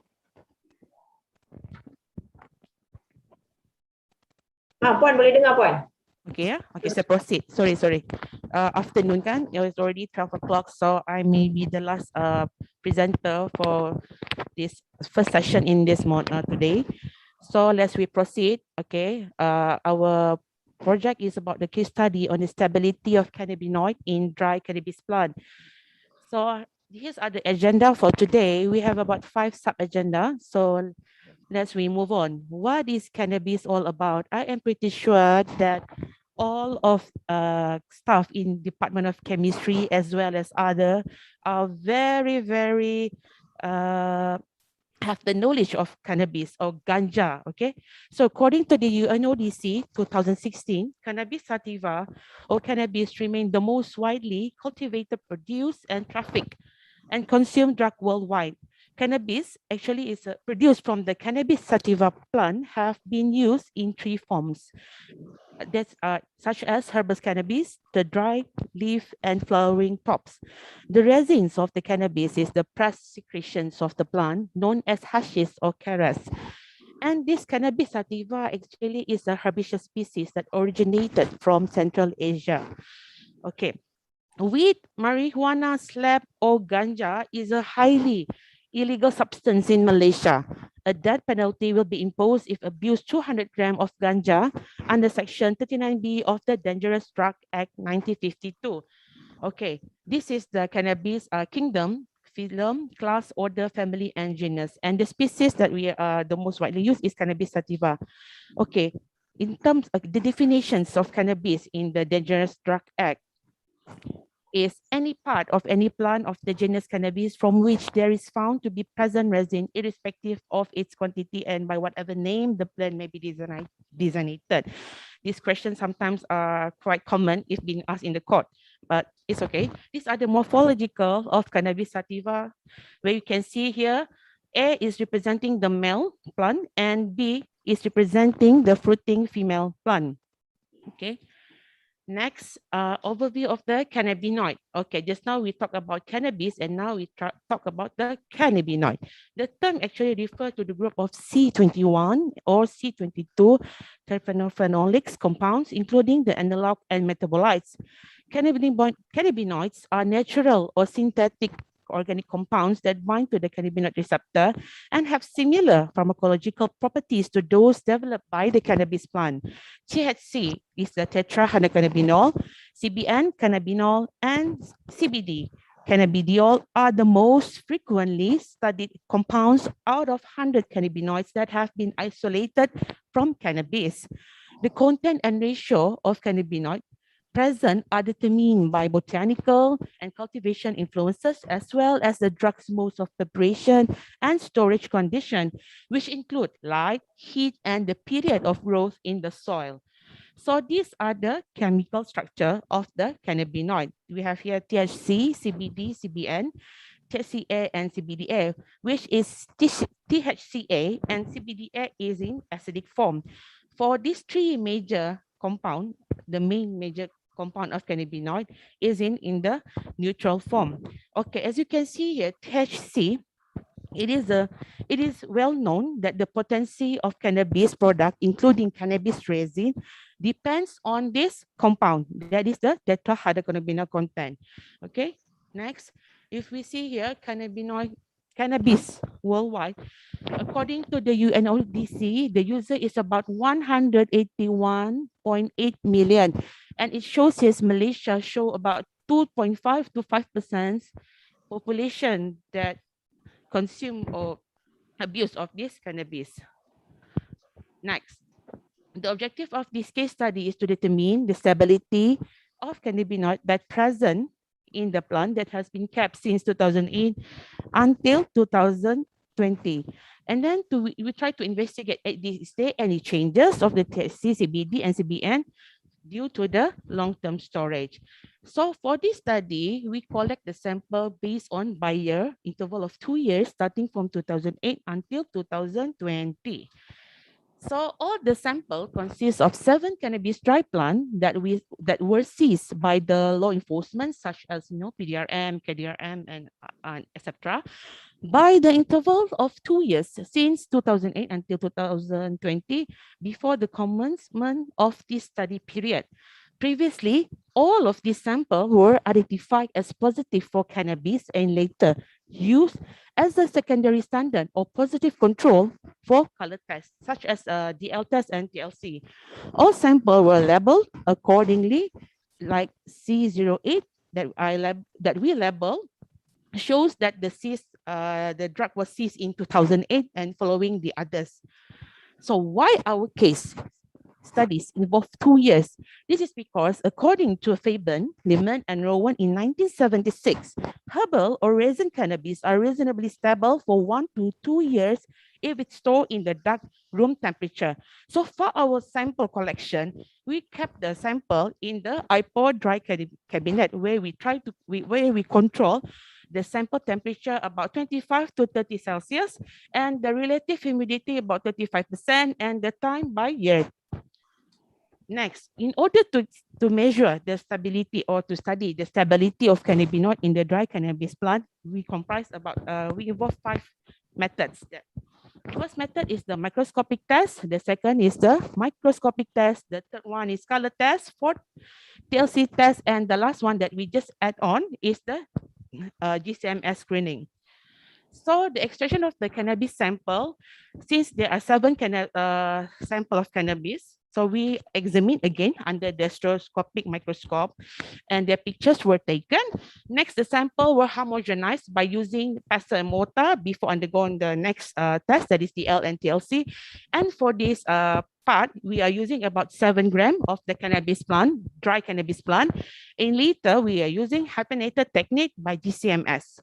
So here are the extractions of cannabis sample. So as we move to the first step, that is the microscopic characteristic, is actually to study the morphological and sensory profile of the plant. Next, we follow by the microscopic characteristic to identify the microscopic structure on the surface of the plant, especially the trichome, the cystolytic hair and glandular hair and etc. So the third test, we go for the color test or colorimetric test where we try to narrow down or we want to find the cannabinoid that present in the sample. So here, based on Forbert Monder MJ 1969, it shows that only a few plants such as henna, nutmeg, mace, and agrimony give false positive result. Okay, and followed by the fourth one is the TLC chromatography.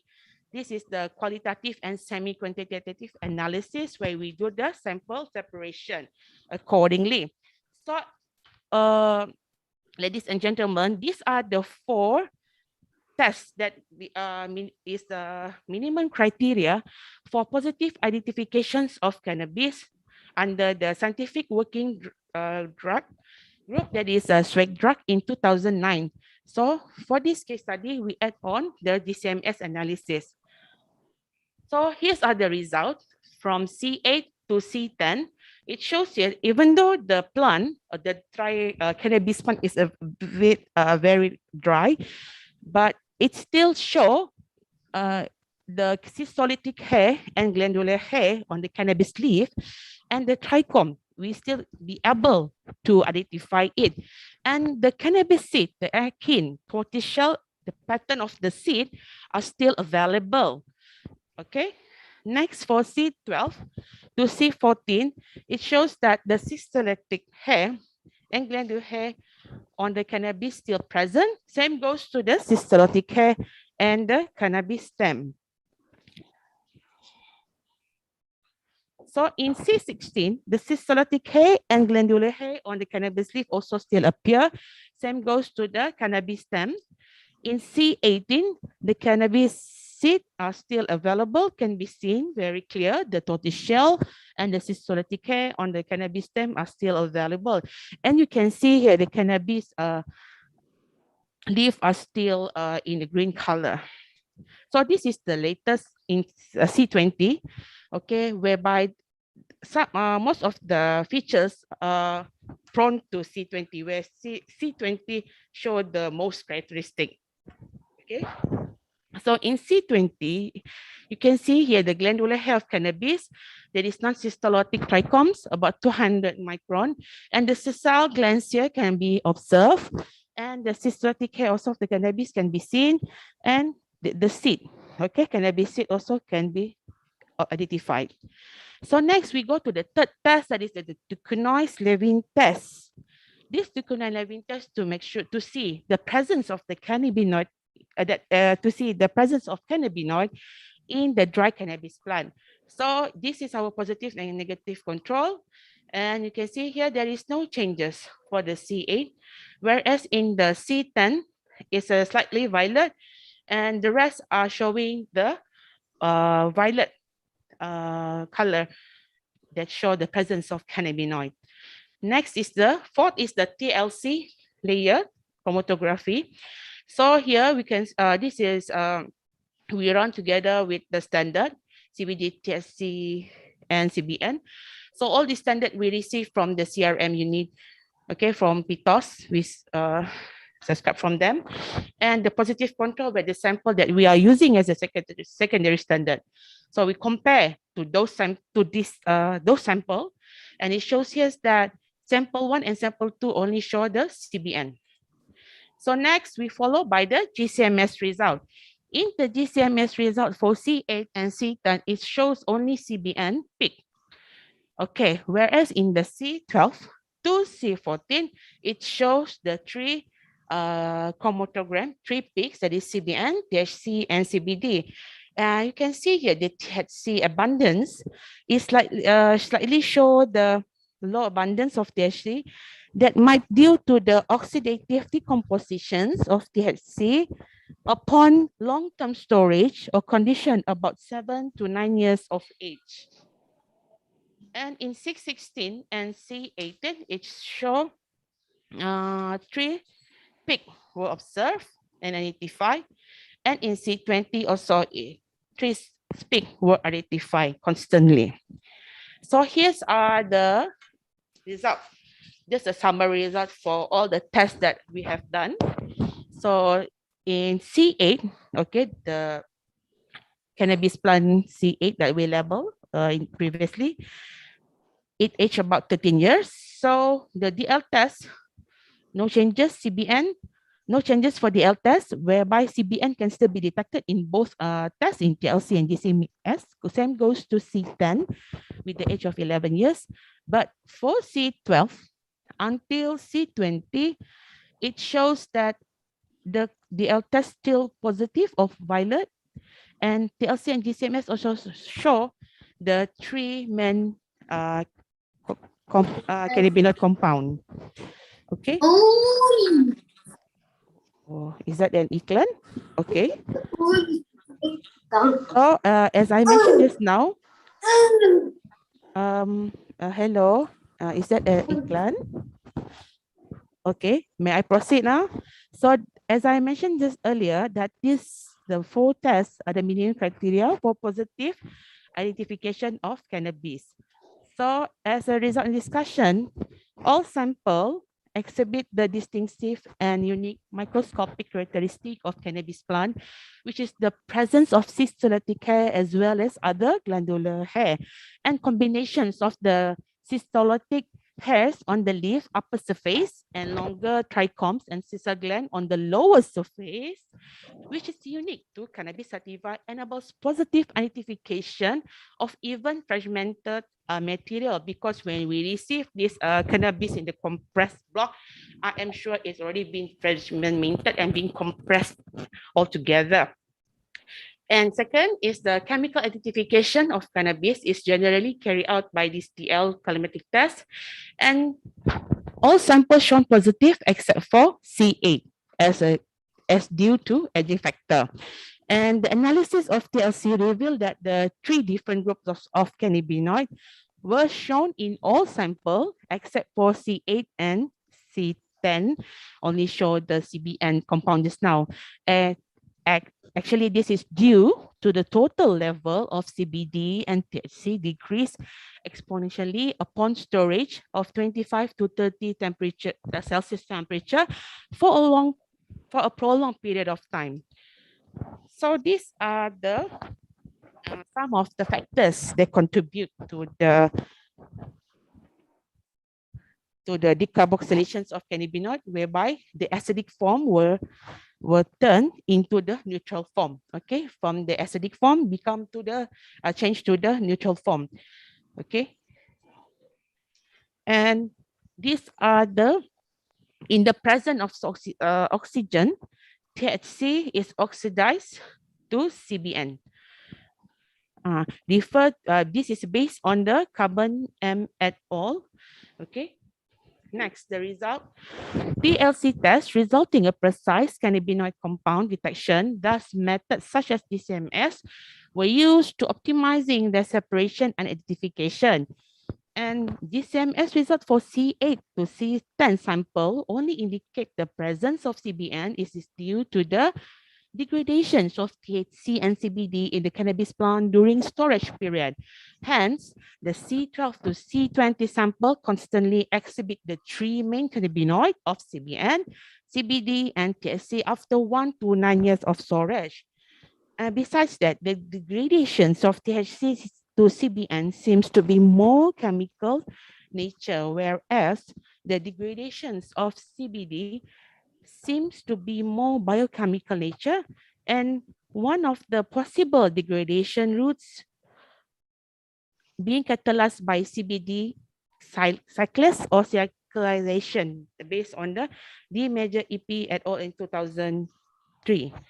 So no significant changes were observed for three main compound over sample C12 to C20.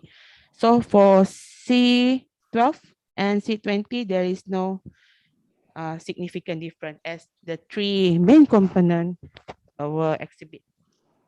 So as a conclusion, as I mentioned earlier, that THC is the psychoactive compound, and in addition, it has demonstrated the potency of herbal cannabis decreases as the storage time increase, meaning to say, if it is working for longer, the power of the potency of the cannabis will be degraded. So the result of this experiment indicate that the cannabinoid can maintain its stability up to 1 to 9 years when stored under proper condition. Nevertheless, consideration should be made to natural biological variation and geographic origin of the plant that also influence the content of cannabinoid in the cannabis plant. So as for recommendation, the correlation of the TLC result with the chemical property of cannabinoid and solvent was consistent and can be extrapolated for more complex analysis such as LCMS, DCFID, and etc. And also quantification of cannabinoid in cannabis plant for drug profiling study in Malaysia shall be established. That's all. Thank you. Stay safe and stay vigilant.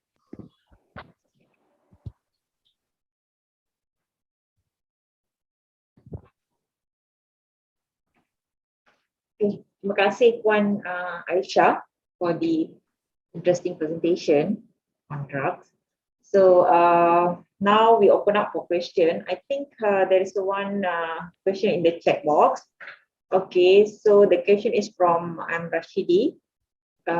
He's asking, during any stage of storage or lab work, did you find crystals or observe crystal formation, especially in the flask? Okay, during the storage or lab work for this cannabis sample, where we kept actually the cannabis in a dry cannabis plant. So maybe crystal, actually the question is a bit confusing whether the crystal comes from the plant or comes after the extraction process.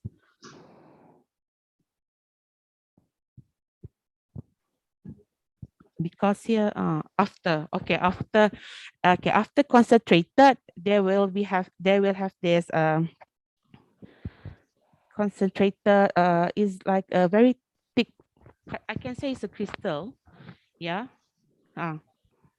crystal that we extract later for DCMS.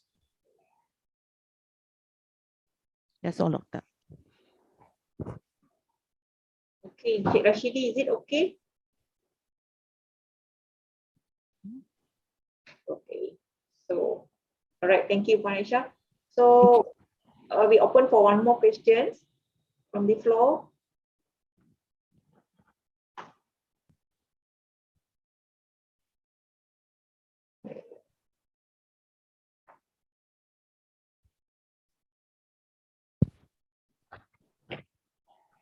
Any question? No question. Tengah hari already, Dr. N. Okay, so since there's no question, so we wrap up for this session.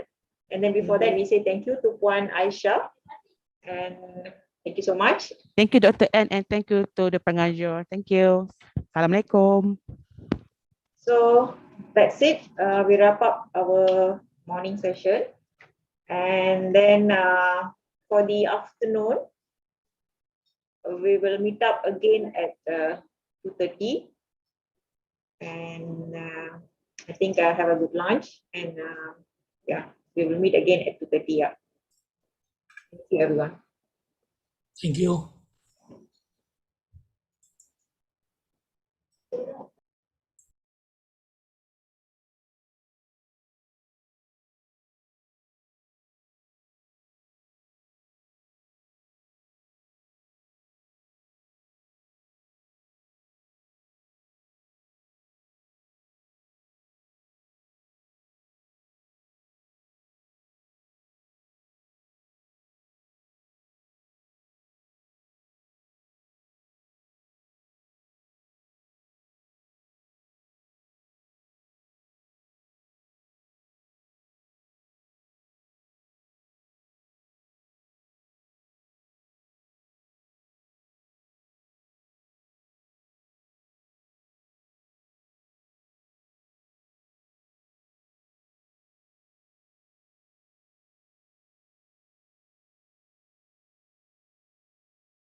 your time.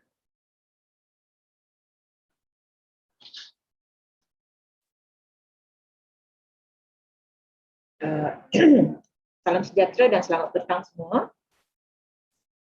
So we meet again after our break. So hopefully everyone has a good break and stay alert for our 4 more presentation in the afternoon session.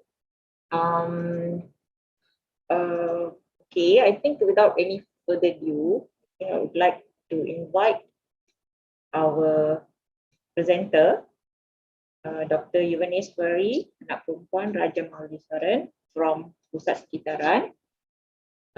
The topic of presentation today is development of detection strategies for transgenic papaya. So with that, we welcome Dr. Yuva.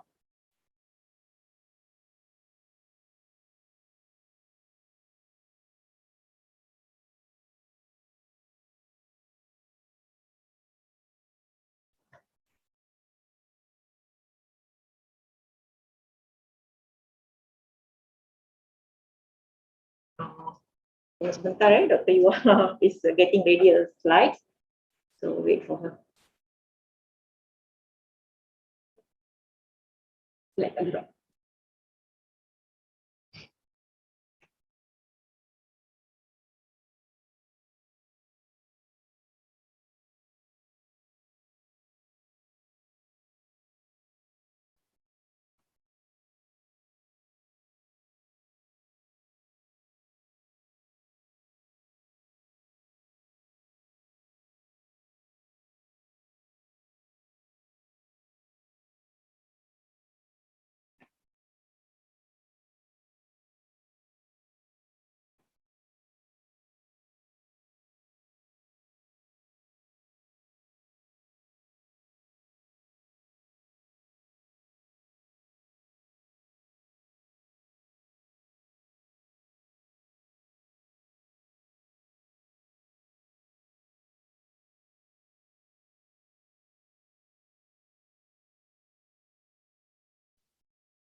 Tak ada suara ke?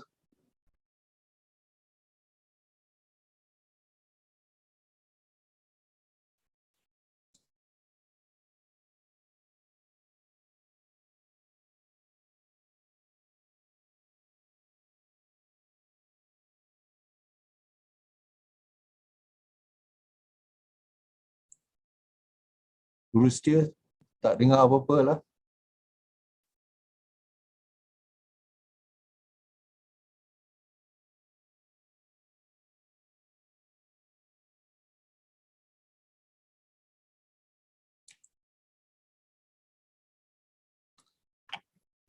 Minta Guru setia beritahu pembentang Dr. Yuwa. Suara tak dengar.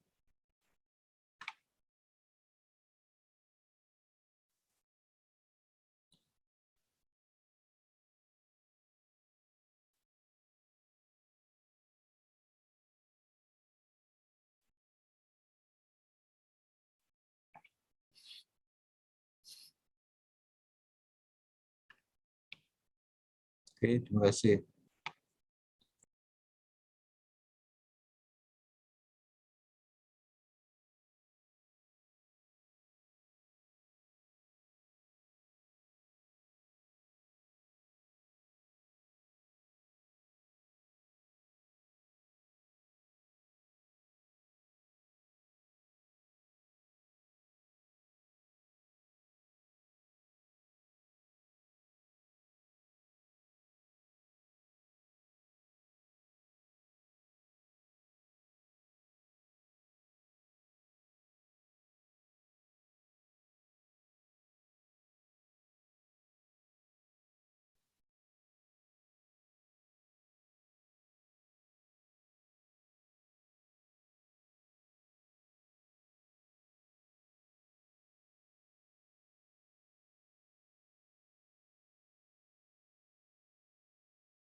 Testing.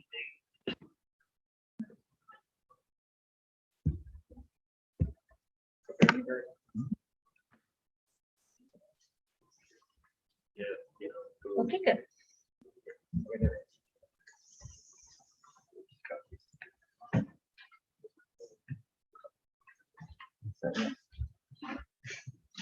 Start dari awal.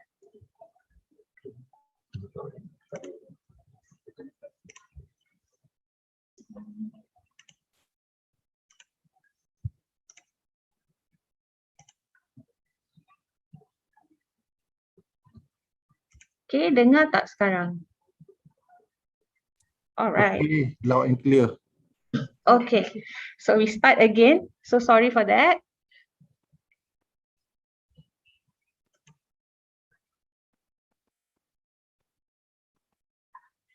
Okay, so sorry for the technical glitch.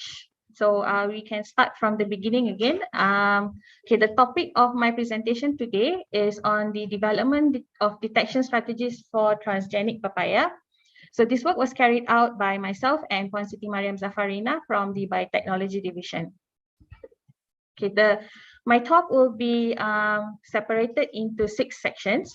The first would be on introduction and what is transgenic papaya, and also on the importance of regulating transgenic products. The fourth part would be on how we detect transgenic papaya in the lab, and a little bit on how a method was developed for detecting transgenic papaya. And finally, I will summarize this talk. Okay. So papaya, as we all know, is a favorite fruit in Malaysia. Its scientific name is Carica papaya, and we fondly call it betik in Malaysia and Indonesia. And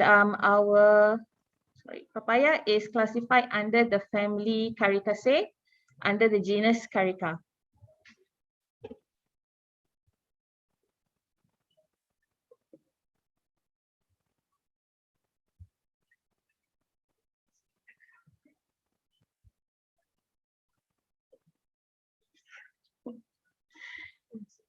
Tak nak gerak.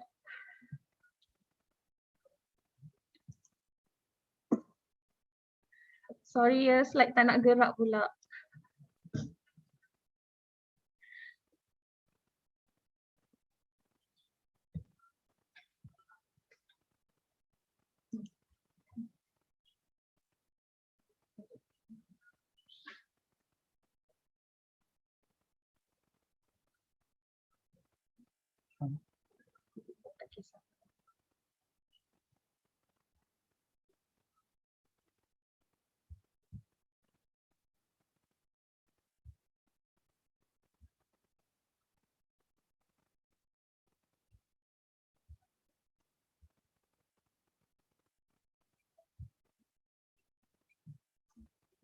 Okay, hope this works. Okay, so right. Okay, so papaya, as famous as it is, and as delicious as it is, papaya has been ravaged by different diseases throughout the years. And the two most disastrous diseases of the papaya, which almost caused a widespread destruction around the world, was the papaya ring spot virus. So the papaya ring spot virus is a member of the potyvirus family. It is a long flexus rod-shaped particle about 800 to 900 nanometers in length. It is a non-enveloped filamentous virion, and also it is encapsulated by coat proteins. It is commonly transmitted through aphids. The second disease of the papaya is the bacterial dieback disease, or the crown rot. It is caused by a bacteria called Erwinia. It is an anaerobic gram-negative rot possessing facultative flagella, and it has creamy to white colonies on the king's bee agar. The reason why I am introducing these two diseases is because transgenic papaya was developed to address these two particular diseases. Okay, so very briefly on the project, how many of you know that transgenic papaya is already in our markets in Malaysia? And how many of you are aware that you have probably eaten transgenic papaya without even you knowing it? So this project was initiated by the Department of Biosafety because they realized that transgenic papaya was already in our markets and there was no regulation for monitoring transgenic papaya.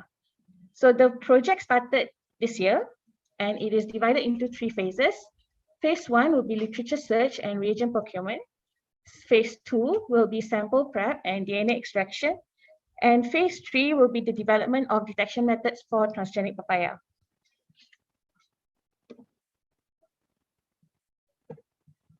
Okay, so what is transgenic papaya?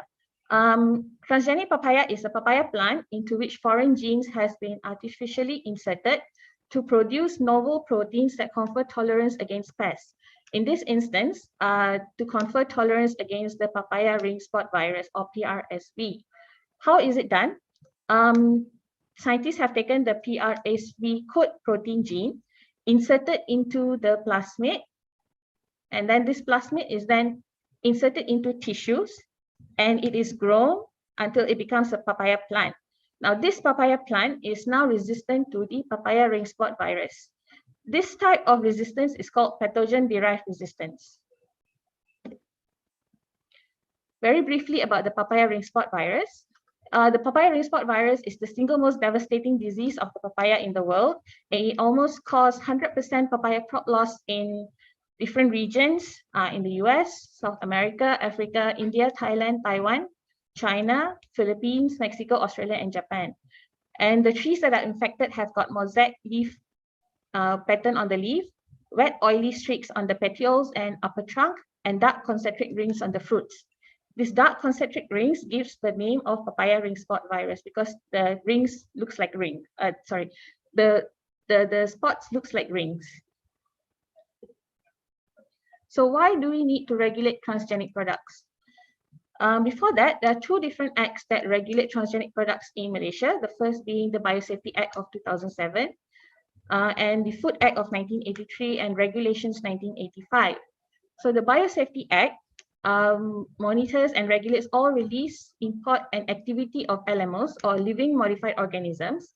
And it is required approval from the Department of Biosafety under CASA. So this Biosafety Act is to protect human, plant, and animal health, the environment, and biological diversity. The Food Act, on the other hand, is to protect against health hazards and fraud in preparation, sale, and use of food and methods. And in the year 2010, the Food Act was amended to include guidelines in labeling of food modified using modern biotechnology. So all food products that are made using modern biotechnology, for instance, all transgenic products has to be labeled since 2010. So the major concerns of transgenic products are three: the concerns to the environment, to our health, and also religion and ethical concerns. To the environment, the major concerns are horizontal gene transfer and vertical gene transfer. Horizontal gene transfer are transfers of genes from one species to another species, while vertical genes transfer happens between the same species, but between the GMOs and their wild type counterpart. For health concerns, we are more concerned about the exposure to new allergens. New GMOs on the market produces new proteins, and these new proteins causes allergens to the consumers like us. The second concern is the antibiotic resistance genes that get themselves to our gut flora. The third is on religion and ethics. So the insertion of genes from sources that are culturally and religiously prohibited is a major concern to us. For example, for Muslims, if the genes from porcine sources make their way into plant products, for example, from transgenic products, and also if the insertion of foreign genes into animals or plants, some people believe that are morally wrong. So what happens when we have regulation is that we give the choice back to the consumers to make the choice if they want to consume products of transgenic origin.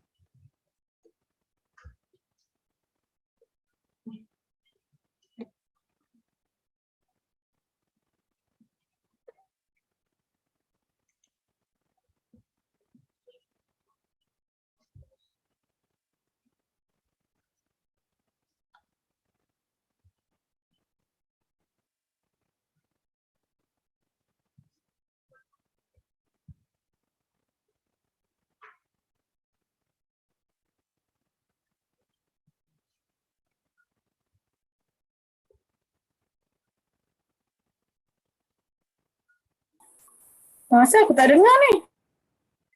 Kejap ya. Slide tak nak gerak.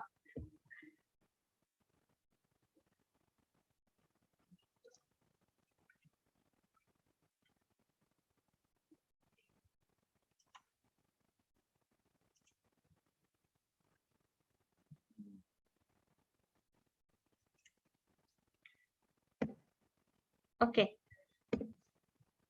Okay, so back to the presentation.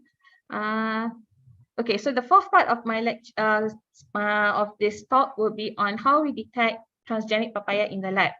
So these are the normal process that all samples that are received in the lab have to go through. The first part is sampling. So when the samples come, the samples are collected and then sent to the lab.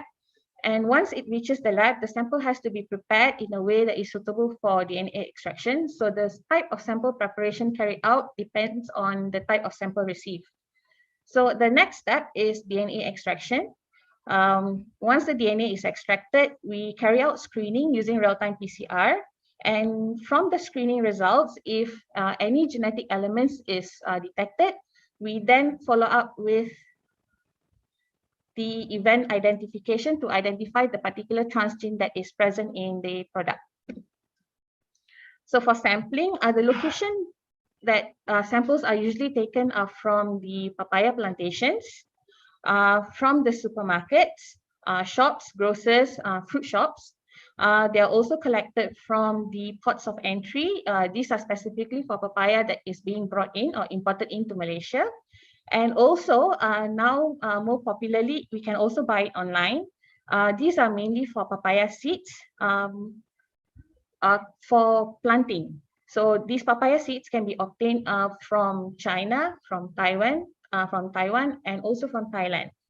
So the type of samples that are sent to the lab, papaya fruits, the fresh fruits, papaya seeds in packets, papaya leaf, and also products of papaya, which for example, papaya leaf tea in sachets, papaya juice, papaya jam, papaya candy, and so on. So how is the sample prepared? If the sample is fresh fruits, we cut it up. And because papaya is made up of more than 80% water, what we have to do is we have to remove the water from the sample before we can carry out the DNA extraction.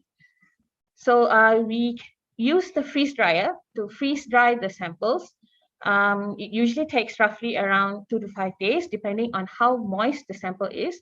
So if the papaya is ripe, juicy, and sweet, it takes longer. But if it's an unripe papaya with less moist water content, then it takes shorter.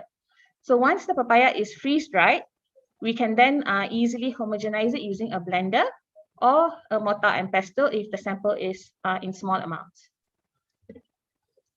Next step is to extract the DNA. So the purpose of DNA extraction is to isolate and purify DNA from other materials that are present in the sample. For example, from the cell debris, proteins, polyphenols, sugars, and etc. So because papaya is a fruit, it is high in polyphenols and sugar. So the right extraction method is important in order for us to obtain pure DNA. So the methods that we found to be most suitable for papaya is the CTAP PPT extraction, which is an organic extraction method, or the food-proof sample preparation kit, which is a column-based extraction, and also the InnoPrep food kit, which is a magnetic bead extraction method. Now, there are several challenges with papaya. Because of the high water content and also because of its high papain content, we generally get very low DNA amounts, roughly around 15 to 25 nanograms of DNA. And if we are dealing with young or green papaya, even lesser DNA is obtained because of the high concentrations of latex. And finally, if the moisture content, because of the high moisture content, the need to remove the moisture from the sample is paramount. So the step that, the freeze drying step for papaya is actually very important. Now, after DNA extraction, we will then screen the sample to see if there are any genetically modified elements present in the sample. How we do that is we screen for promoters, terminators, and genetic elements. So this image here shows a genetic cassette. This genetic cassette comprises of the promoter, the genetic element, and also the terminator at the tail end. So flagging the genetic cassette is the endogenous gene or the papaya gene. So what do we detect in this papaya? So for endogenous gene, we concentrate on the papaya reference gene, which is the chemopapain or the papain gene. For promoters, the most common promoters are the PNOS and the P35S promoters. For the terminators are the TNOS and the T35S terminators, while there are several genetic elements that we have found from various literatures. So the combination of promoters, terminators, and genetic elements for each cassette enables the deduction of which transgenes are present in the sample. Okay. So there are over 23 types of transgenic papaya that we have found through literature search. This is just some of it. The more common ones, each type of transgenic papaya is given a unique code. For example, 55-1 papaya is originating from Hawaii, whereas Huanong #1 transgenic papaya originates from China. The PRSV-YK transgenic papaya originates from Thailand, while the 1601 and 1705 transgenic papaya originates from Taiwan. So various regions of the world have got their own transgenic papaya, but these are the more common ones that we presume are in our Malaysian market. Okay, so for the detection of transgenic papaya, we have developed one promoter to detect the transgenic papaya. We have developed a promoter region. So the promoter is the detection of Agrobacterium tumefaciens nopalin synthase promoter. And how we do it is we're using real-time PCR. So this particular PNOS, for short, promoter is a 79 base pair fragment of the region spanning the junction between 5' genomic region and the transgenic PNOS. So and we amplify it using specific forward and reverse primers and a probe labeled with FAM, dye, and Tamara as a quencher. So the reason why PNOS was chosen is because out of the 23 known papaya transgenic lines, 16 of it uses PNOS as its promoter. So these are the experimental conditions, the primer and probe sequence, the master mix preparation, and the thymal cycling protocol. So we carried out molecular specificity and limit of detection. Excuse me. So for the specificity of this particular method, we carried out analysis on oilseed rape, maize, and soya events or transgenic events, and we found that all of the results were negative, except for the positive control, indicating that this method is highly specific to the PNOS region. And the limit of detection study that we carried out, LOD or limit of detection is the lowest concentration at which all replicates are positive. So how we report it is determined by the mass of transgenic DNA over the mass of genomic DNA in percentage. So out of the 10 replicates that we did for all the lower concentrations, we found out that 0.01% in 200 nanogram of total DNA. Excuse me. So with a CT of 35.9 as an average.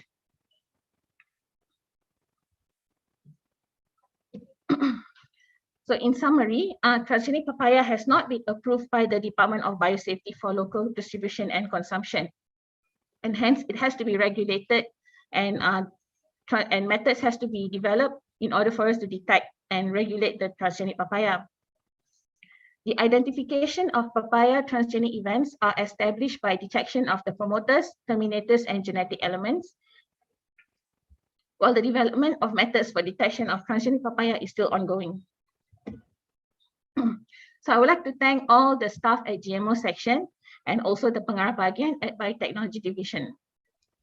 Okay, thank you very much. And I apologize for all the technical glitch that happened this afternoon. If there's any questions.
This question is from Yusra Lobby. Okay, Puan, thank you very much for the question. Okay, that's a very good question actually.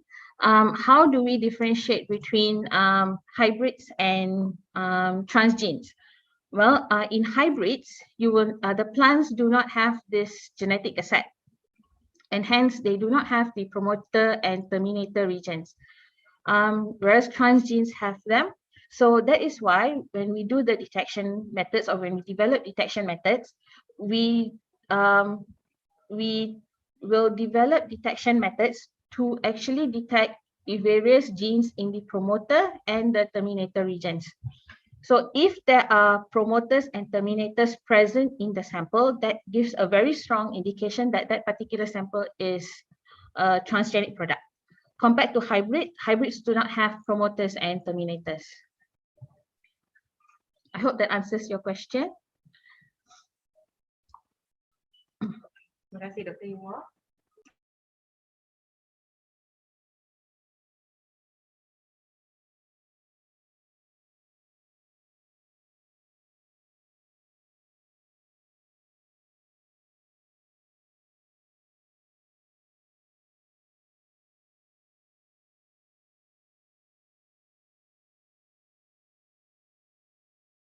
Interesting presentation today, and Okay, thank you, Dr. Dula. thank you very much.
Gula-gula. Apa makan? Habis makan.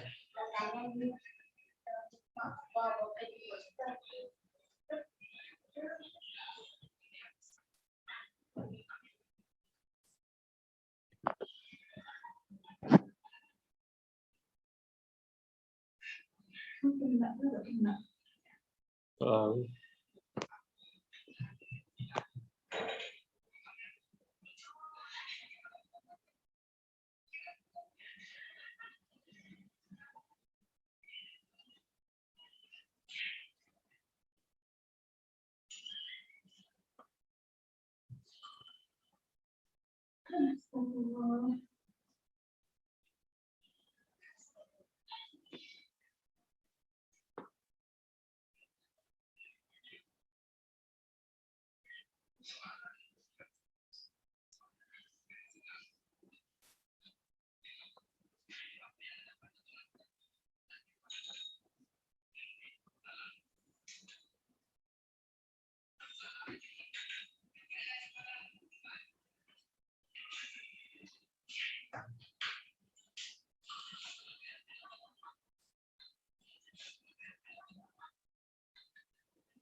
Boleh start.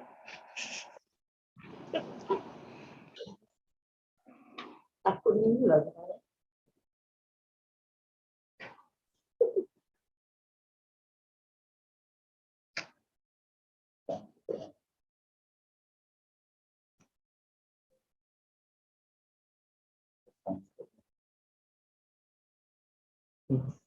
Azhar.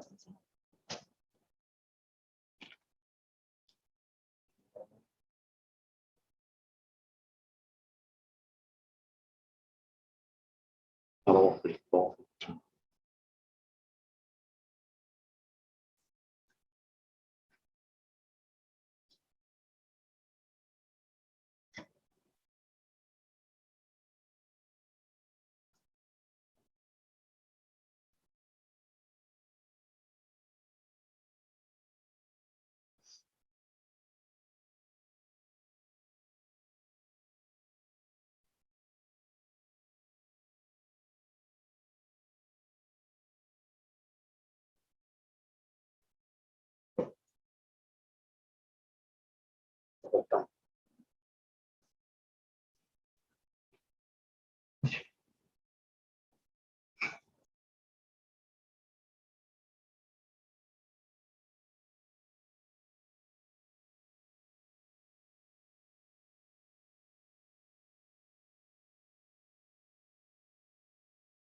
Yes,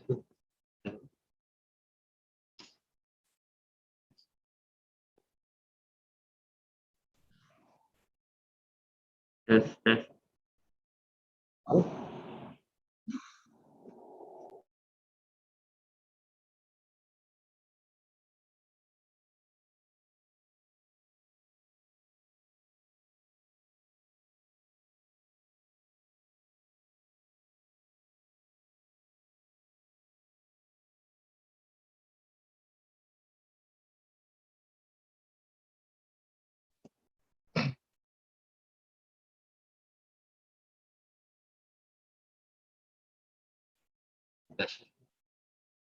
Yes, dulu.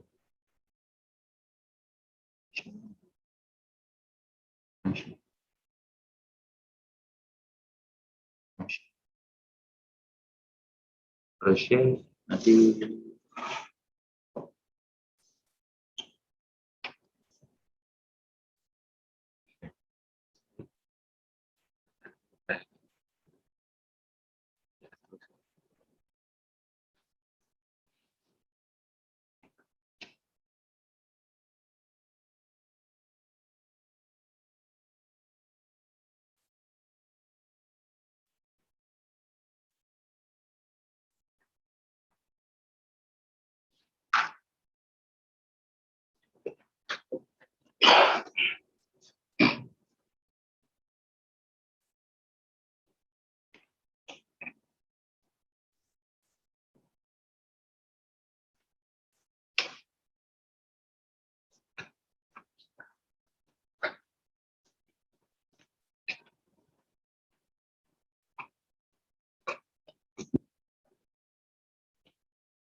Okey, selamat kembali semula.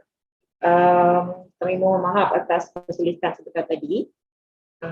Okey, kita juga ada sedikit perubahan dari segi pembentang kita. Because of some unforeseen event, we have to bring forward presentation by Encik Azhar bin Abdul Aziz. So we will listen to his presentation first before Puan Farah. Okay.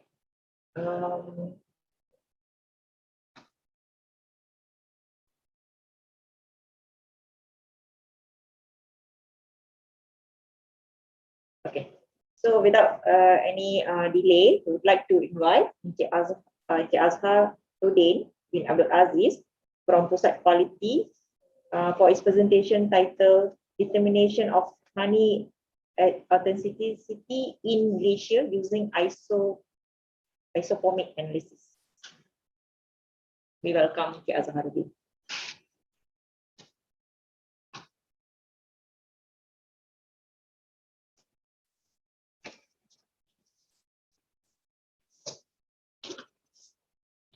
Hello, Assalamualaikum, salam sejahtera.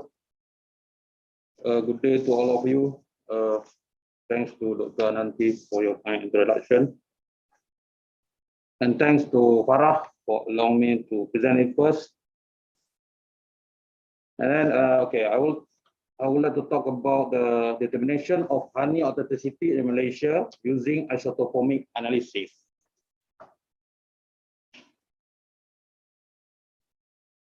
So before we go through the slide, let me introduce some background of this work. This work is carried out with other colleagues in research and instrumentation laboratory in Department of Chemistry Malaysia. So basically, this project, this method development is based on the food fraud case, where the food fraud is the one of the major problem in food supply chain and become a topic of interest in food safety nowadays.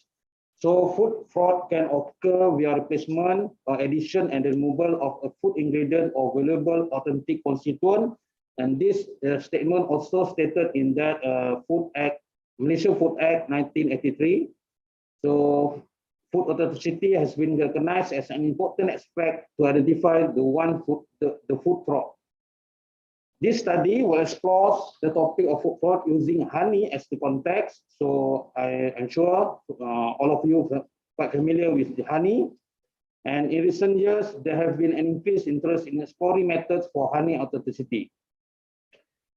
So nowadays, fake honey and honey alteration is on the rise to become a serious problem. Recent study did by Ahmad et al. From EPM reported that Malaysian honey consumers are indeed aware of the existence and prevalence of fraudulent honey.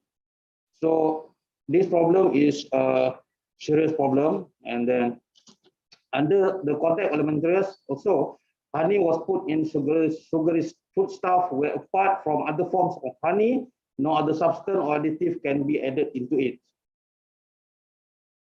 So first of all, I would like to know how do you sure about the honey that you buy or you consume is the authentic one?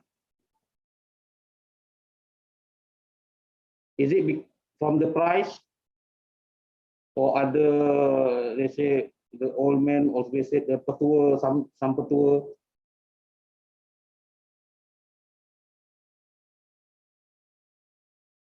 Okay.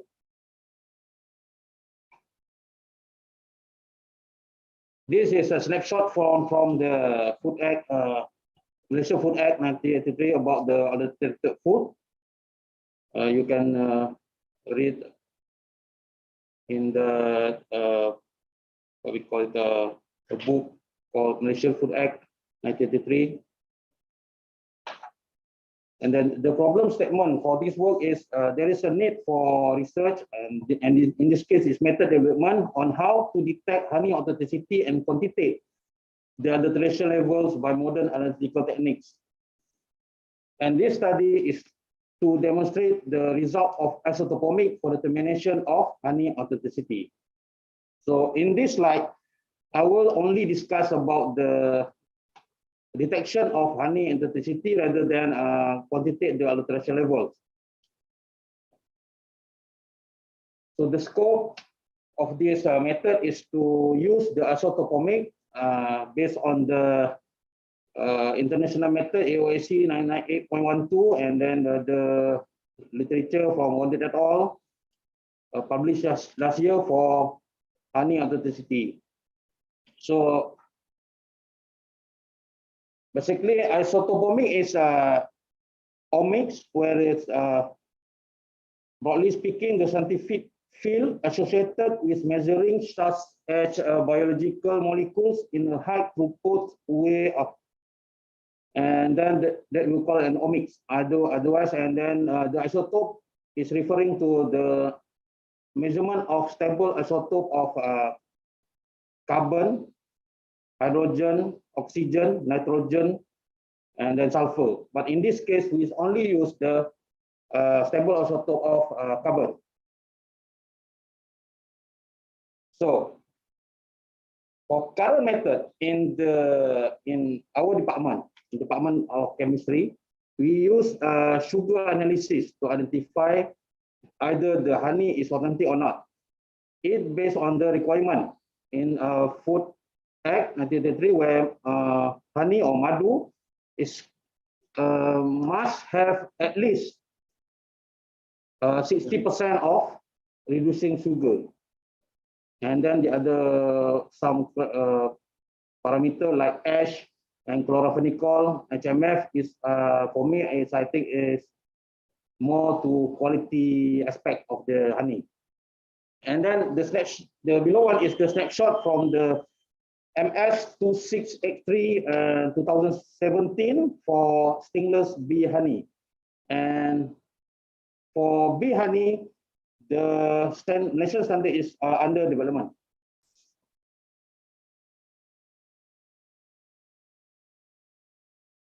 Okay, let's go to the result of the current method, where we can see the chromatogram from HPLC. So in this example, in this result, the only peak we can detect is sucrose. So is it the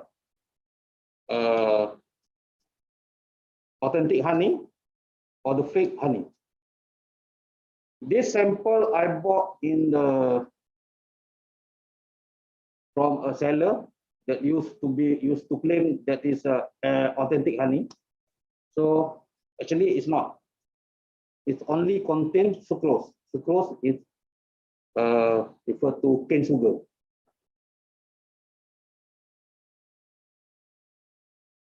And then this one, you can see there are some reducing sugar. There is fructose and glucose. However, sucrose is quite high in the sample.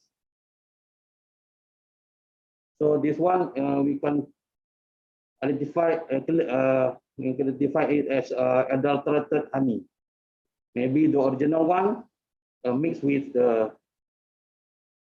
some kind of air gula.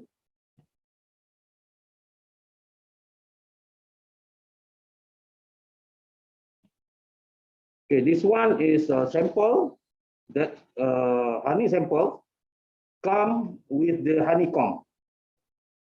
As you can see, the majority of the compound is reducing sugar, fructose and glucose. However, there is a little bit of sucrose. But when we look into the Malaysian Food Act, we can see there's some allowance for sucrose that this is not more than 10%. Okay, so I think it's still considered as good honey. And this one, it's not an honey, but it gives chromatogram, the result similar to the honey. So this is one of the recipe, one of the ingredients if you want to make fake honey. But I cannot explore. I cannot reveal at this moment.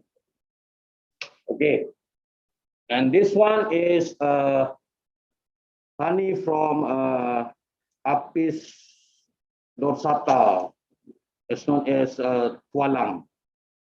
It's claimed as on the label.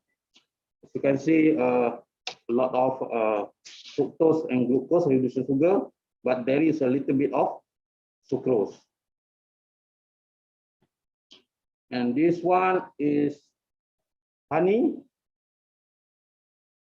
tualang honey. And then from this result, we can see it is a pure honey because it's only contain the fructose and glucose.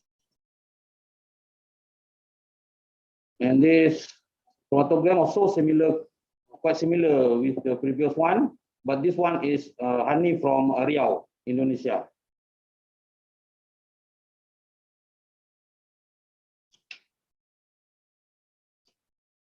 Okay, this one is quite similar with the previous two, tualang honey. However, it's not a honey. So we can use it as one of the ingredients.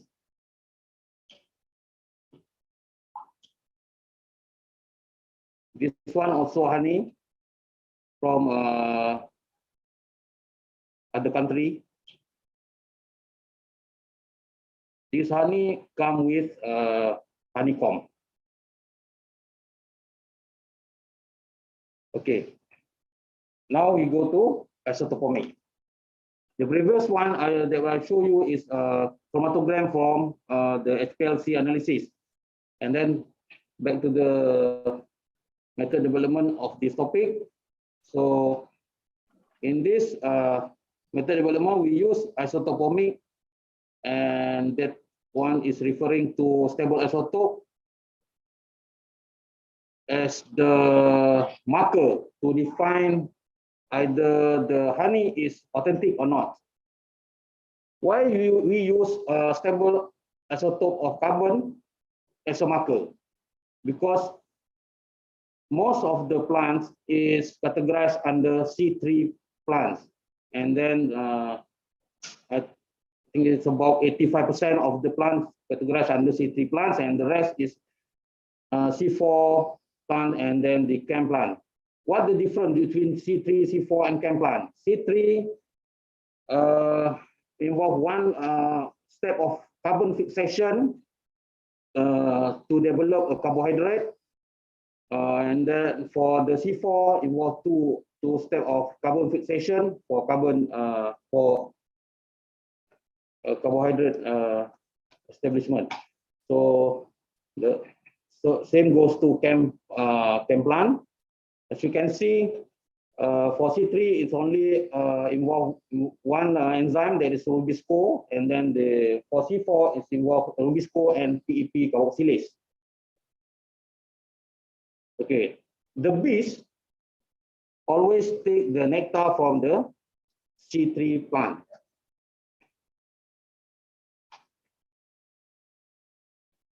Okay, this is the simple diagram for us to understand how the carbon isotope will represent the authenticity of honey.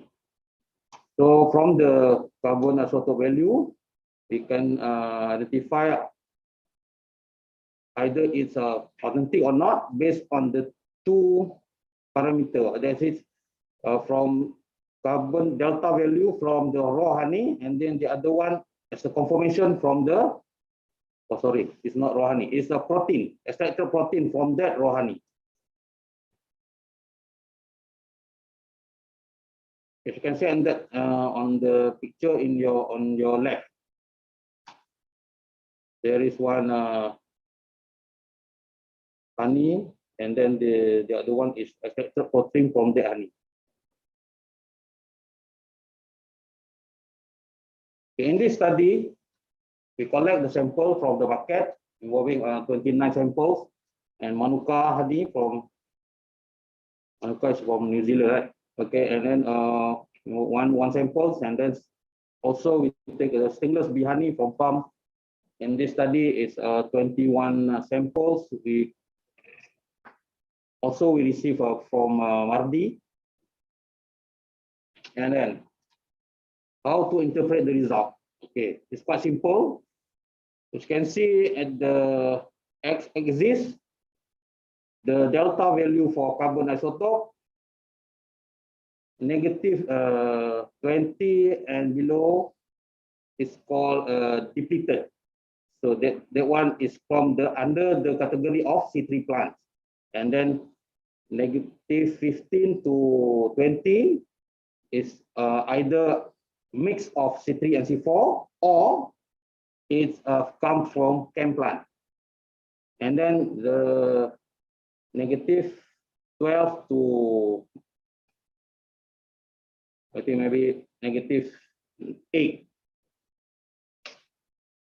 Negative 12 to negative 8 is under the C4 plants. This is come from sugarcane, and then the corn syrup.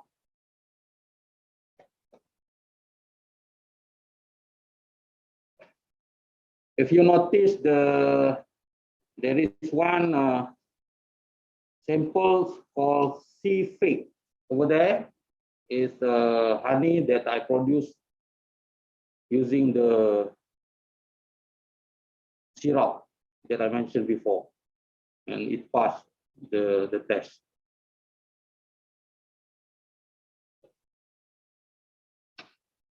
Okay, but when we go for the isotopic analysis, we can see the carbon delta value from raw honey against the delta carbon value from protein. It's not nitrogen, it's carbon. We can see some of the samples fall under the fake one. You can see the red categories.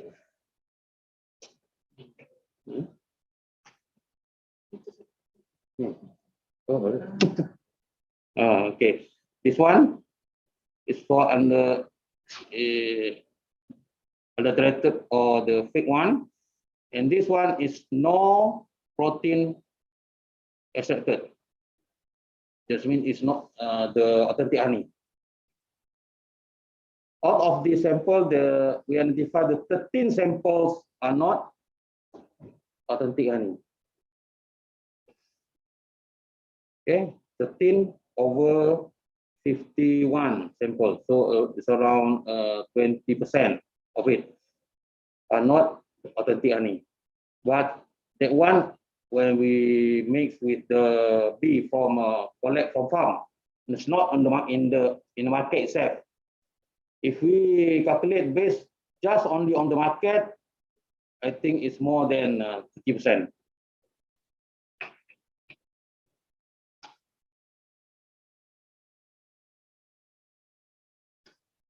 So as conclusion, the delta values for raw honey was found to be sufficient to detect honey adulteration, and the confirmation can be done by comparing its delta carbon delta values of extracted protein. Okay, as I mentioned earlier, there are some honey that we receive with the honeycomb. However, it passed the HPLC test but failed in the isotope test. So, why this one happened? Okay, when we go to the site, we can see that some beekeepers, they feed their bees with the water sugar, air gula. Is for bee survival. Otherwise, the bee will migrate to other place. That's why. But for me, if they want to change the cane sugar to the corn syrup or whatever, I think it's hard to detect. Okay, I would like to acknowledge a team from BKKM, bahagian keselamatan dan bahagian keselamatan makanan, bahagian kualiti dan keselamatan makanan KKM for their funding, and then Genome, Agensi Nuklear Malaysia, HARTI, IAEA, also the beekeeper, and then the Food Lab, Department of Chemistry Malaysia for running the sugar analysis, and our staff in research and instrumentation. Thank you. Okay.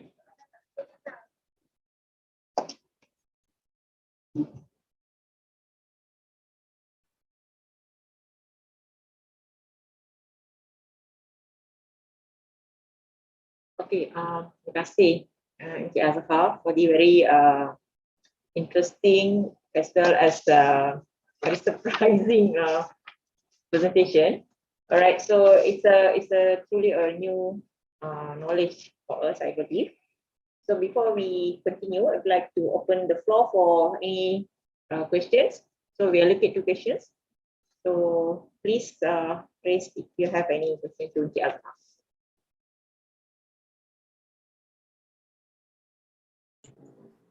Assalamualaikum Cik Azhar. Waalaikumsalam. Nak tanya, selain daripada carbon isotope, ada tak lagi macam chemical marker lain yang boleh jadi as a guide pada authenticity of honey? Yang kita boleh add on lah untuk kita authentic kita punya honey.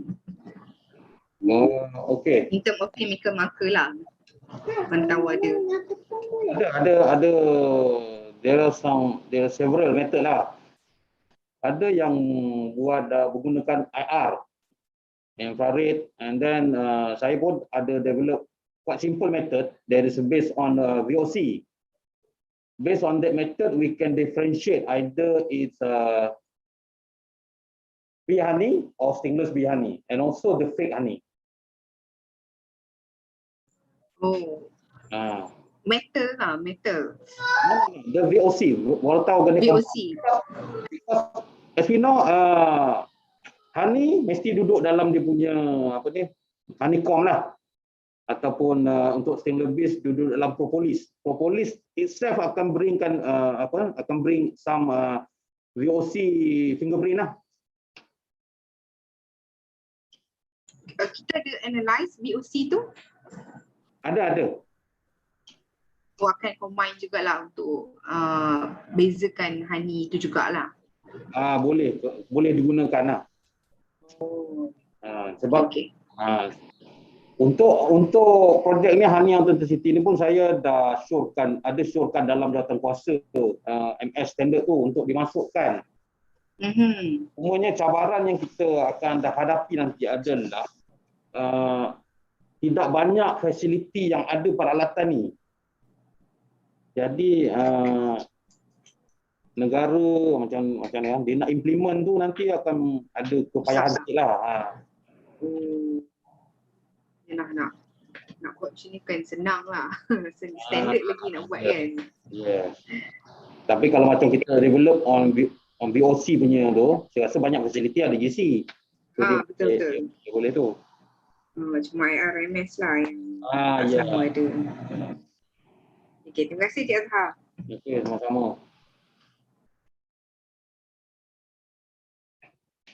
Okay, we open one more question.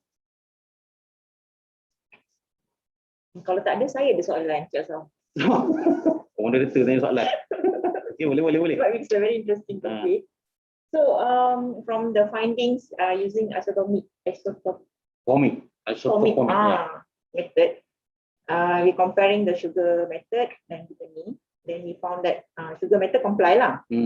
Then this method is not complying. And also the finding shows that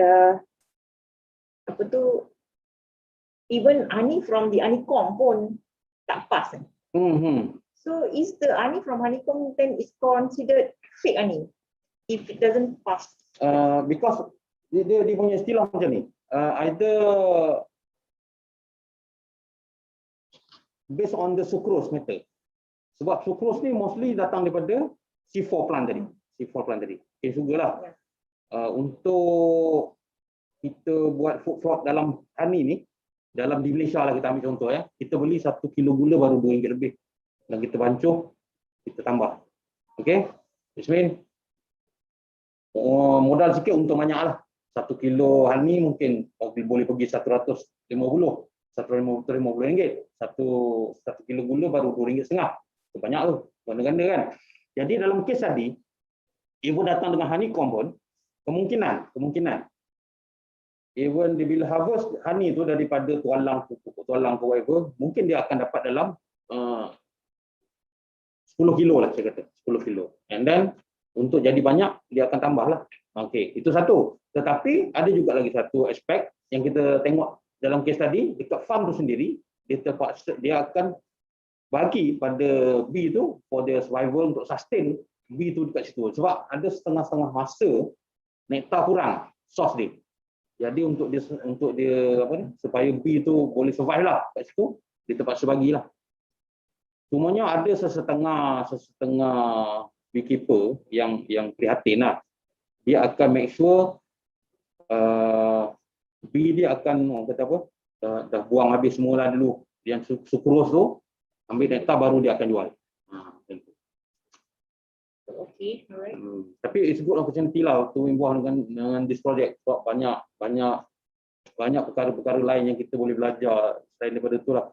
Even dekat sini pun saya berpeluang lah untuk attend satu workshop di IAEA, Cyberdorf Laboratory, Vienna, Austria. So kalau boleh nampak dekat sini, ini adalah saya boleh katakan mahaguru dalam isotop ni.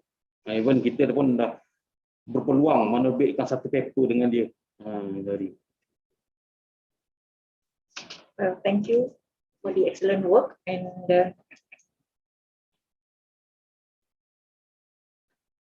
ada soalan lagi Ada lagi. Okay, so there is one soalan that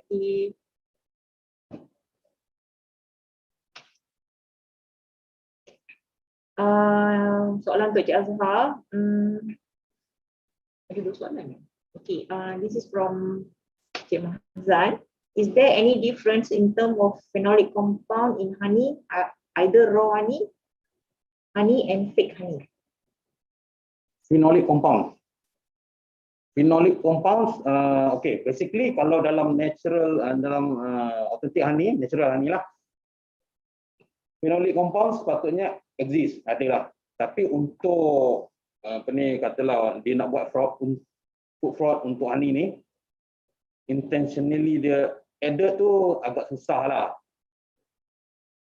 Sebab phenolic compoundnya bukannya satu, boleh menjadi pelbagai. Dan phenolic compound juga bergantung kepada persekitaran kawasan dia. Even yang analisis VOC yang saya buat pun, bila kita collect sampel dekat mangrove area, and then kita collect dekat vegetative area, and then ada satu kawasan lagi, kawasan hutan lah. Memang different type of VOC yang kita boleh detect. So untuk jadikan satu-satu phenolic compound tu sebagai marker rujukan agak sukar lah, tetapi boleh dilaksanakan. Cuma mungkin trace kadarnya sangat sedikit lah. Saya menjawab soalan ke tidak? Saya tanya tuan punya soalan ni. Jawab ke tak, Cik Mazlan? Tolong reply there's one more question also from Aisyah Abdul Aziz. Aisyah Kucing. Soalan dia adalah bagaimana dengan madu kelulut? Sebab jenis madu ni sangat popular. Okay. Madu kelulut, by taste pun kita dah boleh beza. Okay. Bee honey is sweet. But for stingless bee honey, kelulut dia agak manis, masam-masam macam itulah. So by taste tu kita dah boleh rasa. Tetapi in term of VOC, in term of chemical compounds, dia lebih banyak dekat stingless bee. That's why stingless bee is claimed as a superfood. Okay, tetapi dari segi khasiat apa semua tu saya tak explore lagi lah, sebab kita chemistry department, kita tengok angle chemistry dulu. Tetapi in Sarawak there is a big company going to enter this industry kan. Okey, saya harap menjawab soalan Puan Aisyah. Okey, dengan itu kita ucapkan terima kasih kepada Encik Azhar untuk pembincangan beliau. Seterusnya kita move on to our next presenter, iaitu Puan Farah Ad-Din binti Nordin daripada Pusat Forensik.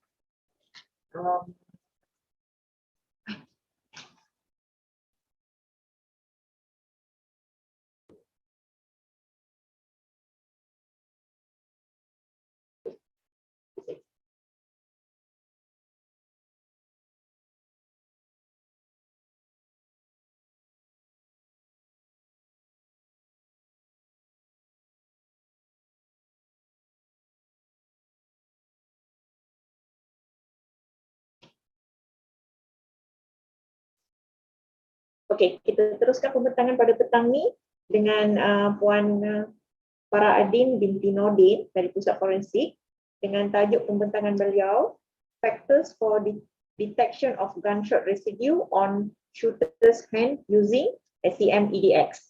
Dipersilakan Puan Farah. Assalamualaikum and a very good evening to all. Thank you, moderator, for the introduction. So, saya Farah Ad-Din Nordin daripada bahagian kriminalistik. So, hari ini saya nak share on a study on factors for detection of gunshot residue on shooter's hand using scanning electron microscopy energy dispersive X-ray ataupun SEM EDX. Okay, so I'll start with a brief introduction and then we'll go to the methodology and the results and discussion, and lastly will be on the conclusions.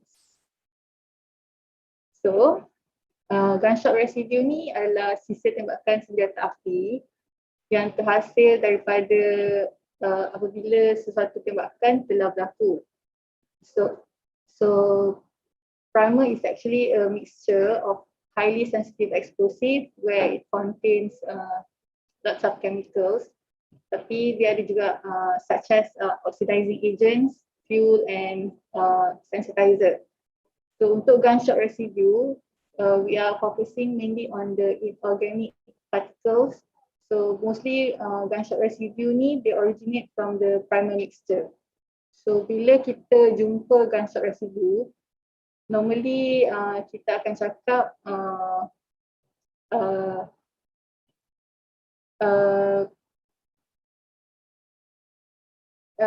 kita akan cakap yang gunshot residue itu adalah hasil daripada apabila suatu tembakan telah berlaku ataupun seseorang tu present near the environment of a discharging firearm ataupun dia ada memegang contaminated firearm ataupun ammunition. So it can mean three things. So ni pun sama, this is a gunshot residue when a firearm is discharged and assortment of vapors and particulate material are expelled in the area around the firearm. So untuk study ni kita fokus mainly on shooter's hand saja and bukan pembukaan yang lain. So biasanya GSR ni ia adalah primer residue particles yang biasanya bersaiz daripada 1 hingga 10 micrometers. And normally GSR particles will have a combination of lead, barium and antimony. So when you say that you are detecting a GSR particles, that particular particles must have these three combinations of materials, elements. And morphology GSR ni biasanya ia adalah dalam spherical in shape, but ada juga GSR yang dalam irregular shape. So objective of study ni adalah untuk recover GSR particles daripada tangan penembak menggunakan senjata api yang berbeza. Satu adalah revolver dan satu adalah pistol, dan juga daripada sampling site yang berbeza. Sampling site ni refer kepada tangan penembak lah. So, kita ada 4 regions of sampling site daripada tangan penembak dan ianya diambil dari kedua-dua belah tangan penembak. The left hand side and the right hand side. So objektif kedua adalah kita nak compare efisiensi untuk detect GSR ni menggunakan dua teknik, iaitu sama ada guna swabbing method ataupun kita guna tape lifting method. And objektif ketiga adalah untuk kita melihat faktor-faktor yang boleh mempengaruhi pengesanan partikel GSR ni di atas tangan penembak.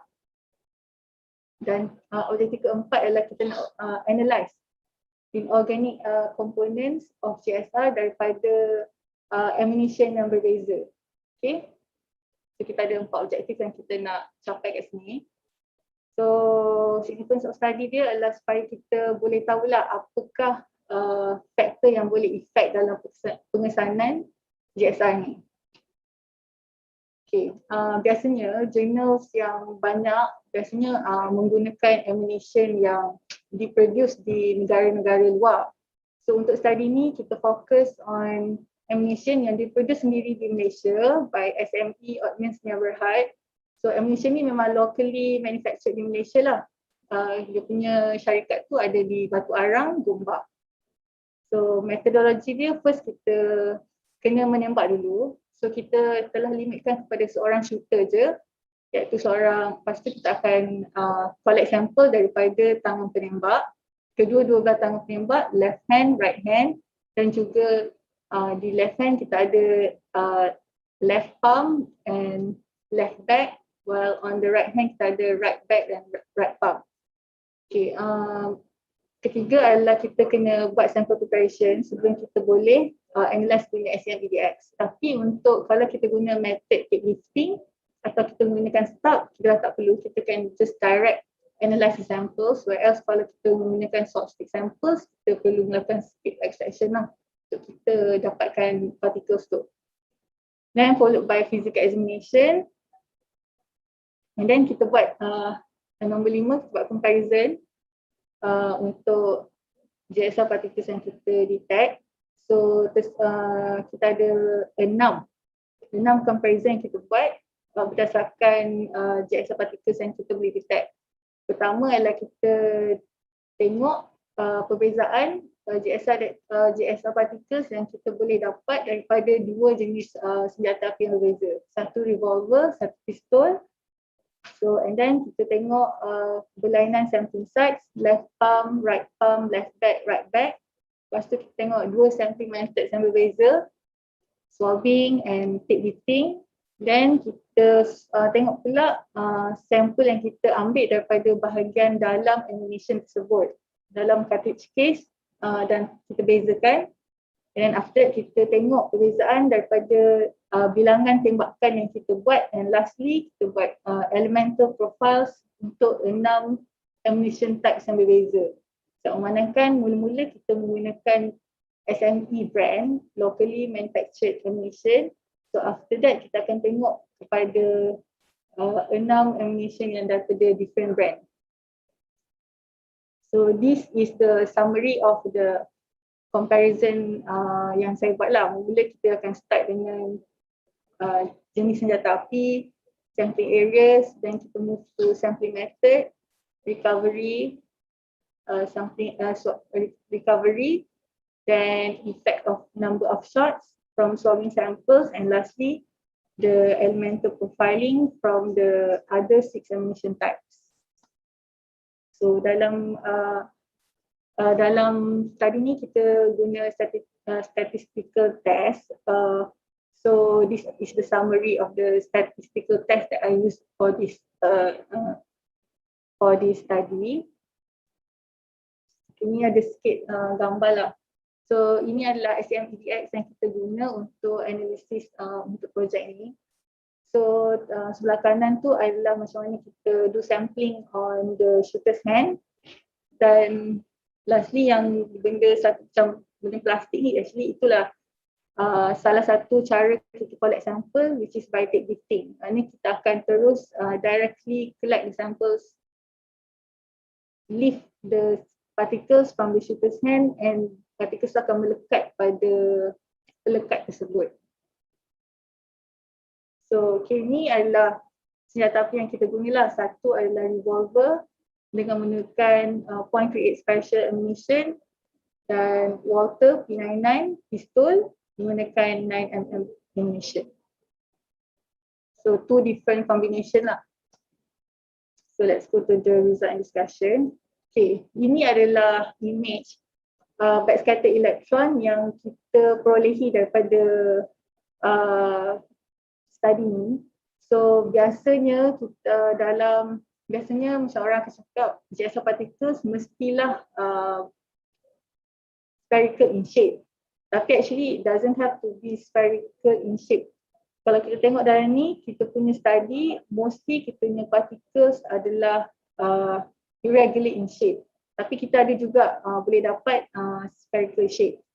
So kita ada macam banyak sizes lah of particles yang kita boleh nampak.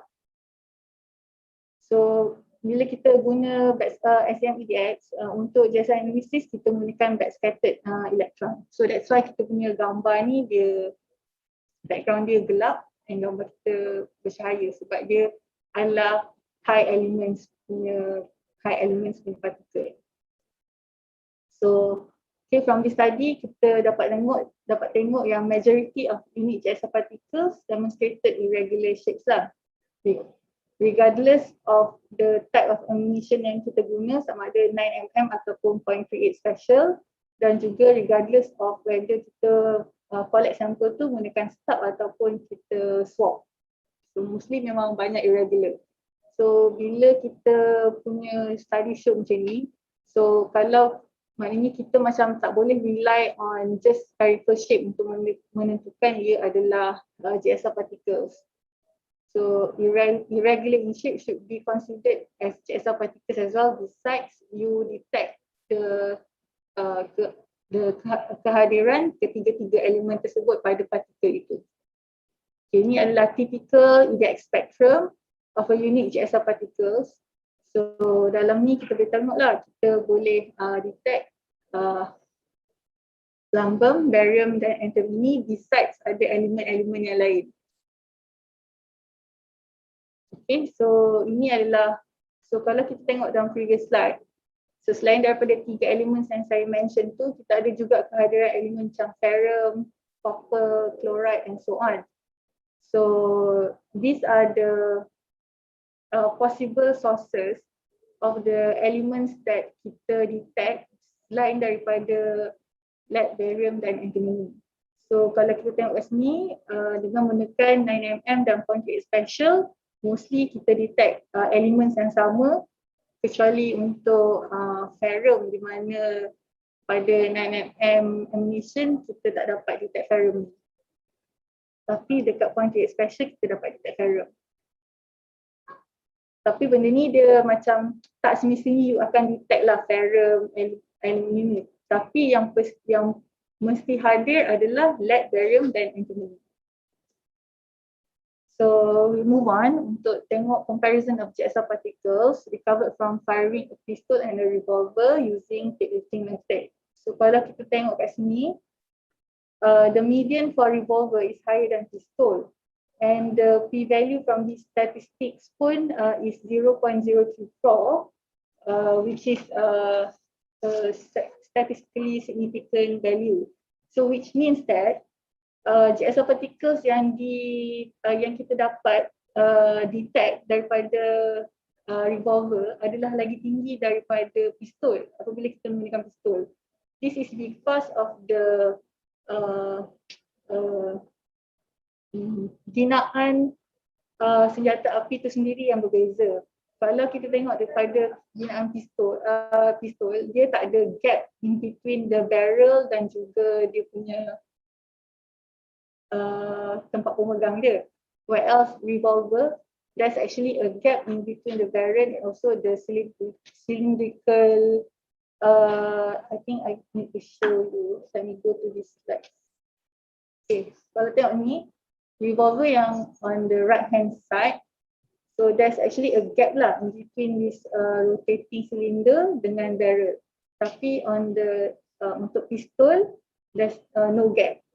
So that's why bila kita tembak guna revolver, kita boleh dapat lagi banyak particles because GSR dilepaskan, deposited onto the shooter's hand, banyak keluar through the gap in between the revolver. So that's why we can say that kalau kita tembak guna revolver, the chances of getting a higher number of GSR particles is higher. So then this is also the bar graph showing the unique GSR particles that we detected from pistol and revolver. And from here we can see that the higher number of particles detected from revolver, sebab the higher mean is higher for revolver compared to pistol. So untuk comparison kedua adalah kita nak tengok different sampling sites in between pistol dan juga revolver. Okay, now let's focus on pistol dulu. So kalau kita tengok p-value untuk pistol, kita dapat 0.545, which means that macam number of particles detected pada keempat-empat sampling site ni adalah tak memberi kesan kepada particles, GSR particles yang kita boleh detect. So keempat right back, right palm, left back, left palm ni, kita still boleh detect GSR particles pada keempat-empat sampling site tersebut. Sama juga dengan revolver, p-value is 0.218, which is higher than 0.05.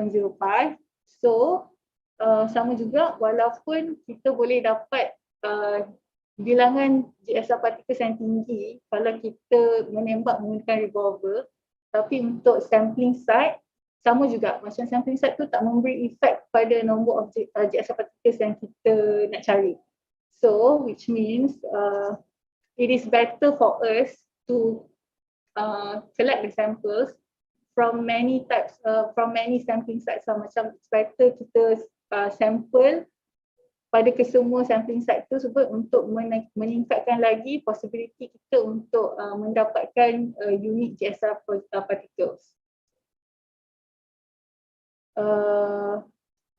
Okay, dan kita move kepada perbezaan antara collection efficiency between swabbing dan juga kita guna swab stick. Kalau kita tengok, kalau kita guna swab sticks, particles yang kita dapat detect adalah sangat rendah berbanding dengan kita start ataupun kita buat take lifting.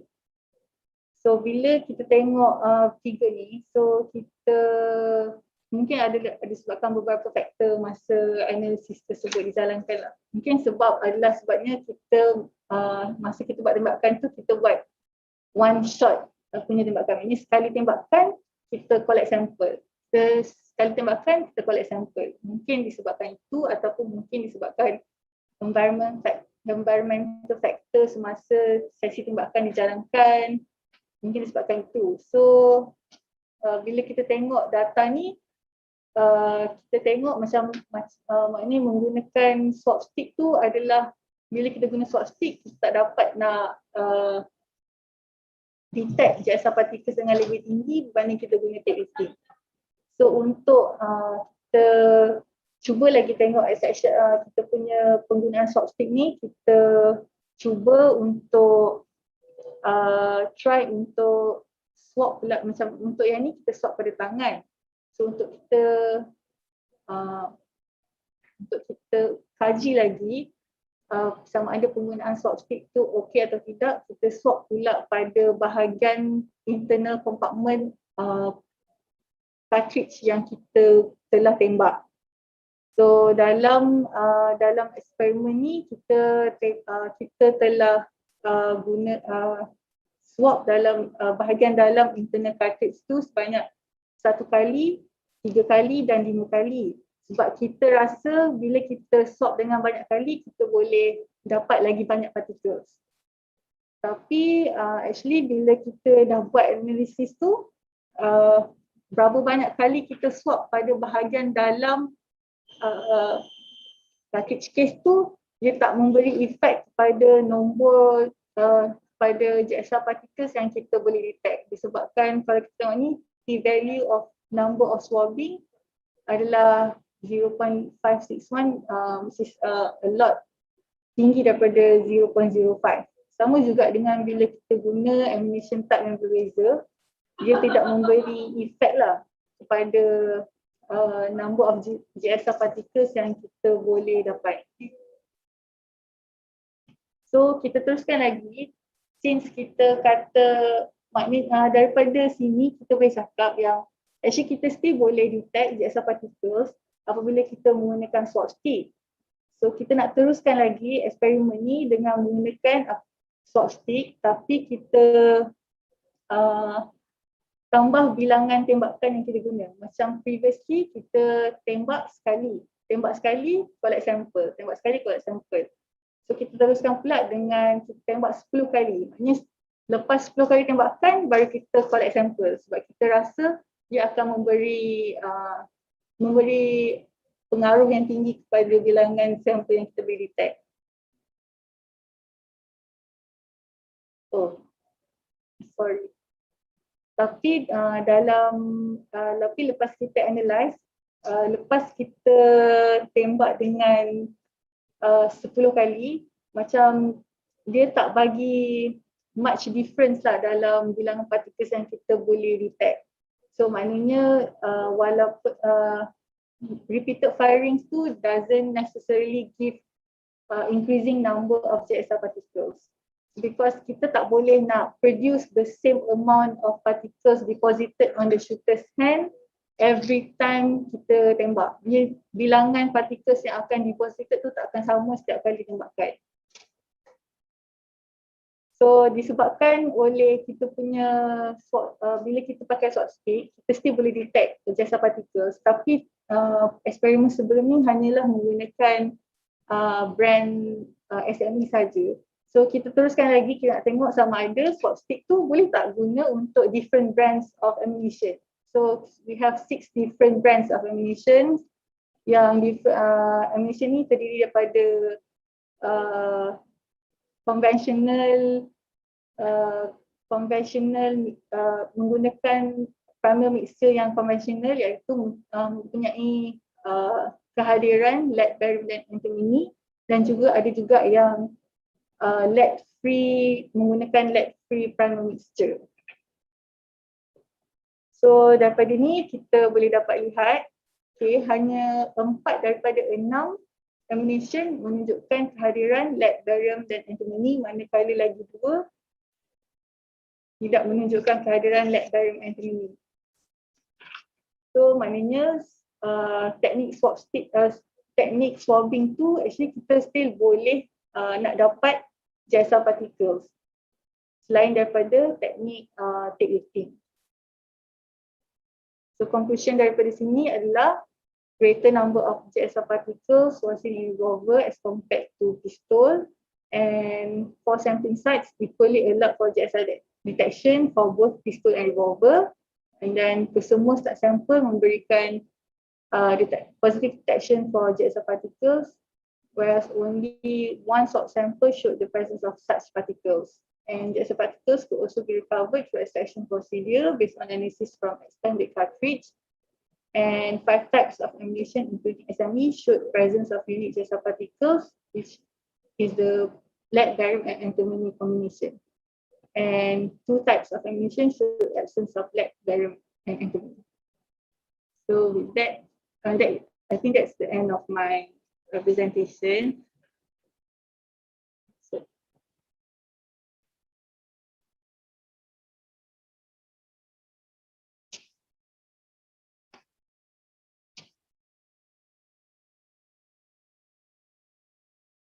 Okay. Ucapkan terima kasih untuk kepada Puan Farah for a very interesting presentation about examination. So now since we're running out of time at this moment, so there is no open questions, but you can raise a question into the chat section so that Puan Farah can address your concerns. So with that, we would like to thank again Puan Farah for your presentation. okay, thank you.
Okay, now moving on to our last presenter for this afternoon session.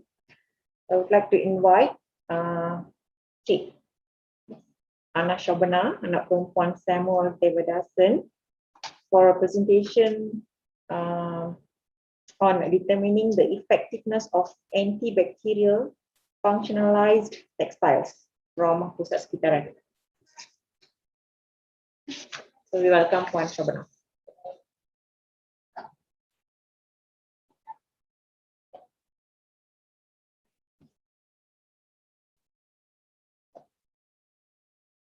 Okay, good evening, everyone.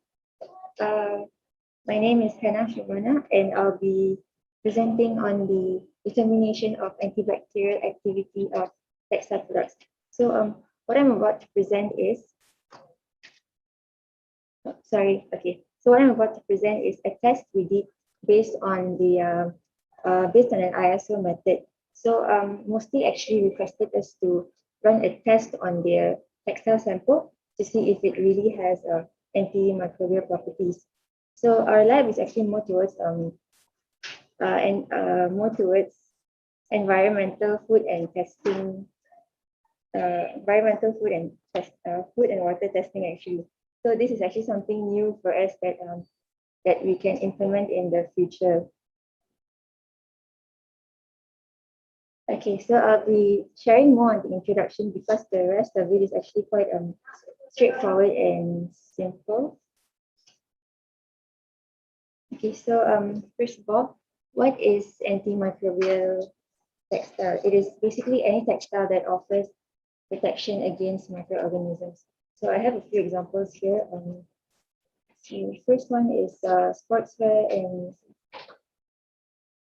undergarments, wound dressing materials, and medical bedding and mattresses. Okay, so why is it necessary?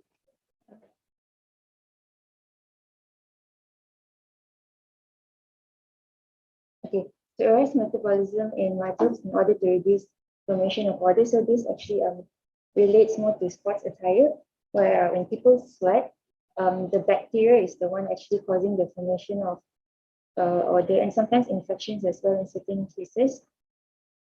Next is to safeguard the textile products from staining, discoloration, and quality deterioration, to control spread of disease and danger of infection following injury, which is why it's important for wound dressing materials to have antimicrobial finishes. And the last one is to avoid cross-contamination by microorganisms. But many extensive researches have been done on this topic. I've just taken a few screenshots to show all of you. I'm just going to skim through quickly here.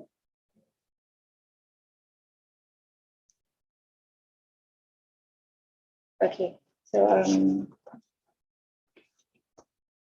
so antimicrobial agents are agents that kill microorganisms or inhibit their growth by breaching their cell wall and altering the membrane permeability of the cell itself. So this causes the leakage of metabolites out of the cells, disables the cell functions, and also inactivates the enzymes inside the cell. And this actually prevents the organism from functioning and reproducing. So as you can see, the first picture here, there are no antimicrobial agents, so the bacteria can keep on multiplying. The next one here, there's this red string around it, which means it's inhibited. We call it bacteriostatic agents. And the last one here, where the bacteria is dead, we call it bacteriostatic antimicrobial agents. So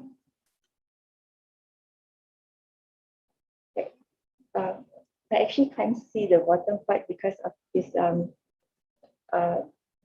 thing here. Jadi tolong gerak tak ada sebab. Okay.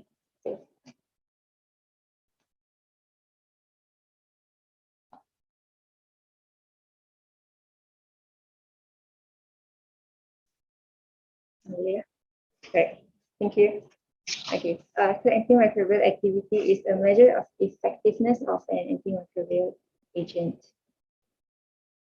Okay. So there are two different kinds of finishing mechanisms for antimicrobial textiles. The first one is a control release mechanism, which is also known as leaching antimicrobials. The next one is chemically bound, which is also known as non-leaching antimicrobials. I'll explain using this diagram. So you can see the red dots here in the leaching section. It is the antimicrobials. So as you can see, it's leaching out into the surroundings and it is killing bacteria outside as it contacts the bacteria. So whereas for non-leaching, the antimicrobial agent is actually chemically bonded onto the surface of the textile, and the microorganism gets killed when it contacts the surface of the textile. So for leaching antimicrobials, it is often effective, but it loses its effectiveness because it keeps leaching out. So it gets less effective with the wear and tear. Okay, and I have a very familiar example here for all of you. So Norex actually uses antibacterial agents in their products. So the agent that they use is active silver. So the active silver actually inactivates the bacterial cells that the microfiber picks up. This company uses the same ISO method that we use in the lab to test the textile sample that we received. Right. So here you can see the microfiber pot. It picks up dirt, grease, and moisture. So when it's all inside the cloth, the active silver would go to work and self-purify the pot. So when we use the pot elsewhere, it doesn't cause cross-contamination. This is the same thing which I explained earlier. So the silver ions, which is the antibacterial agent, would inactivate the enzymes inside the cell, and then it would cause breakdown of life supporting functions, and then the bacteria will not be able to reproduce. Okay, so moving on. Microorganisms can be divided into a few different categories, which you can see here, but we will be focusing on bacteria. So bacteria can be divided into gram-positive and gram-negative. The bacteria that we use for the study is Staphylococcus aureus, which is a gram-positive bacteria. Okay.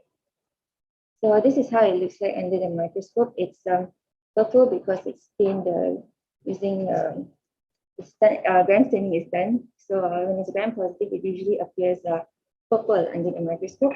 And Staphylococcus aureus is usually round. No, it is round, and it forms clusters like grapes. So it looks like mini grapes under the microscope actually. So SRS is not always pathogenic because it is considered as normal flora on our skin and inside of our nose.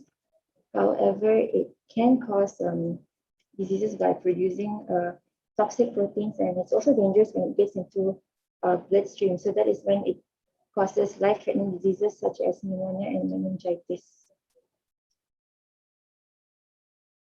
Okay, so the objective of this test is to determine and confirm the presence of antibacterial finishes and the effectiveness of it on textile products using the ISO 20743 method. And the hypothesis is if no growth is observed on the antibacterial textile, then the textile is proven to have antibacterial properties. All right, so I'll move into the methodology. Okay, this takes about a week each time we do it. So for day one, we would take a bead containing Staphylococcus aureus pure culture, which we maintain in the lab. So one bead would be enough. So we would take one of this, streak it onto a PCA plate, which is a growth media, and then we would incubate it for 24 hours. So day two, we would take one colony from the PCA, and we would inoculate it into 20 mL of TSP, which is an enrichment media, and we would incubate it using an incubation shaker for uniform growth. So day three, we would take 0.4 mL of the inoculum and transfer it into a new 20 mL TSB and incubate it for 3 ± 1 hour. And we're supposed to get a concentration of 10 to the power of 5 colony forming units per ml. Right. So once we've gotten this bacterial concentration, we would take 0.2 mL of the we would take 0.2 mL of the inoculum and pipette it into each bottle here. So there are 12 bottles altogether. 6 bottles here, we use it to test at 0 hours, which is T0, and the remaining 6 is for T24. So 3 of it here is the antibacterial samples, and the other 3 is the control sample. Right. So after we put in 0.2 mL of the bacterial inoculum, we would immediately pipette 20 mL of the checkout physiological saline into each bottle and shake it using a vortex. So after we've done this, we would plate it out and incubate it to check for the concentration. So for the remaining 6 samples, we would incubate it for 24 hours. So this is on day 4. Once we've incubated it for 24 hours, we would take it out and do the same procedure as we did for the previous 6 bottles. These are our results. Okay, so for test samples 1, 2, and 3, which is the antibacterial textile samples, there was no growth found, and for the control samples, this was the growth found. So for T0, it was at 10 to the power of 4 colony forming units, and for T24, it went up to 10 to the power of 6 colony forming units. Okay, so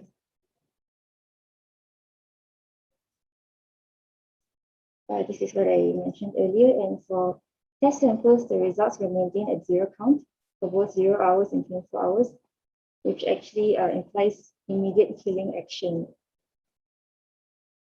Right, so shake out physiological saline, which we used just now, 20 minutes after we put in the bacteria.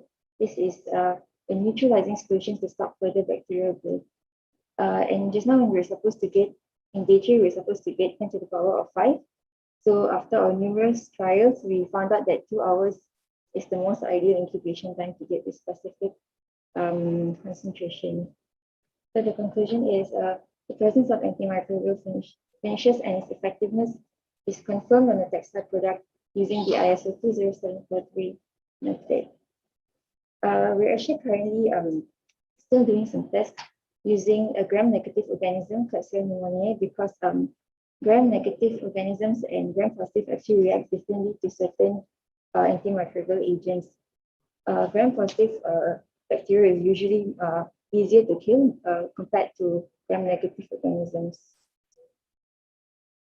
Right, so I would like to take this opportunity to thank and appreciate my director, Encik Harun, and my ex-head of section, Dr. Umar Puya, who just got a promotion, for their continuous assistance and guidance. And of course, my colleague, Mania Shahira, for all the effort in doing this test together with me.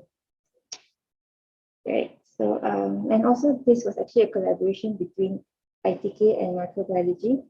So ITK used the same textile to run tests to check for antiperspirant, while we did it for antimicrobial properties. Okay, so this is the list of references that I used, and then, okay, thank you.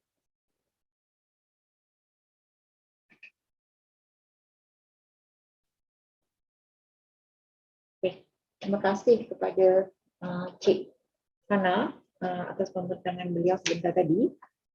Seperti yang saya mention earlier, sebarang soalan sila kemukakan melalui chat section so that she can answer your question accordingly.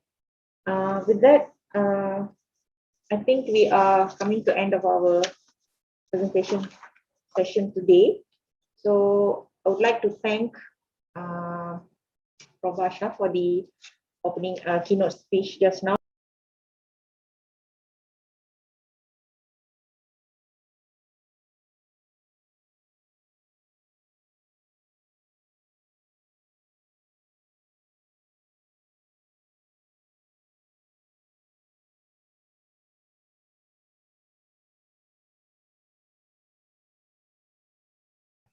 Your mic is off.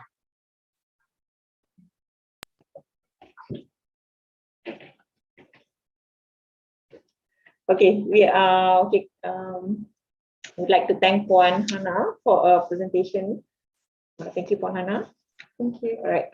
So as usual, any question regarding her presentation, please address it through chat sessions, and she will attend to it accordingly.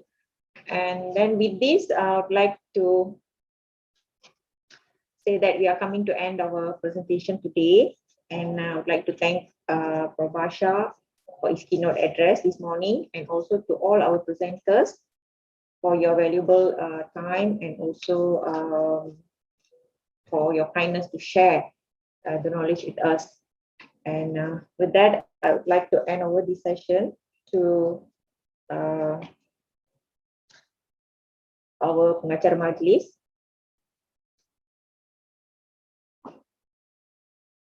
So, all right. Thank you, everyone. See you all. Terima kasih diucapkan kepada Puan Moderator yang berusaha Dr. Ananti Ratnam dan semua pembentang pada hari ini. Sesi pembentangan akan bersambung pada hari esok mulai pukul 8.30 pagi. Dimohon semua hadirin yang mengikuti melalui aplikasi Zoom untuk masuk ke pautan 10 minit lebih awal. Sekian sahaja. Terima kasih dan jumpa lagi.